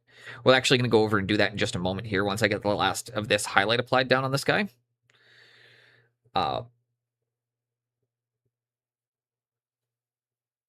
That was a really humbling moment when Reaper raided in. Yeah, Pro Acryl is really good stuff. I know a lot of people who swear by it. I use a lot of Pro Acryl in my kit.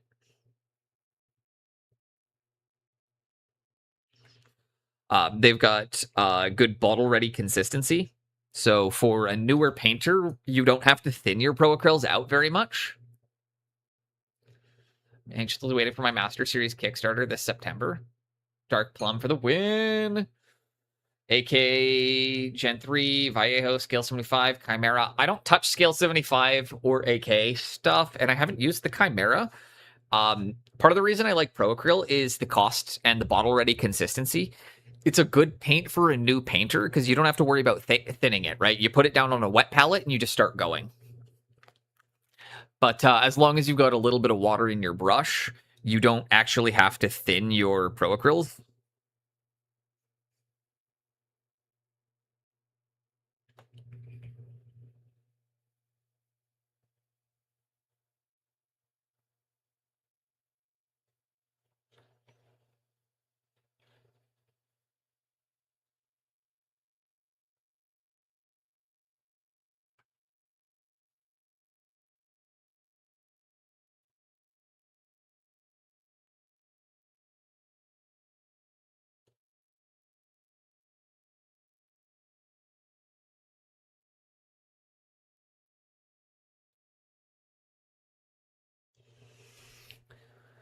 And there we go.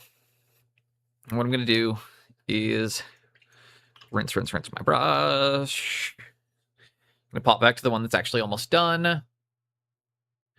And we're going to go to our Volupus Pink. Strings. Your bottles look. Thank you. I try to focus in on having an approach that is both replicatable and easy enough to follow. So, like, little trick with this, what I'm going to show you is. So I mentioned that I still like contrast paints a lot, right? So, like, see how I've got my nice highlights all kind of rendered the way I want them. That doesn't mean I'm not going to take a little bit of water in my brush, a little bit of contrast, maybe a little more water than that. Maybe a little more contrast than that. That's about what I'm looking for right here. So it's like a 50-50, right? And I can just pull that over. Gentle. Use that and just enhance and enrich the colors that are already there. Not painting it in, not wiping out all of the work that we've done, but we're using a nice translucent color instead to just enhance. Bring some of that saturation back in, and it's going to hide the sins, smooth out the blends for us, right? Makes everything look just a little crispier without having to actually do any real work. So again, this is a great little trick for a new painter to just boop, smooth all that out. Beauty. And we got about, say, about 30 minutes left in the stream today, and then we are done. So just take a moment and say thank you, everybody who's tuned in and who's been here so far. We are long. I think this coming week, schedule is going to be a little bit weird. I'm going to be going live after Pascal's stream on Friday. So I want to do that because I want to hang out for the paint along. So we're going to be a bit off schedule on Friday. So we're going to be going later in the day than we normally do. Probably starting around noon or 1 Pacific Standard Time. And then I think we're gonna be getting rid of the Saturdays and replacing them with Sundays just because it's so much more fun. We get a way busier turnout. So I think this week what you're gonna see is we're gonna do a bit of a weird schedule. So it'll be Thursday, we're gonna be live at our usual 10 a.m. Friday, we're gonna go live at about 1 p.m. Saturday, there may or may not be a stream. And Sunday, we'll be live at 10 a.m.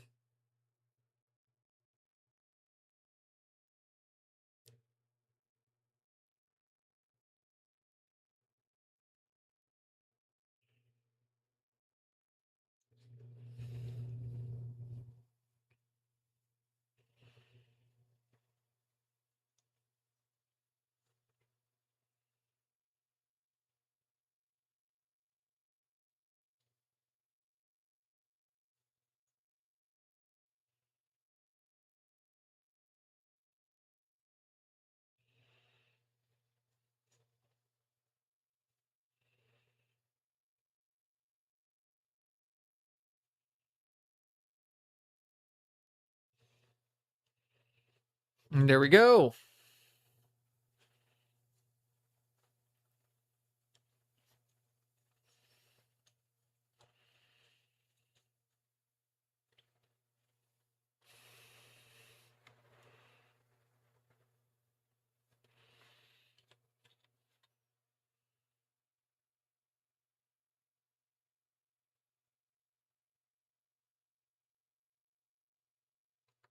Same thing on this guy here. Just give him a quick once over. Smooth that out. And that's going to be it for I think that might actually just be it for the day. Mostly because, like, I've got to get some highlights done on all the other ones before we move into the next stage, but they're all at that nice stopping point. Because I need to do the pink highlights on quite a few of them still, so it's okay that I don't have it done on everyone yet.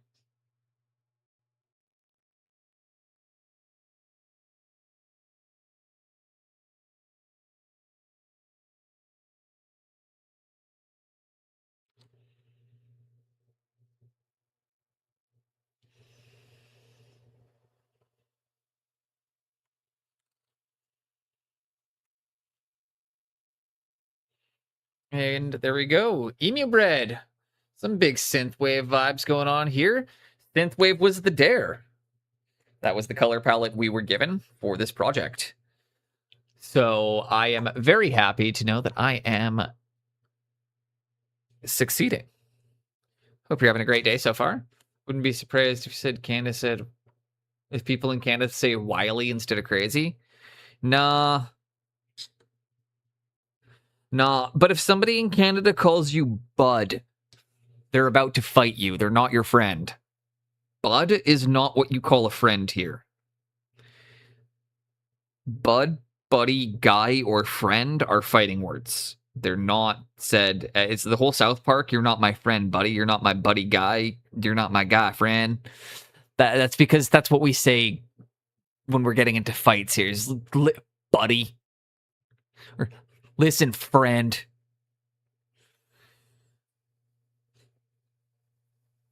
But if you ever hear friend, buddy, or guy, those are typically fighting words, not friendship words.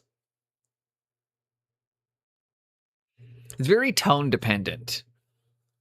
That's where the Terrence and Phillip joke comes from. Is that's a real thing. That's like South Park humor is typically very topical.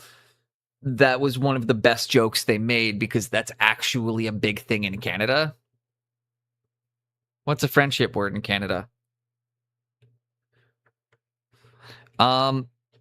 Typically friend if it's said in a nice way and doesn't have tone behind it. Homie. We use homie a lot.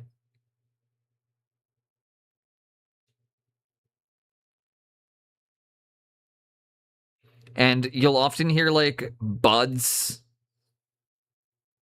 friends, homies, the guys.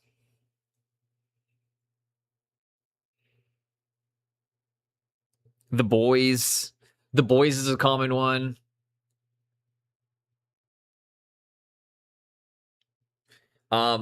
If I could fart like that, I probably would, but no. I don't think it's humanly possible to do that. I mean, fuck, dude, that'd be a superpower being able to release gas like that.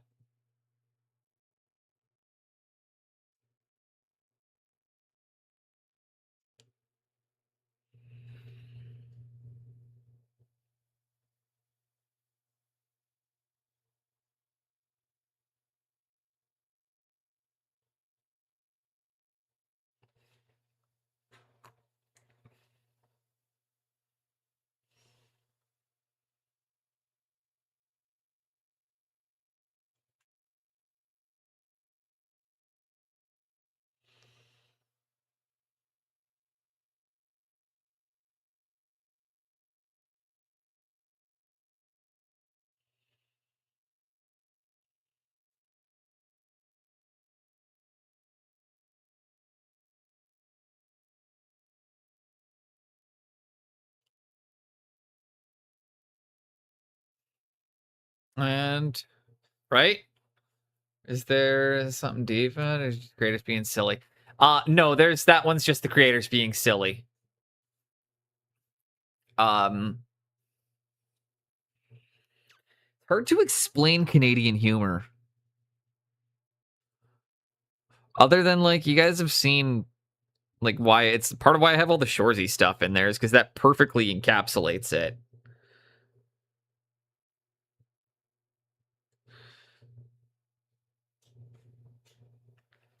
So one of the, I don't know, like I'm trying to think of ways to describe it because Canadian humor is very self-deprecating, or can be very self-deprecating, and it can also be quite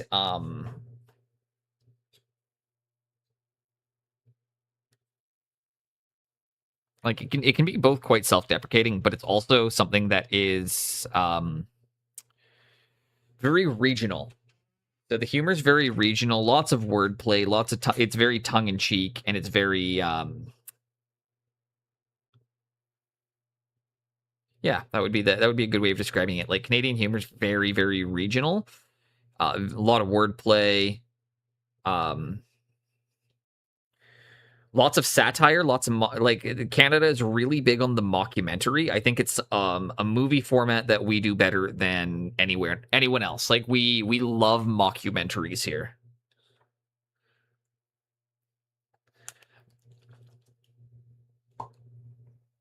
Um, I mean, like our humor's also quite slapstick though. Like if you guys have all seen Trailer Park Boys, I assume.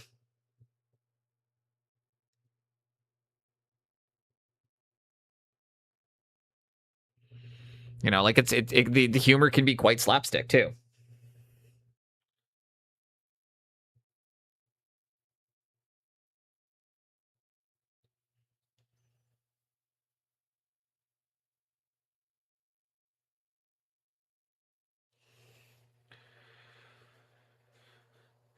A little bit more water. Is Nathan Fielder Canadian? I don't know. My roommate recommended you Trailer Park Boys. Yeah, so Trailer Park Boys is a pretty good representation of Canadian humor. At least the first 7 seasons. The any of the post showcase stuff, not so much. That's actually a much more American version of the show. And the fact that it's significantly less depressing. Like if you watch the early seasons of Trailer Park Boys versus the later ones, it goes from, I think he's from Vancouver. Me or Nathan Fielder? Because you're right about one of those. Also, welcome in Line Mailbox. Hope you're having a good day. It's good to get some gaming in with you yesterday.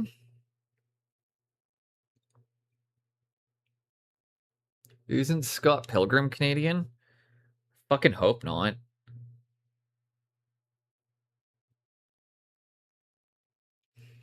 He goes in the category with Bryan Adams. We just don't want him. Just cleaning figures. No worries, man.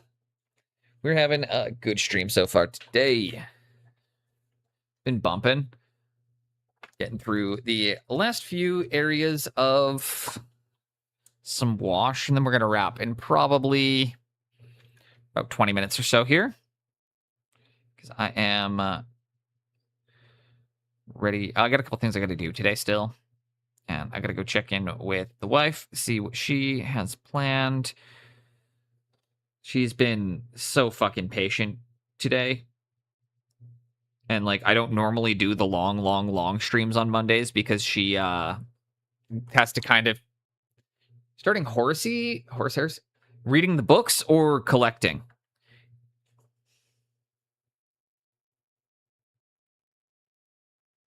I've done neither.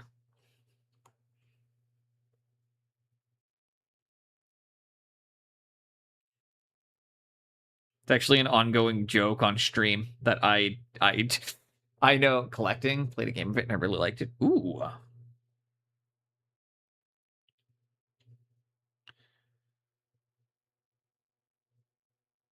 30K is pretty high model count, isn't it?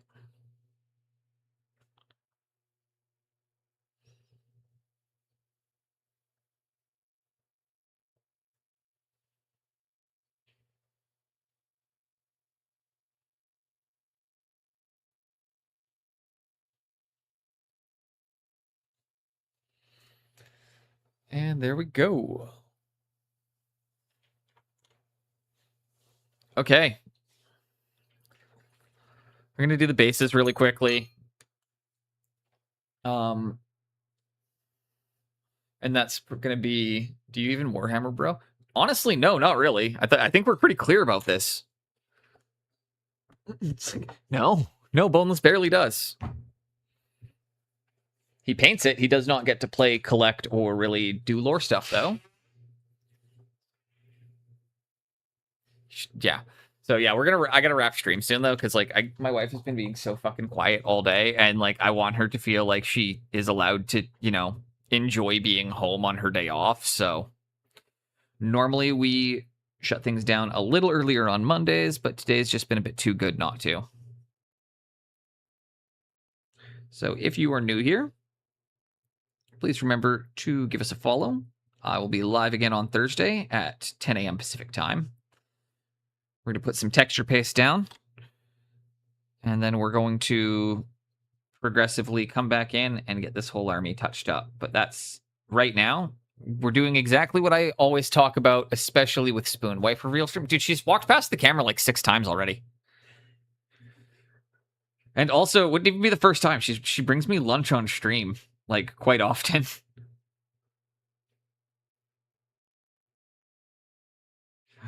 The wife reveal is just that I'm not going to tell you who in chat she is.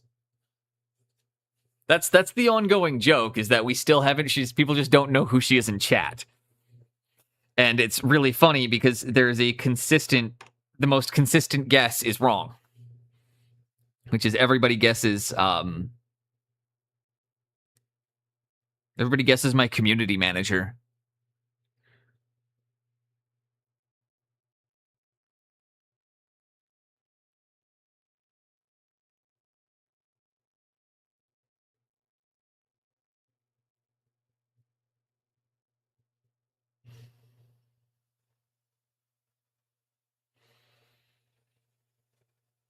Okay. Bit of texture paste. And yeah, we're just going to put texture paste down on a few of these guys. The skin's not done on the skin's not done on 3 of them, but really the point I'm trying to make is like it's something that Spoon Handle and I talked about quite a bit before, and he brought up recently, is that I am a big proponent of get your models to the tabletop. Then you can go back in, touch them up, finish them up, get them looking better. You can go back in, you can do glow ups, you can do whatever you want, but it's really important that we get our models to just a nice playable standard first.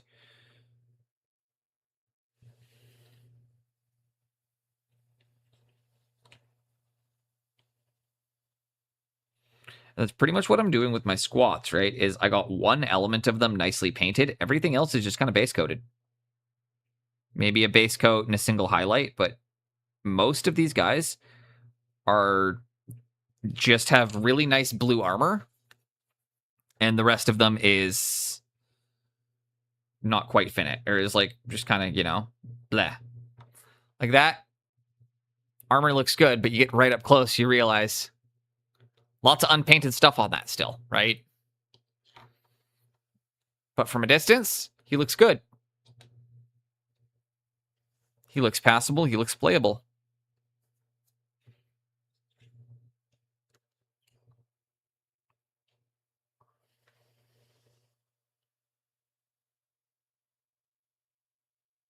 And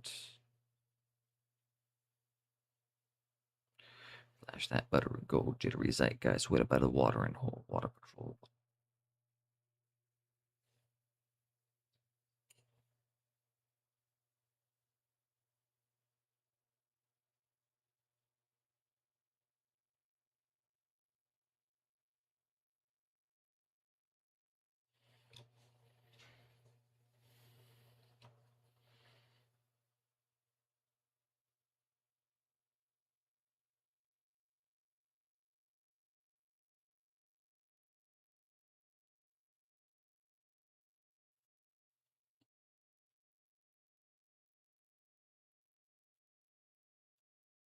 There's some. I was like, it's not that deep. Crazy how much paint job doesn't matter on the dude. It's honestly. We were talking about it a bit earlier in stream today with like talking about how Pascal does his speed painting. And I was kind of explaining it to people and showing them how he's using like very, very specific parts of the model that get overpainted, and the rest of the model isn't being touched beyond a base coat. And how he's. The good news is that the answer was it's almost. Did you miss yourself, or did you get cut still, or? Hopefully you're okay, Spoon. Hopefully it was, or I hope you're okay. I hope it was a near miss and not just you're cut, but it didn't fucking take your knuckle out.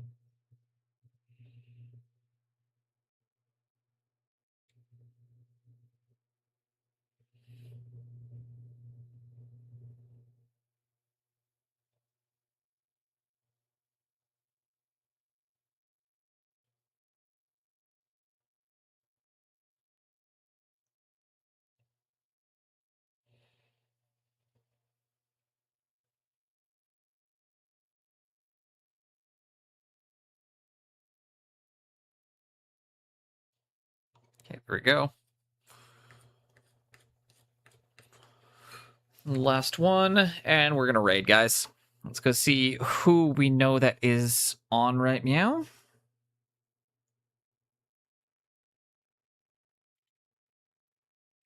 And I'm fine. Little scan, not deep. Okay, good.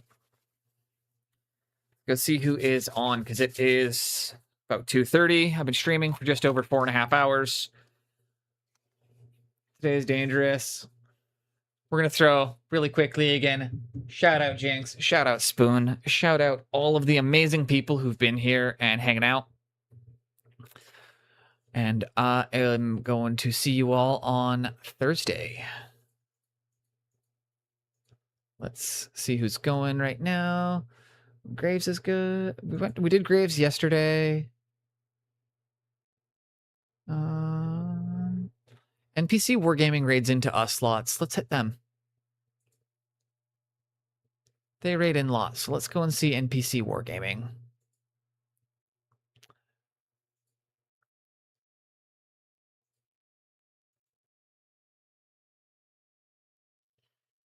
I will catch you guys all later.